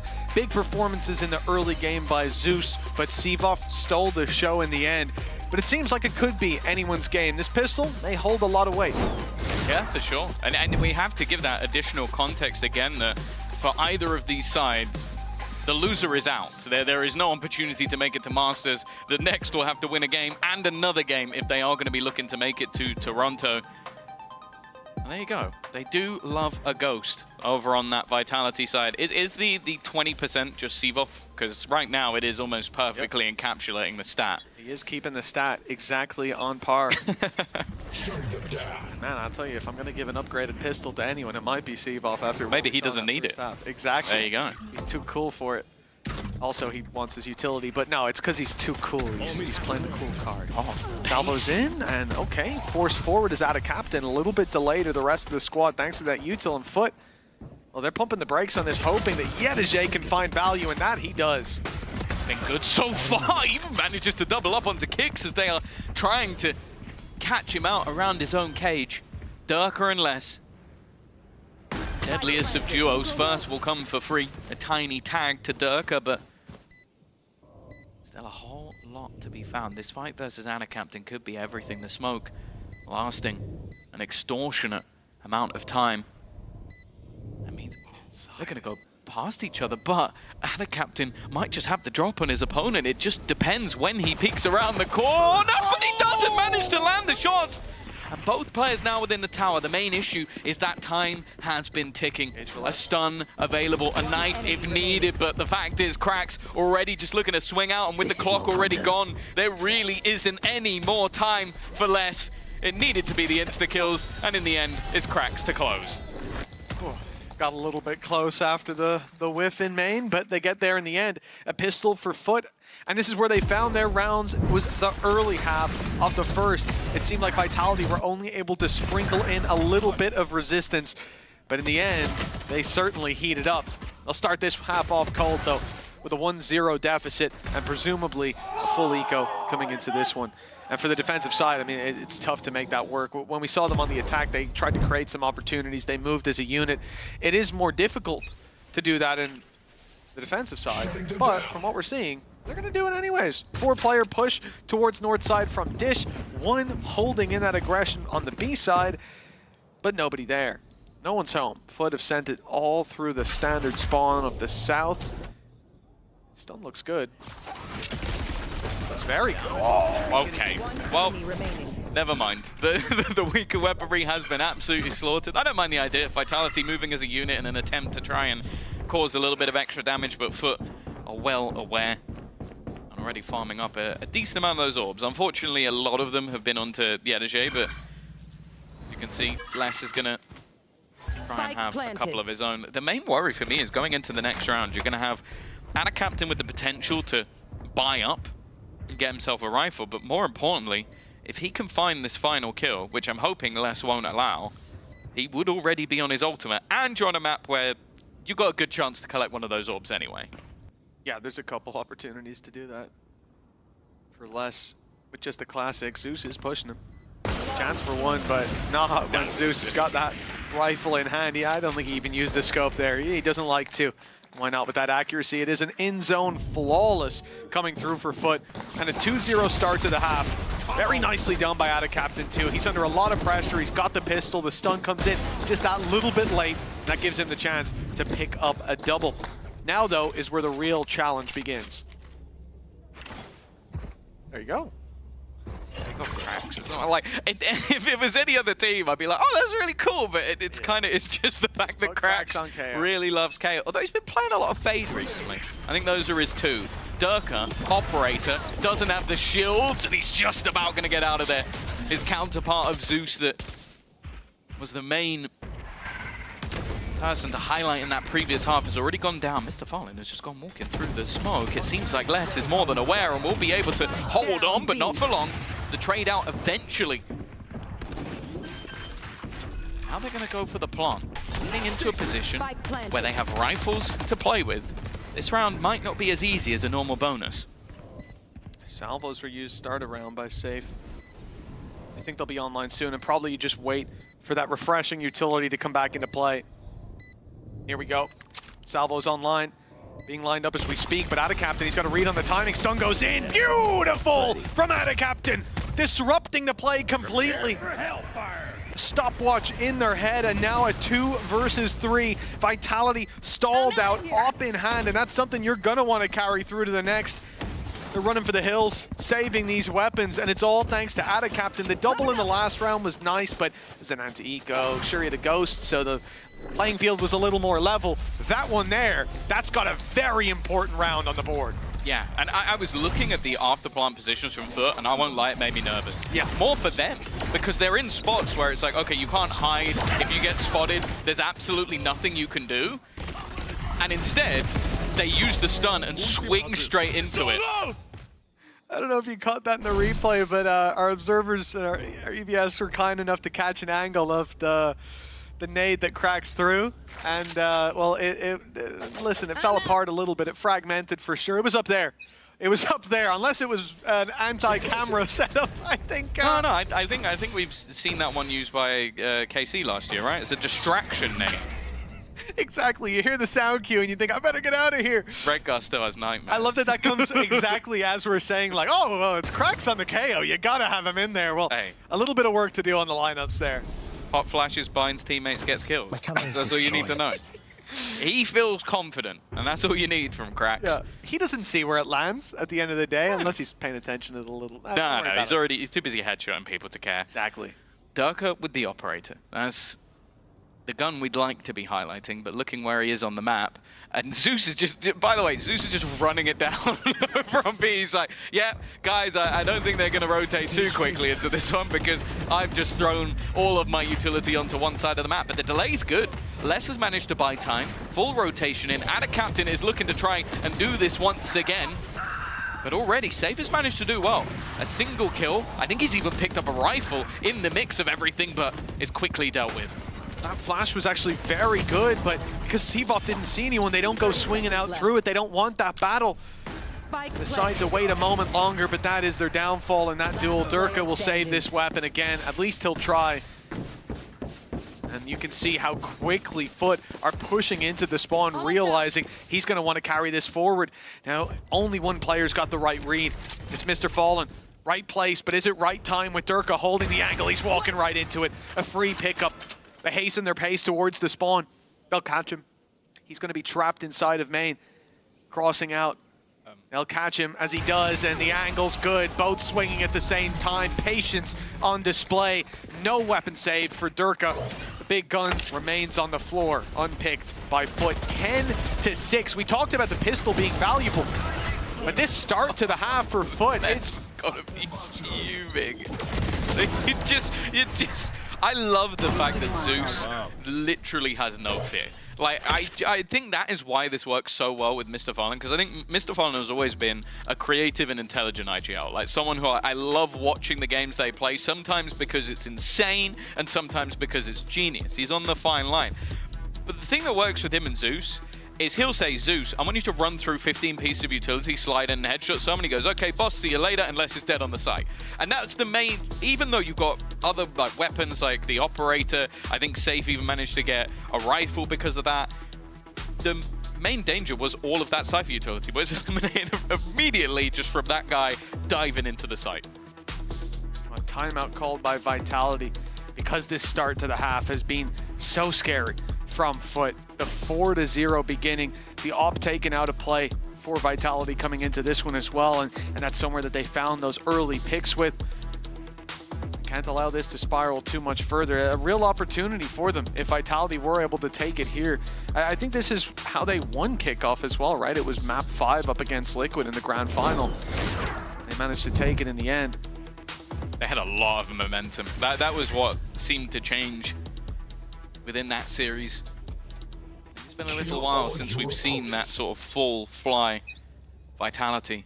And right now, a couple of players, Kicks and Safe, definitely having a bit more of a rough time on the individual front. And you look at Foot, and that's not the case. Like we mentioned that maybe the LG and a Captain have had quieter performances. In this map, they've been fantastic. I think you exclude the first 3 rounds and they're top of the board. Yeah. Scary signs. And Foot not looking to slow down anytime soon. If they win this round, it's the home stretch with Vitality stalling out in the early half of the defense. Gotta go. They've already lost a lot of control, but relying on these traps being tripped. For now, that's not the case. The plant comes in before any fall. Durka, the flash catches him. Beautiful work from Mr. Fallen. And he follows up with the kill onto Kicks too. Less Safe and Seavoth, they've got it all to do, and money's not great.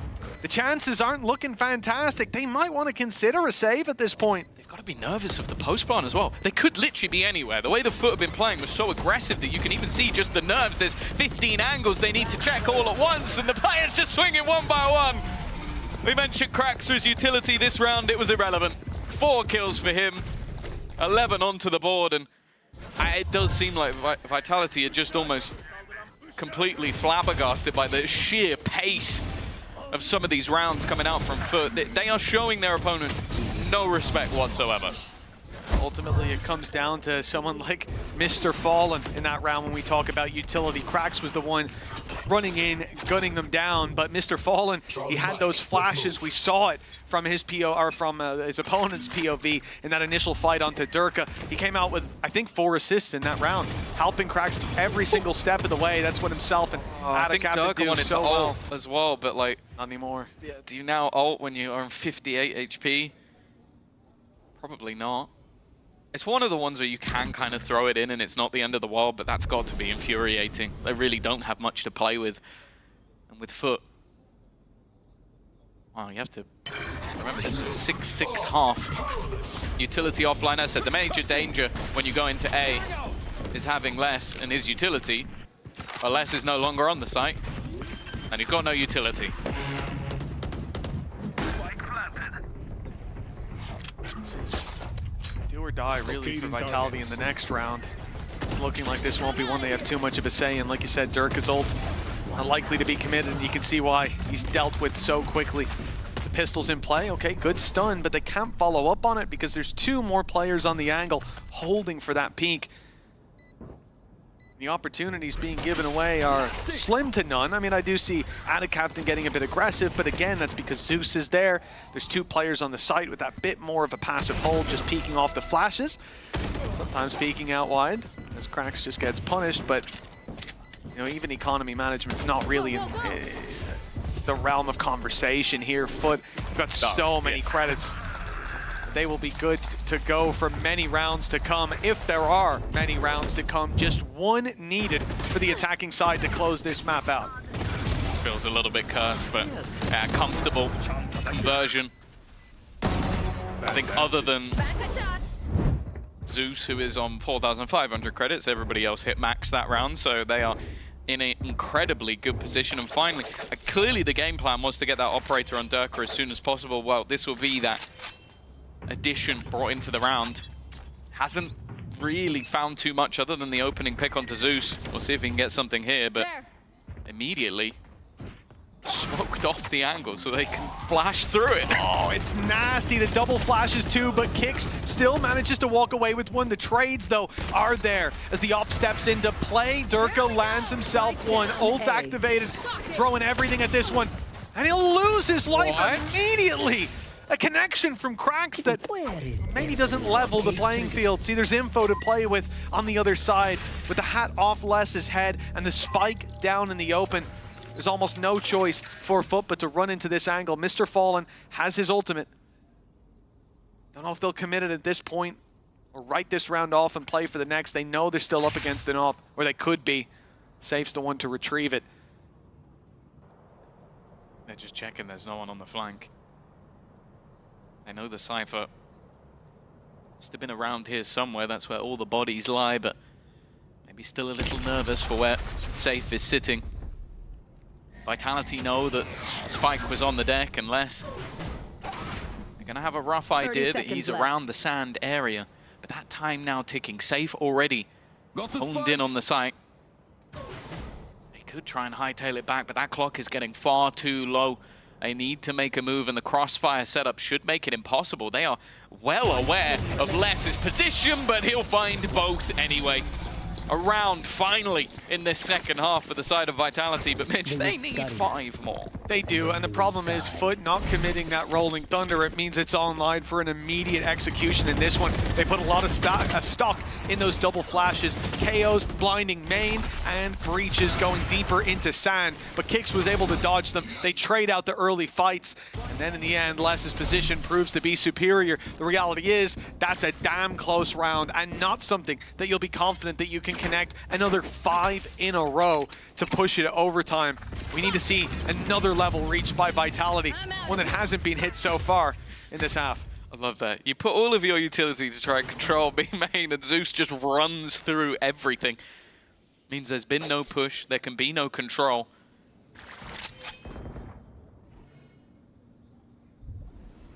Now at least the defense has been able to take a bit of control towards A main. That's where Durka is posted with the operator, and they've also done the same in the arcade. A similar setup to what we saw from Foot. It does, however, look like Foot are just waiting, watching for that aggression, allowing time for Yedajay to slowly move up on A, take that disc control and potentially have a late flank. But with that Rolling Thunder available, again, I like the positions that the defense have chosen.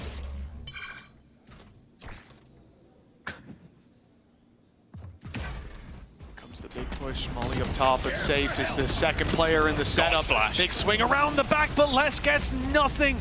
And now this becomes very troublesome indeed. If they get the plant here, Rolling Thunder for post-plant Zeus. Actually the one looking for the plant. Instead it's going towards Adacaptain. They baited it's it. just a bait to start. Rolling Thunder used up as Yedege is running it down. Information in play. They know exactly where Durka is. No smokes to block him off, but no need to peek him either. And going running in there with the op with no ult to fall back on, it's not going to look too pretty. He's going to take down 5 players. In fact, he's only got 4 shots in his magazine.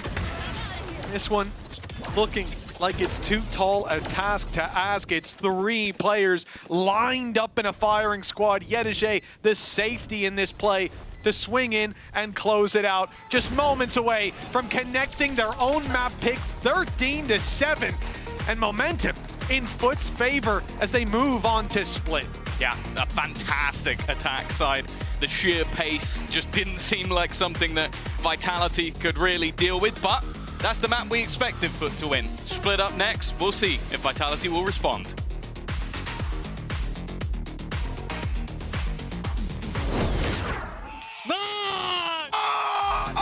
Nice.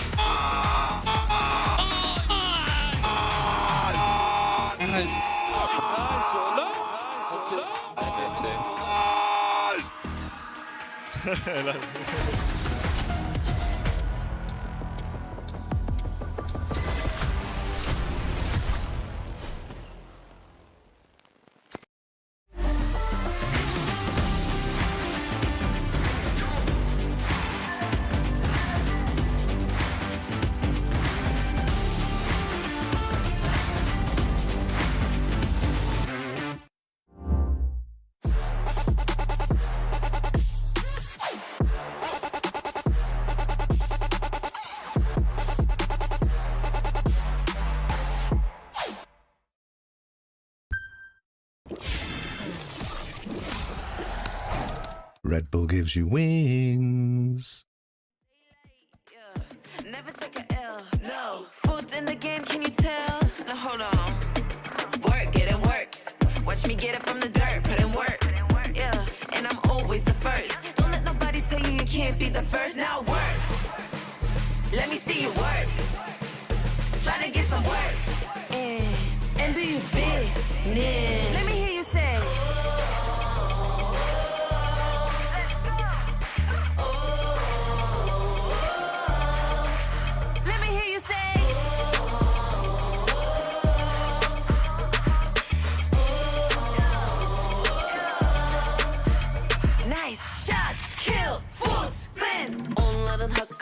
Konuşamam evet belki de ama ya kazanıp hava atarım istediğim o ya. Uykulu da yaparım, uykumda da yaparım. Rahatlıkla yeminle güven ben yaparım. Aces up my sleeve, everything I preach, breaking history. Know you came to see how I work. Let me see you work. Try to get some work. And be big. Let me hear you say.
Foot are back to their winning ways and have earned themselves their first map win here at Playoffs. I'm your host, so I'm back here with Mini and Hypog. After yesterday, there was a lot of concerns around this team, but we like the veto. Yeah. Did we like what they brought on Fracture?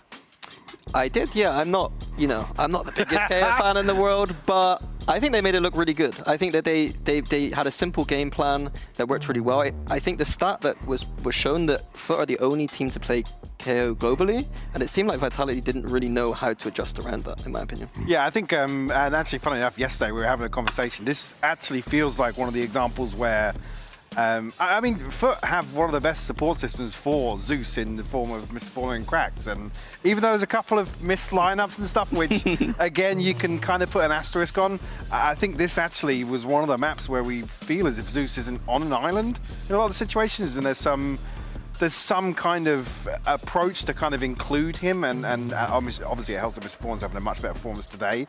Was very absent yesterday, but that's kind of the next level for me, in my eyes, for Foot, is to actually have everybody building around Zeus's success. We question Dirk's Neon, but there's a reason why we've never questioned Zeus's Neon. No, he goes in and he gets kills. I mean, he didn't, statistically, it wasn't like the best performance ever, but the amount of space he was making, and he was punishing Vitality for trying to hard hold those sites in a way that you just can't do against this composition, in my opinion.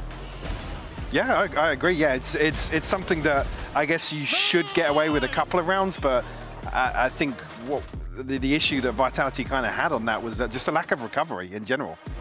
Yeah, they looked completely lost in that defense, I'm not gonna lie. Like they didn't know.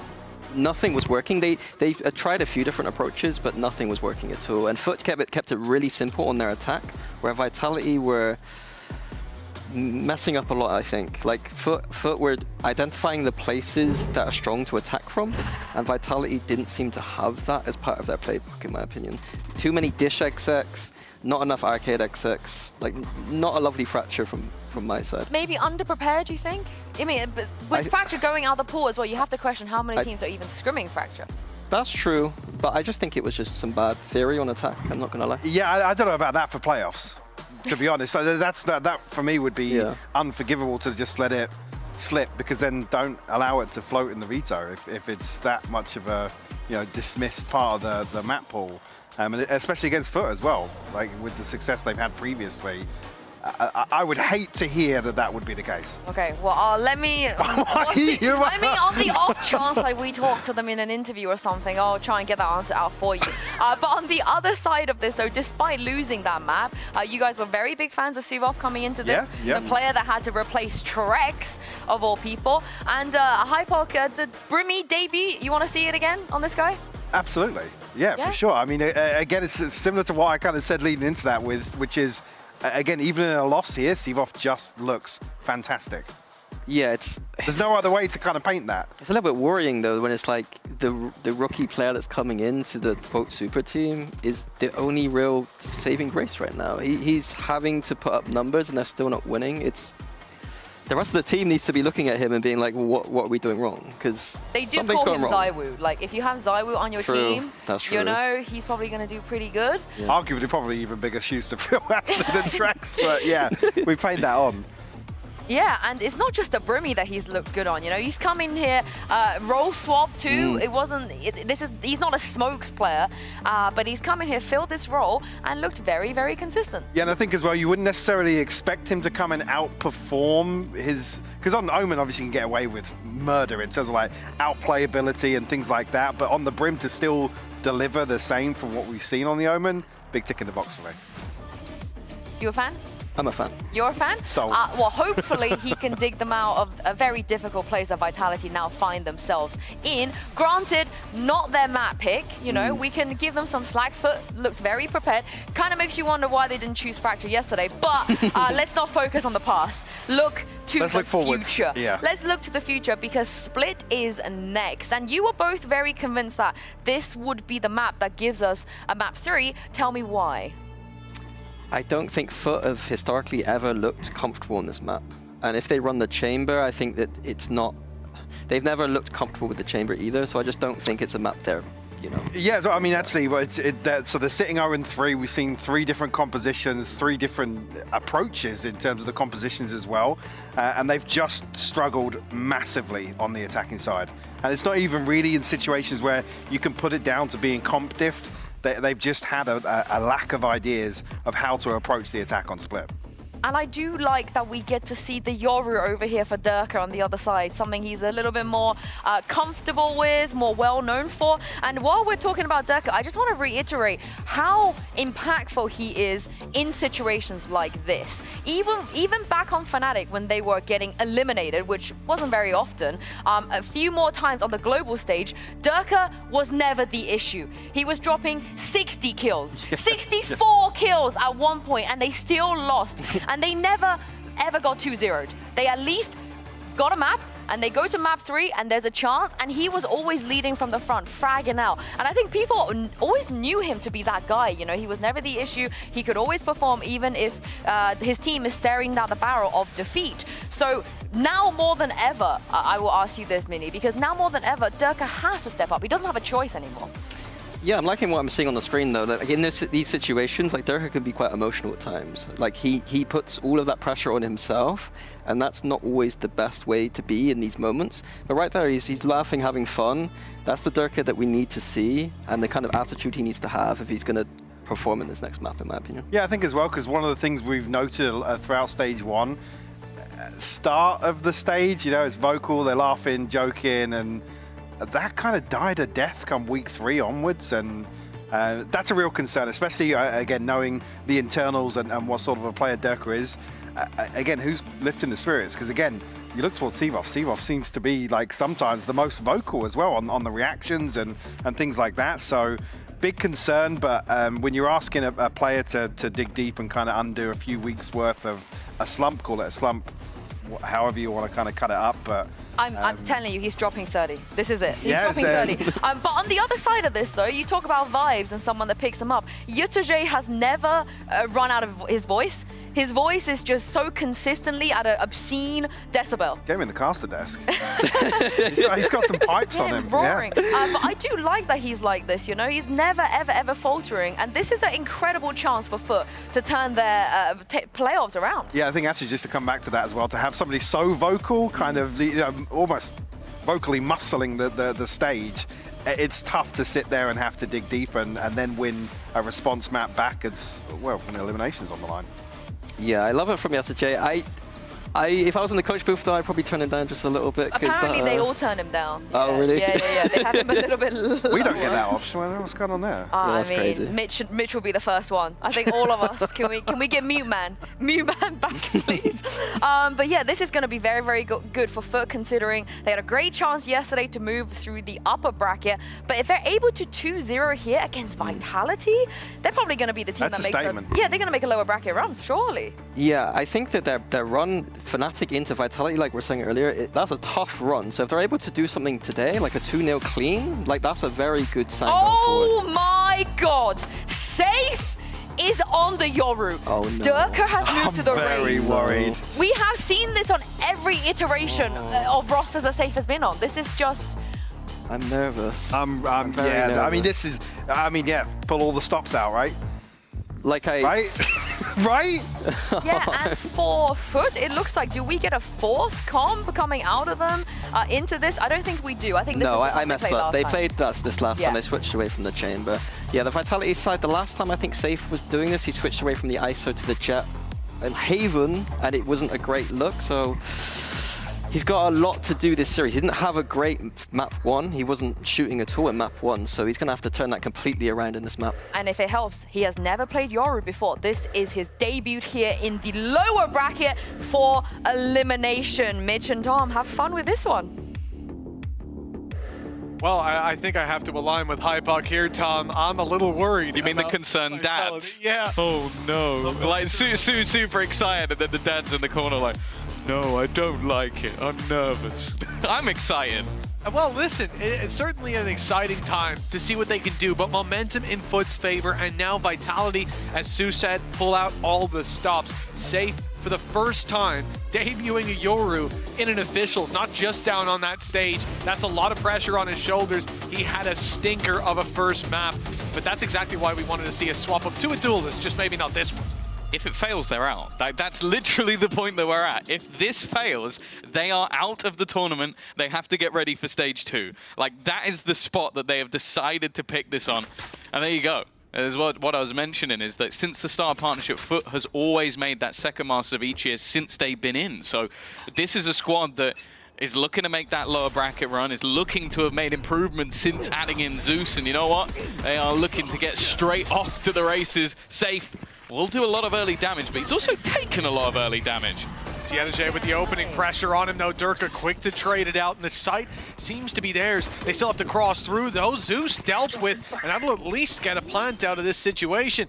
A 3 versus 4. Vitality of so many players inches away from death. Without a captain and a classic, definitely nervous. Les looking to try and get back around, but it's already Durka within that site. Managing to get it to half. They've got to be a little bit careful. Spam's coming through. They're going to try and body block this and just stick it, but there comes the double. Oh, from behind, Krax has managed to find some, though. That time is ticking away. Les is going to be revealed. He knows roughly where he is. Needs to land the shot. He's run out of bullets. It will be Les to get a freebie. Oh, Krax did so well, but there was no more in the clip. That's tough. One more bullet there, and maybe he would have had him. A few shot into the abyss. 1-0 for Vitality, and a much-needed pistol round to set them on course. They need to bounce back on Split and take us to Ascent, where they will then fight to continue this lower bracket run. As you said, Tom, elimination on the line, and this is the map that could send them home. Big risks, the composition they've brought to bear, and all eyes are going to be on Safe. How this Yoru is going to be put to play by Vitality, and how he can perform now that he's on that duel list, already opening up Mr. Fallen Down, and almost a second. But that has been, I think, part of the downfall of his individual ability, has been playing roles where he's less about I'm the tip of the spear, I'm the aggro, I'm the first guy taking the fight. So I think putting him back into this position, it gives a lot of opportunities. Calling from the front rather than from the lineups or the setups, which has been on the Teo, and have the potential of being caught with utility in hand. For now, Foot have next to nothing to play with. Amar even getting seized, still out of captain, almost manages to get the job done, but should be a relatively easy position from here on out, and even gonna do some pretty good orb management on the Vitality side. I can't wait to see for Vitality in these buy rounds as they come up. The look that they're gonna have. You imagine a much more direct approach with Safe leading the pack from the front, with Durka and himself diving in on the duelists. That's a dangerous duo for anyone to deal with, and then some of that supportive utility has been fantastic. Seavoff, we've already seen an early round lurks on the Omen, being able to take a lot of that later space as your opponents, at least in their mind, hopefully overreact to the direct play in the early rounds. This is literally what made that Haven comp work initially, was, okay, we're just gonna take Safe, one of the best duelists in the world last year, or at least in EMEA, and then we're gonna take Durka and put him on a duelist, probably the best duelist in EMEA last year. So it's like, it feels like a band-aid fix, but one that could very much work for them. Especially if you're not ready for it. And then look, if they came in today on Foot thinking, yeah, Safe might pick up the Yoru here on Split, then someone needs a raise. Maybe everyone does. Good I reckon guys somehow saw it coming. Nice. He knew it was going to happen someday, but did he know it would be today? 2-0, and Foot pulling out the rifles, but Vitality are in a very healthy position. This is effectively a full buy, with Seavoff picking up the mantle of that Marshal. But now there's a rifle on the floor. Zeus winning the battle of the Yorus when it comes to the full buys, setting them up with a man advantage early. But yeah, that is the difference, though, is that I think we can expect that Safe is going to be hard to play against, but Zeus at times is the hardest player in the league to play against. Individually, whether things have gone well or bad for Foot, it seems like a lot of the time he has been there. And you think even back to their defeat, not just yesterday, he still had some flashes in the pan even when they weren't able to take that victory over Fnatic. They've definitely got to be careful. A man down already, 3 rifles in hand, and at least it was 3 players on the A site. I think maybe that little bit of extra information might just pull one back. Now we've got deep information as you're highlighting towards B. Passive Heaven control on B as well. In fact, just passive control across the board, really respecting some of that early dueling ability that Vitality have. holding on the site. That nade, though, is going to force Krax into the open. A Battle Dirk is happy to take the site now under pressure. Zeus comes in to fill the gap. Got 15 seconds. Patiently as the time ticks away. Yeah, they need to make a move. Although now he's been spotted. No more element of surprise. Big swing from Seavoff. They found their pick, but they need the plant. 6 seconds on the clock and out of ammo. Yenajay goes down, but they've managed to get that plant in. Seavoff, 1v2. He needed that onto Ada Captain immediately, but he's picked off, and the round goes to Foot. A narrow margin in it, though. If they'd lost another round to running out of ammo, I would have lost my mind. Oh, That would have been a rough one, but no, a good resurgence in the end, and clearly Vitality very happy to leave it late. Maybe having that expectation of, okay, someone's going to overpeak, someone's going to swing. Thinking back to Fracture, that was happening every single round, like they were taking those fights, but it was calm and methodical in the end. And that'll be enough, but of course, still going to be a repurchase here. Now, Dirk has got off to a decent start. Showstopper already online, something he can look to implement in the early round, and already looking like a battle for this mid control. Certainly, but not off rip. We're going to wait a moment. Let that orb go up to block out the line of sight.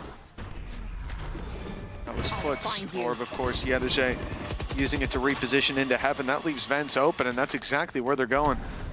Walking their way in there with the Han. Solid position early on for Vitality. They've got some map control to bounce off of the springboard into. Trying to make up for what they've lost. Is Zeus aggressive? Is this B main aggro actually? Yeah. 2 players, Mr. Fallen and Ada Captain, pushing up, and I don't know that they're going to stop. It's going to come down to how much can Zeus do. In fact, it's nothing. He just gets the info, falls back. Doesn't have a lot of support, and the timing here for Safe is everything. If he can find cracks, it could be huge, but instead, he's also just ducked back towards the site, and with this mid-flank coming, the longer Vitality take, the more terrifying this position comes. Of course, that Showstopper is still available for the entry. They heard that gate crash. They know that he's potentially going to TP onto the site. Oh, nice pick by Krax! Clay pigeon shooting, finding that in the TP, very much expected, but less. Gets the element of surprise up top, pounces for a double, but that's all he'll get. Seavoff in a familiar position, but the spike not planted this time, and players everywhere. Great adjustment by Foot. You gotta give it to Krax, that was a nasty shot. I think the weirder thing for Vitality is you've just come out of that Fracture game expecting your opponents to be ridiculously aggressive, and this has been the most patient and calm Foot I've ever seen in my life. Really slowly taking B main control. They're using paranoia, smokes, they're even keeping that control. Then you have the initial aggression that comes out from Zeus. He hears any sound, he's like, I don't fancy taking this fight, I will fade away. The guy that was running it down A main every round on the defensive side has gone, no, I will fall back to sight and play nice and calm. And so he gets down to the 20-second mark there, going in blind, and now he's back to his old tricks.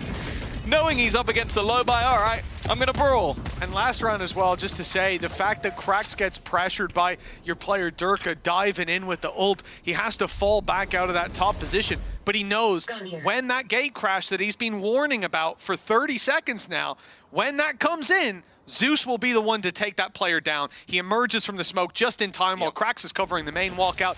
A beautiful trade-off of responsibilities, and that just comes with trust and playing with each other a lot. You can see now Foot 2-2, man advantage, and passive plays up against these weaker weapons. The danger is Mr. Fallen. For a second there, they could have pushed up as a unit, 3 players blitzing into him, but he's again created that extra little bit of space.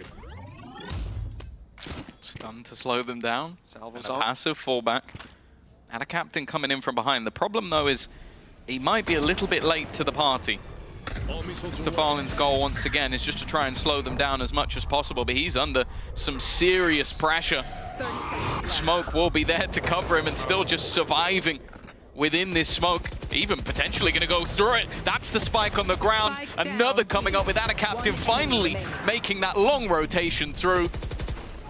Well, only one standing. Cvov in these same positions again and again and again. 3-2. Very clean stuff from Foot. It really is. Just textbook Valorant there. Even the smoke going down from Attic Captain, that provides a little bit of extra space, allowing for this player on site, Mr. Fallen, to stay alive that bit longer while he completes the wraparound through middle, knowing even if they were in mid, they would which they were not long ago when he pushed B main, they were, but that they would have to go towards the site. Maxi's dealing with one player with a weaker weapon, and in fact he was dealing with none, so the backstab comes in to complete that arc with Mr. Fallen.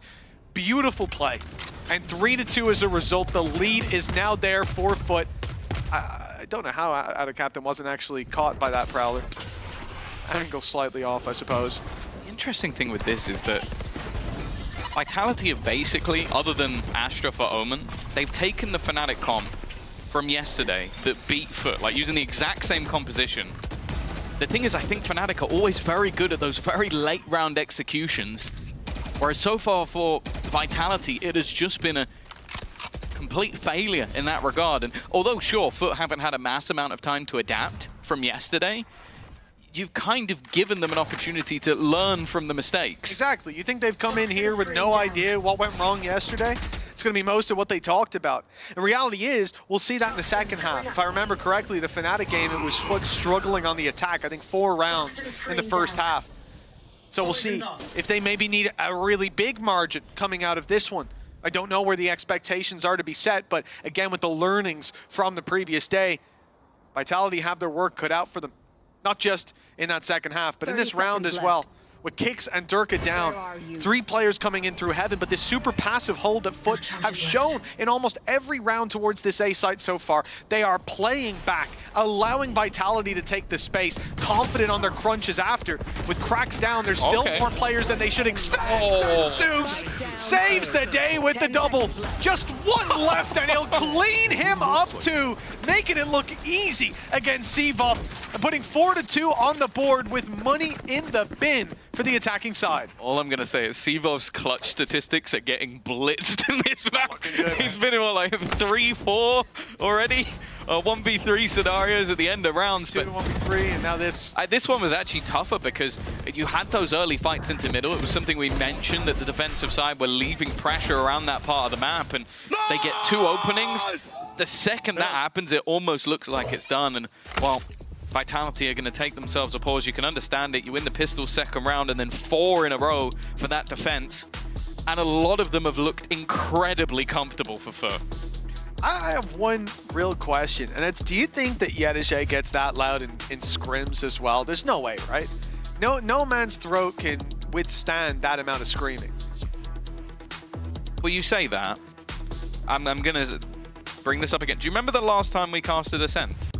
I do, yeah. Was he chill? It was chill for 48 rounds. We went into round 45. It was still the same level. Probably longer than most of his scrims. That's practice. That's practice. And the most impressive thing is there's never a voice crack. There's never a break. Push him to the limits. I don't know. I think he's got a place in a rock band after this. Oh yeah. Oh no, it's heavy metal. He's got some screaming ahead of him on the mic. That's for sure. Not just on the server. 4-2. It is a bit of a screamer for Foot. They're looking good, they're feeling good, and the advantages keep on stacking with ults now in play. Vitality on a weaker buy as well. Durka has always made grand final better of the regular season. Looking to try and lead the charge with the Bucky. Fortunately, he's already been somewhat denied. Now, Zeus has been switching up his position almost every single round. I think Les managed to get quite a bit of ground in the last, so maybe just looking to try and remove him from position. But for who Zeus is, he has been incredibly tempered with his aggression. This timing, like, could have been nice, but I think the screen unfortunately fading. And once again, like, you've got almost full A ramp control, full B control, mid currently open, but they are well aware of it on the Foot side. Where is the opening for Vitality? Because they haven't found it yet. Yeah, this late stage play again, gate crash back to A site, but normally they haven't been keeping as aggressive control of Heaven. It could be their downfall against this weaker play. The fact that you've got Yedeche holding on to that control to play up from vents, they can put pressure on from every side. That's what Vitality tried to do. Try and fail. As those players in vent fall, as this round seems to come crumbling down, 20 seconds again, feeling the pressure of that clock as we get deep into the round. 14 seconds, they need to get a move on. And we know that this site is stacked heavy every time. Salvos slow them and the round's already done. There is no way for that plant to come through, but they can cause damage. They can bleed the credits, maybe not dry, but a little bit lower. It ends the same. Fortunately, Zeus with a 3-piece. That's 5-2 on the board. He used his dimensional drift just for safety, just to make sure that they had the right read, which they did. But I like this setup. You've had that sort of crossfire in towards the vents. It's been a position that Vitality have been consistently putting the pressure on. And well, so far that double duelist, like the whole point of having that sort of raise Yoru is it's meant to throw your opponents into disarray. Find me a moment where Foot were in disarray. They've been incredibly comfortable. They've been passive. They've been patient. This is not the expectation of this composition already. Looking to pick up the pace a little bit, looking to try and catch them off guard. Pressure placed onto Krax. He's actually going to use the Nightfall just to try and get him out of there, and Safe has done what? But Yedeche has done even better!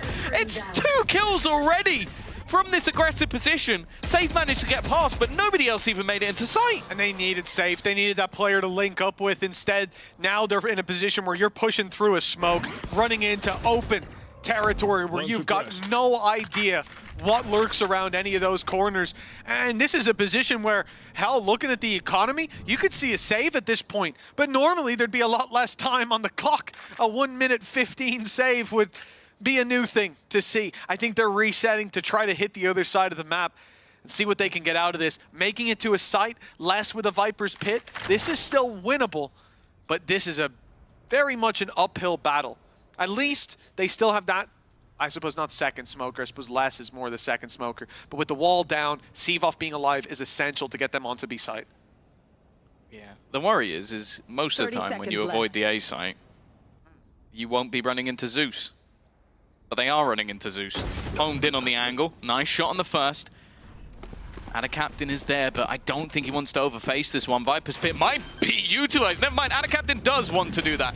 And with the tail utility going in, the Salvos is going to deny them a plant. 10 seconds left. They've only got 10 seconds to try and get this in. Paranoia being sent through. TP behind it. And whoa, that's a nasty surprise. Sevo in another 1v3. Hasn't gone well. Yeah, and even if Mr. Fallen loses that fight, second player won't be able to trade him out from behind that wood. A very nice play from Captain, delaying them, putting the pressure on. The Salvos do the same. We talked about the ultimates, the Viper's Pit being one of the main things that could have given them something to, that's nasty. Could have given them something to play with. The reality is now ult stacked up on the other side, 2 very impactful ones. Yedeche has the pit, Mr. Fallen. Armageddon online. Nice, lad. For Vitality, well, they'll have to pray for something to go differently. This is momentum carried through from that first map. Vitality win the pistol, they win the anti-eco, but since then, it is a sea of cyan with 6-2 on the board. Foot, they're taking everything except for prisoners. Flash. Oh, actually, Dirk has managed to correct his aim. It's a surprise he gets away with that one. Tries to survive the second, and while Captain with an immediate trade. It's the first time we've really seen a proper battle for B main. Oh, Viper's Pit. Spam almost gets rid of Yedeche. You could see he's maybe a little bit nervous, but just wanted to make sure that, okay, when we haven't been able to capture B main as we have in every other round, I'll capture mid instead. That early pick was nice, but Durka going down. Viper's Pit locking off mid. Now they've got B main anyway. Serious problem. The one thing is, Krax has just sent the Prowler through on A. He sees nothing with it and gets quite a bit of info, quite a bit of distance rather, on that Prowler. Which might make them think about stacking up heavier towards that B site with the 1 extra man they have of Mr. Fallen, but he's still in position. The haunt goes through, the information now there. And never mind Mr. Fallen leaving for the other side of the map. In fact, they've even let the Viper's Pit fall without a captain covering that. Everyone. They are so certain this will be an A play. And they couldn't be more right about that. 20 seconds. Yeah, that's such a huge error. No one shot the horn. They were too busy thinking about, okay, who's going to shoot it so we don't give the full game away. And now they've got to try and run into a stack site. It's a bit of a whiff from Mr. Fallen, but the time is ticking once again. They managed to clear at least one of them. That leaves it down to the remaining two. One of the best scenarios we've seen for Vitality so far. Mistakes were definitely made, but they could look to rectify. Patient stuff, the trade back, and out of Captain finds him through the smoke. It was the best chance of Vitality, even with everything going, oh, completely wrong. And yeah, gone. Flex the spray at the end of the round out of Captain. You have earned it. 7-2. It's all about FPT right now. 7-2. Opening pick even went against Foot. And they're able to recover. It was out of Captain to pick up the first piece and the last. That one, that's painful. That's caused issues. Even still, Mr. Fallen was still in position. They had that read. If it was shot, you still know there's players there. I think Yedajay does leave his Viper's pit. That was the difference, is that you had an early rotation from Mr. Fallen anyway because of B main and because of mid, but he just leaves the Viper's pit because why wouldn't you? Yeah, there's a chance he would have done that anyways just off it being broken, but without a Captain covering it. But it certainly pulled the trigger for them. Big mistake, a big cost paid. And the Captain was blind! And he still tagged up Durka! Now he's taking another, fakes the TP out, and it almost worked. The picks go back the other way, though, for Vitality. A 3 versus 3 they've ended up in. A real chance for the attackers to pick up a round. Mr. Fallen wasn't sure if Safe actually stuck the TP or faked it. Viper's pit, still available. It has been for a while for less, and yeah, I think definitely a time to try and invest it. The battle of Cracks versus Sivov could end up being incredibly important. It's such an unorthodox position, and Sivov with another triple kill.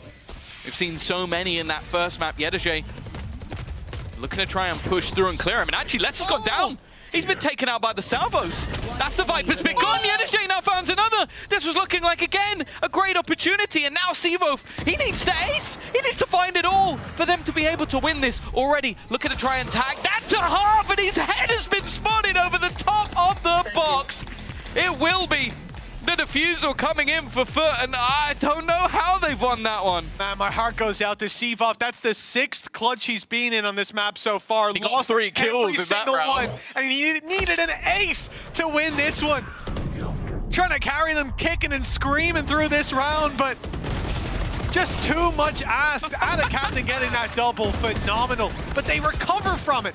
Not only finding the picks to level up the scoreboard in that sense. Oh, there was nowhere to go. But then the pit going down, Safe not being able to take Yedajay, who was caught looking the other way. And you can see Sivov being left last alive 6 times and feeling those rounds slip out of his grasp, feeling the gap extend in Foot's favor. That's got to be tough. You mentioned that they struggled to get rounds on the attack. Right now, it's not looking like they'll need too many rounds. Maybe even a pistol will do the job. Hell, the 4-8 will get them an OT. Yeah. And yeah, it doesn't look like they're slowing down much. Well, this is really where Faded needs to earn that paycheck, because we are currently sat with the team that won kickoff. Now, we haven't seen that before. The kickoff fall-off. I think it was, what, KC last year. Not being able to sort of replicate the same sort of success, but it's not the same team. We're talking about a Durka Safe less squad. And don't get me wrong, like Kicks and Sivov are no slouches. It's just the other 3 have quite a lot of caliber to their name. That stat hasn't held up here, I'll tell you that. But they also haven't had many openers. They've been kind of slammed in a lot of scenarios. 2 rounds Zeus is running it down again. Back to his old tricks. Paranoia even sent through. They're just trying to get rid of less. It seems to be the case that every time they've had that opening, it's traded back almost immediately. Oh, don't you dare. Yeah, no, you've got to back off on that one. Destroying the gate crash as well. Less pressure put into the backside. Here comes the showstopper. Weaker weapons in play, certainly on Safe, but that rocket will make up for it. Mr. Fallen down and out. And this is the best chance they've had so far. 5v4 conversion is high. This was a 5v3, but we're back to equal footing. Safe trying to pull it back, but he's dropped by Zeus. And again, the pressure put on as the flanker's down. It's all onto Kicks. This looked like a shoo-in, a third round at last. But instead, it's another clutch for Vitality. Not Seavoff this time, but still an impossible task with Zeus putting up the quad kill for 9 rounds. But are hammering Vitality into the dirt. I can't believe they came back from that. Like, you lose the double opener straight into the site. Player goes in with the showstopper to clear out the back, and then the first one is just madness, like full 180 from Ana Captain. But from here on out, it's the Zeus show. They're just thriving with all of these fights, reading every position, by the way. The spin around to catch the player from behind, and well, the screams are going to echo all the way back to the coaches, because the fact is, the call was right, the play was right, the decision was right. Everything was perfect. They still don't manage to win the round. Multiple retakes that should have gone in their favor. Well, you can see the confidence has only been growing. They started so passive, but they're getting more and more aggressive as the game goes by, because I'm not going to lie, Vitality look dead. They do, dead in the water. Blinding. You really have to look at that initial plan. That's really where the preparation comes in, right? That's the first 30 seconds, the first minute, the first Don't lose a 5v3 is not a call from the coach. No, exactly. And those 5v3s, those 5v4s, the fact that we just flew a stat that shows they're one of the best teams. Might have even said the best, but certainly way above the average when it comes to 5v4 conversions, and a 5v3 lost. Recovering here with a third round would be nice. No. Now the captain stayed in the corner. They have to check it. He's done stuff like this so many times as well, just with these bait TPs. Krax is already into support though, hiding within, and they don't expect him. I think he even got tagged by a vulnerable from Yedege from above. And a captain is still somehow here. Eventually, again, it goes down to running out of ammo. That's been Foot's biggest weakness in this map, has been running out of bullets. But I'm seeing a clutch scenario. I'm seeing Foot with what is now a 9-round streak. Does it finally end at the end of the half? Once it's not Vitality in the clutches.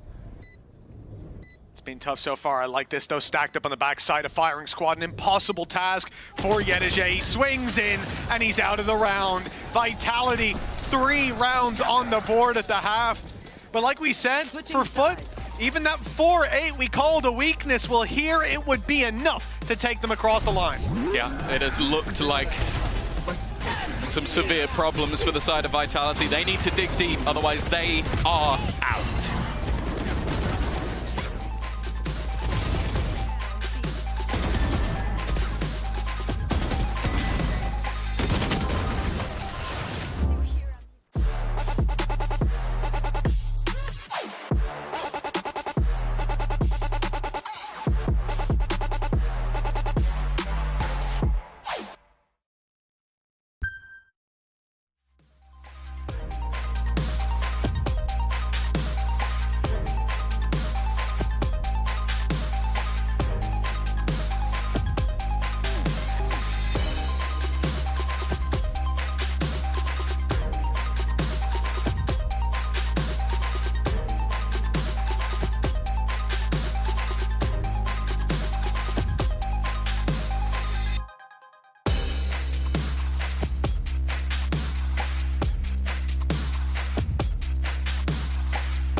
Kickoff curse against the 9-3 curse. It's time to see which one will prevail. Foot versus Vitality. A map 3 on the cards, but for Vitality, that seems a long way away.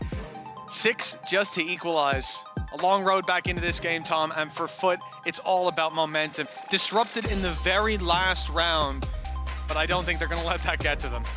No, I think they are thriving. We've seen top performances from pretty much every single player within the server. The only stat that really goes in that other favor is the fact that, well, that one's more about vitality, but the fact that the attack sides of the 3 times we've seen it this year, a 4-8 attack, a 3-7 attack, and a 1-11 attack for the side of Foot. So they definitely do struggle. And also the fact that they're yet to win this map this year. This would be the first, maybe when they need it most. An aggressive start into the round, but it is Durka to start. We're back in a 5v4. Pistol essential here for Vitality, and Durka's already grabbed himself a double kicks, steps up to the plate for more.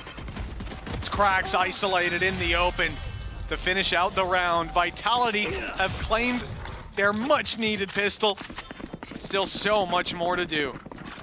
It's a very weird scoreboard to see a team win both pistol rounds and only have 4 rounds.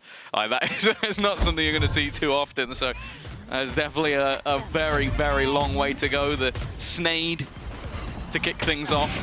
Enemy remaining. Durka. Let's go, guys. Guys, good job, good job, Durka. Good job on B.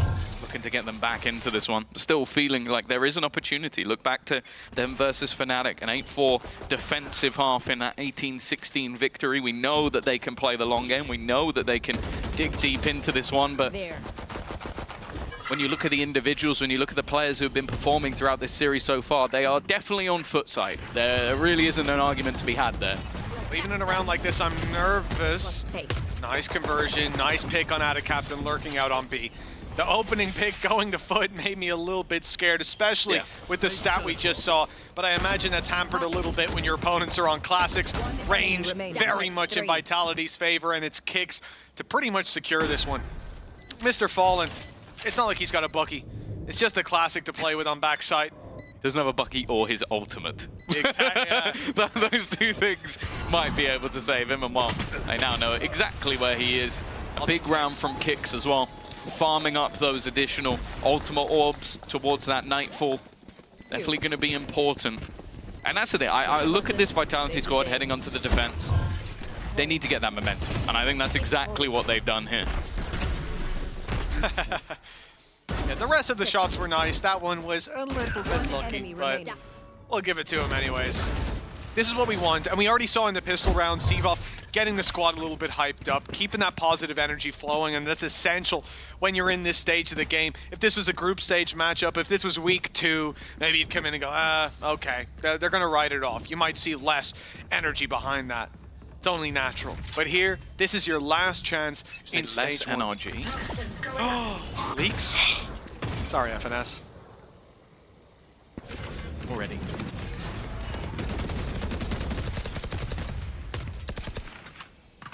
Defensive side, having that early aggression, but very quickly fading away from it. Invested quite heavily into the rifles in the last round, so this buy definitely has some bite. Now, Foot themselves have the guns in hand. Zeus already just a few away from having that dimensional drift, and Durka, he's looking to try and catch a timing. He has to be careful of the flash, and in fact they both get caught. The 1-2 punch of Zeus and Cracks, and this round is already in turmoil. Safe goes down, not an easy position to connect from. Marshall in the open on A, mid-rotate as he's picked off, and now the A site very much taken. In fact, they're even gonna, they have so much time, man, they go for an orb. And then the plant, so Zeus will have ultimate online, not expecting to have any battles to fight. And indeed he won't. Ada Captain. Yeah, he's not falling for that anymore. No. You have done that about 6 times in this game. Every time, I think. Just teleport into the same position and go, there's no way anybody's going to expect that. Yeah, well, he can't keep getting away with this. If at first you don't succeed, try. Poison orb emitting. Funnily enough, he did succeed quite a few times. Exactly. It's now just the mind games. It's like, if I now go the other way, they're going to expect that. So I've got to now not go the other way because I didn't go the other way last time. Condition them by never doing it. Exactly. You think you're going to do it eventually. Yeah, they're like, Surely there's no way he's still doing that. But he does. For Foot. 10 rounds guaranteed already. And as I said, there was some bite to that round. There was a decent amount of rifles invested into for Vitality. Still though, Kicks with ultimate ready for the next, and they will still be able to purchase quite comfortably. In fact, I'm wondering if Safe may even be looking to get an operator in here.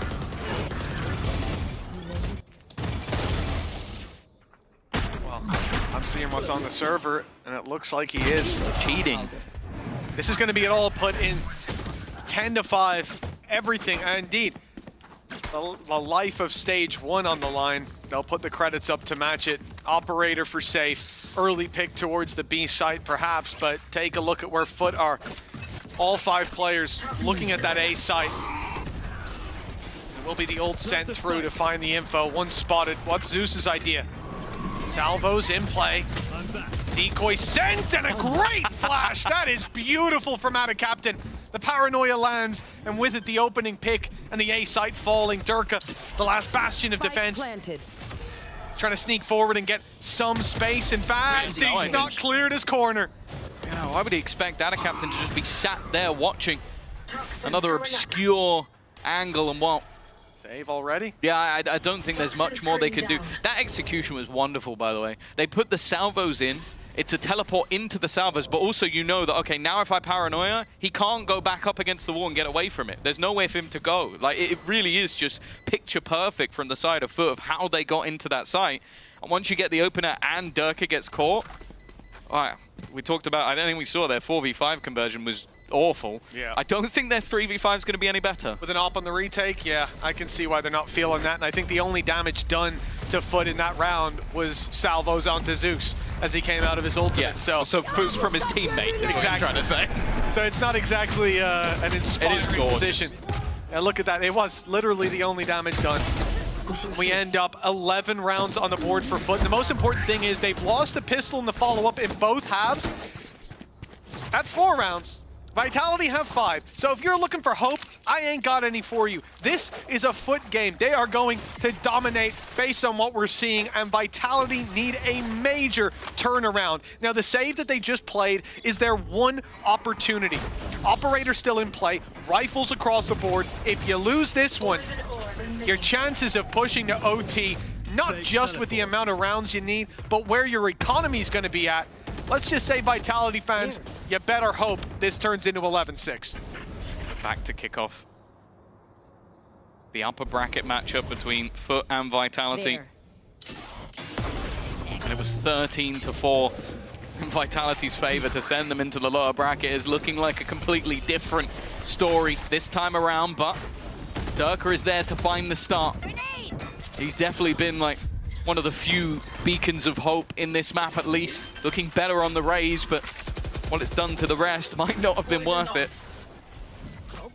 A post plant once again.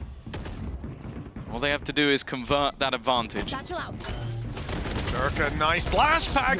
They still win the duels, though. Oh, and another for Zeus. It's a 3v2. The advantage back into Foot's court, but safe. But the operator, he's picked off a key player, the one that was on site. Now the pressure on, but it's on to safe instead. 45 HP and a one-way smoke blocking him out from any real hope of taking this round across the line. The defuse no longer possible, saving the op, an equally difficult task. He's boxed in. The spike set to explode, the flash good, but out of Captain's there. Nothing for Vitality in the next round. And 12-5, it's 7 in a row needed. I think if you want to look back throughout the performances of this stage, I think this has to be the peak of a Captain. Like, the man has been insane all the way through. Zeus, obviously, the man is inevitable, it seems. But from that position, like, you have to look at that. That's another scenario where it's a 4v5. The statistic looking like it's being obliterated by Foot in this matchup alone. And with 7 in a row needed for Vitality to survive in stage 1, it is looking like Foot will be the ones to continue forward in this tournament, look to make that 3 streak of matches to take themselves to Toronto. We said it, they don't miss out on both Masters. That's not a common thing since partnership began. Foot have always been there. And this is a statement. They've left the gap in that smoke. Originally, it was Sivov trying to put the pressure on, but he gets forced back off the angle because Ada Captain was watching and waiting. They send Safe in now. Operator in hand, flash used. There's players here. Yetajay's going to peek, but the shot isn't landed. This was a big opportunity. The man advantage potentially, but now Sevov is isolated. Face your fear. And Safe stuck up close. He's not caught by the ult. But one player is, that might sell out the fake. They might not expect him to still be so close, and he'll get his reward, but Yedajay pulls it back into their favor. Now the op, stuck behind a smoke. They need another hero. Showstopper fired in for another. Vitality with a real opportunity. Both players spotted. Nade in on the C's. Mr. Fallen barely survives, holding on for dear life, but Safe sends him packing. 12-6. The beginning of a monstrous comeback, at least Vitality have to hope it is. Yeah, I think they used both pauses in the second, so it is literally down to, in the first half. It is down to them at this stage. No call-ins, no check-ins, unless Geist decides to give them one. Which, I'll be honest, I think for a few rounds, he's not going to be doing so. No. You've already seen your opponents utilize pretty much everything in terms of ultimates. Nothing is close at this stage, and a plant with Yedajay ready on that Viper's pick could be enough to put this to bed. Safe stepping up, though. Well, it's necessary. Absolutely. Oh! What? Zeus! In such a crucial time for Vitality! Pulling out a play like that! The pit now blocking off so much the pathway they'd like to use to get back in. The plant secured. And an operator through a pit. Oh, this is disastrous. Of all the times to make a play like that, Zeus, he may be out of the round, but his mark on this round is clear. Playing time. They have the ultimate ready, Salvos, yeah. In a matter of seconds, this clock might be enough for them to win this, and they still have a couple of other snakes within the grass. They also have to try and deal with every other piece of utility in play. And a captain puts one more on the body pile, as Vitality look like they might be going out with a whimper Sevov, unless all that stands in the way of Foot, and they will not stand much longer. Foot send Vitality packing. Your champions of kickoff eliminated by the Turkish squad, looking to battle through that lower bracket. And I'll be honest, that was a very clean victory for them. Well, the kickoff curse proves to be too powerful. Vitality falling as Foot come in, a team that not long ago put up one hell of a long series. This time, it's a speed run, 13-7, and the second more dominant than the first, with a 13-6 on their opponent's map pick. This squad is looking strong, on form for that lower bracket run, and a team to look out for sure. There's never been a second Masters that they missed since partnership began. They don't look to start that here. Yeah. For the side of Vitality, obviously it's a brutal one. The high highs of kickoff have ended in low lows, as they are the first out. As we mentioned, for Durka, this is a first time for everything, not making it to that grand final. But the team that has put them there have found their form at the perfect moment. And a captain having one hell of a series. Zeus showing that he is definitely one of the best duelists in the league. And this is the squad that we want to see. When Foot play like this, it truly feels like they can beat anyone. I wouldn't like to be the next team to match up against them in that lower bracket, because I fear that this might just be the start of the journey back, rather than just a bump for Vitality. Yeah, there might have been a few bumps in the road to get here, but in the end, Foot have shown us that they do not take those elimination games lightly. They bounce back in a... I mean, we asked that question to start the day out, could they bounce back? I have to say, I didn't expect it to be quite this dominant. And even in that last round, man, Zeus coming in, spamming straight through to take the headshot through the wall. It's insane to see. 7-1 beginning map number 1, and he comes out of this one top of the scoreboard by quite a bit. In there for the first bloods, more than double what anyone else is putting up. This kid is so much fun to watch. Well, either way, we are going to be heading things off to an interview, and I want to ask, can a captain teleport anywhere than into the same place? That's my question. Sorry, I've stolen one, but can that go through? I will try and save that for you, Tom, for the next time you're on the desk. You can ask him yourself. For now, I'm joined by Ata Captain and Yaman to do some translation. First of all, congratulations on that win. You got your revenge from kickoff. How great does it feel to eliminate a team as strong as Vitality when you couldn't beat them the last time? Öncelikle tebrik ediyor. İntikamınızı almak nasıl bir histi? İlk kick-off turnuvasına göre neler hissediyorsun? Bizim için çok keyifli bir maçtı açıkçası. Takım olarak cidden bir iki haftadır tam böyle istediğimiz oyunu oynayamıyorduk, sergileyemiyorduk. Kick-off'un da zaten intikamını almış olduk şu an. Çok güzel bir oyun geçirdik. Rakibin eline sağlık. We really enjoyed during the game. In the past weeks we couldn't put our full potential into the game, and today we played really well. And this also ended up with taking our revenge from the last tournament. Yeah, I felt like maybe you had revenge in mind. Now, it's not just about the fact that you showed up today. It's about the fact that you didn't show up yesterday, and 24 hours later, you put out a performance like that.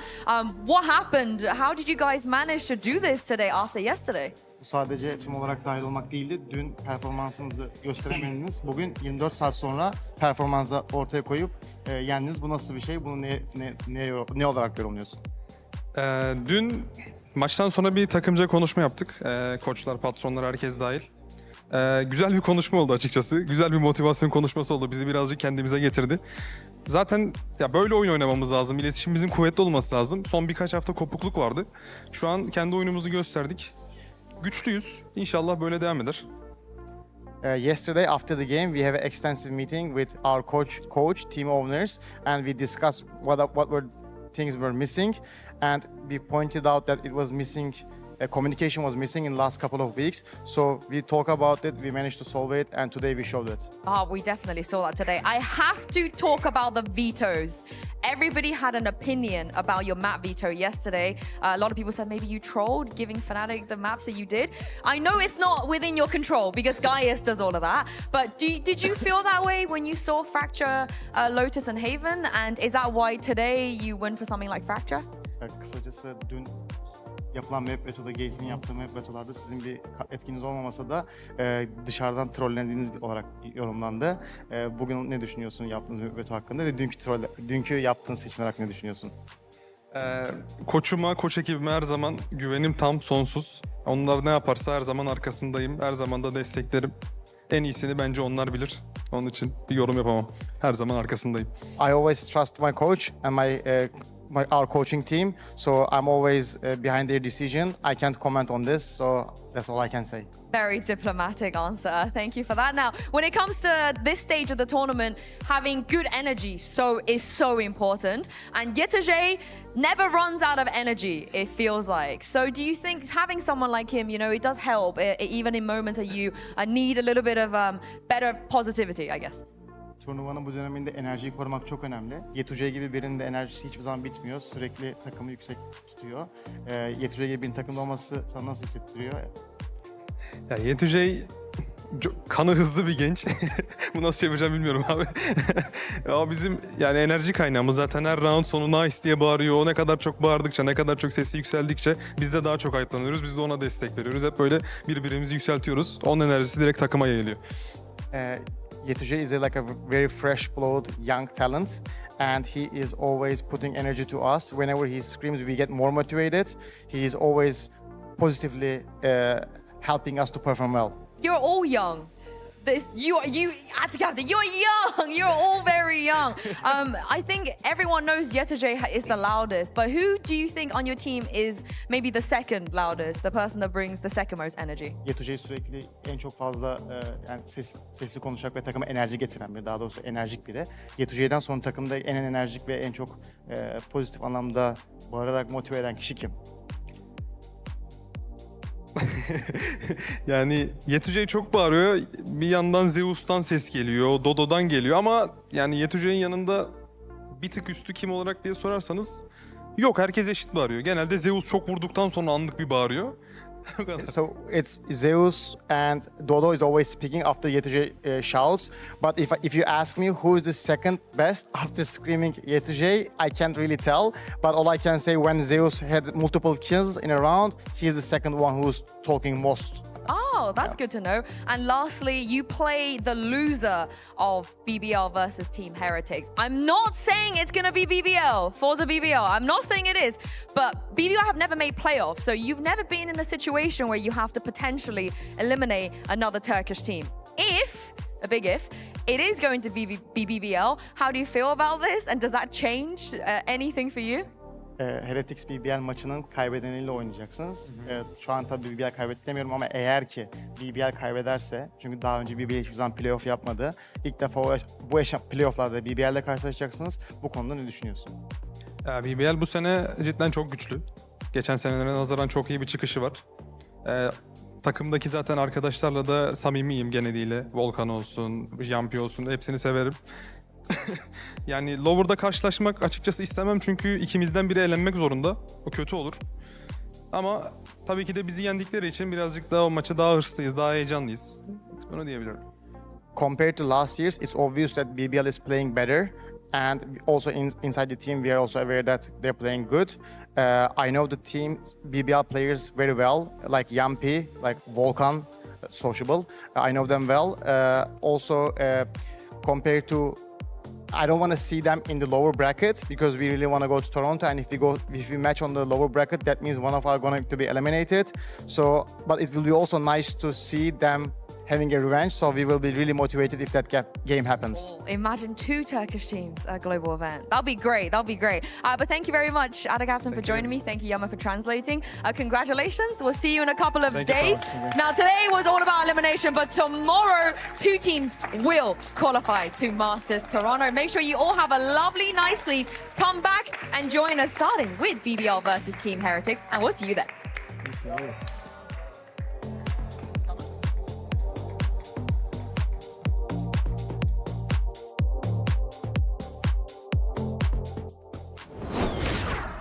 For KC and Na'Vi, there will be no second chances.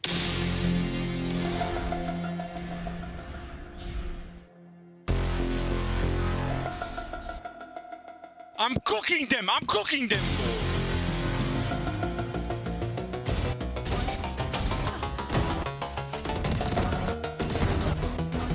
That's why I'm not fighting, boys. Bro, Kuala fixes me. He's not, bro.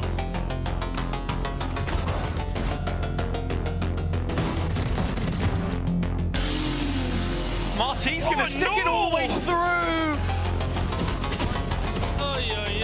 Leave it with Papa. Gordon, a little bit topsy-turvy.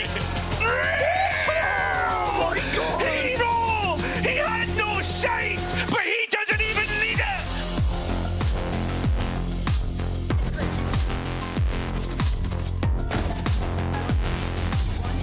Na'Vi are looking to send us towards 12!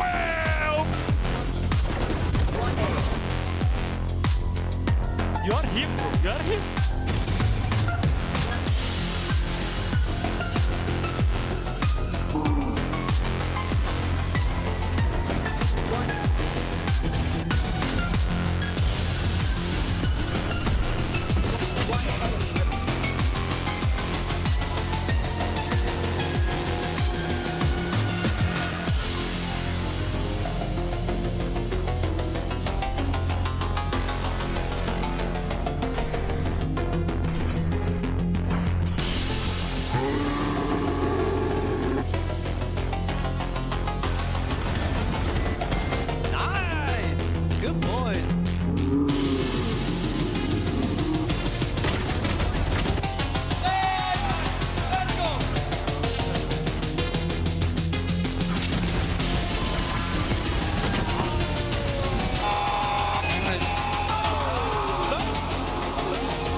Zeus with a 3-piece.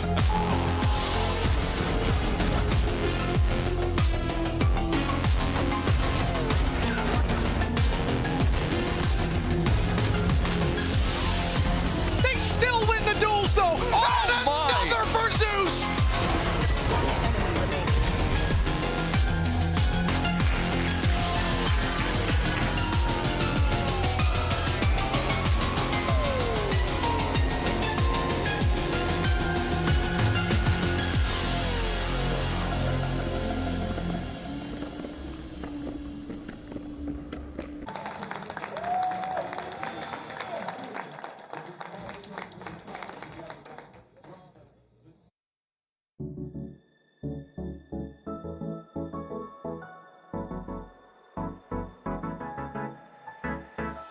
let's do something crazy. Get a bit wild today, cause we don't do this every day, and we deserve it. Life is so amazing, nothing is in our way. Baby, let's fly away. Do you feel it? Is your heart rushing the way my heart's rushing when you take it all in? Baby, this is where we come alive. Do you feel it? We'll take the world by storm, just you and I. Can't believe it took so long to realize what makes us come alive. Oh, what makes us come alive? Let's break some rules. No, we don't always have to be good. Don't always have to do things that we should. We'll feed the fire. Let's see it through and let go of what's holding us back. Just light it up and we'll burn through the past and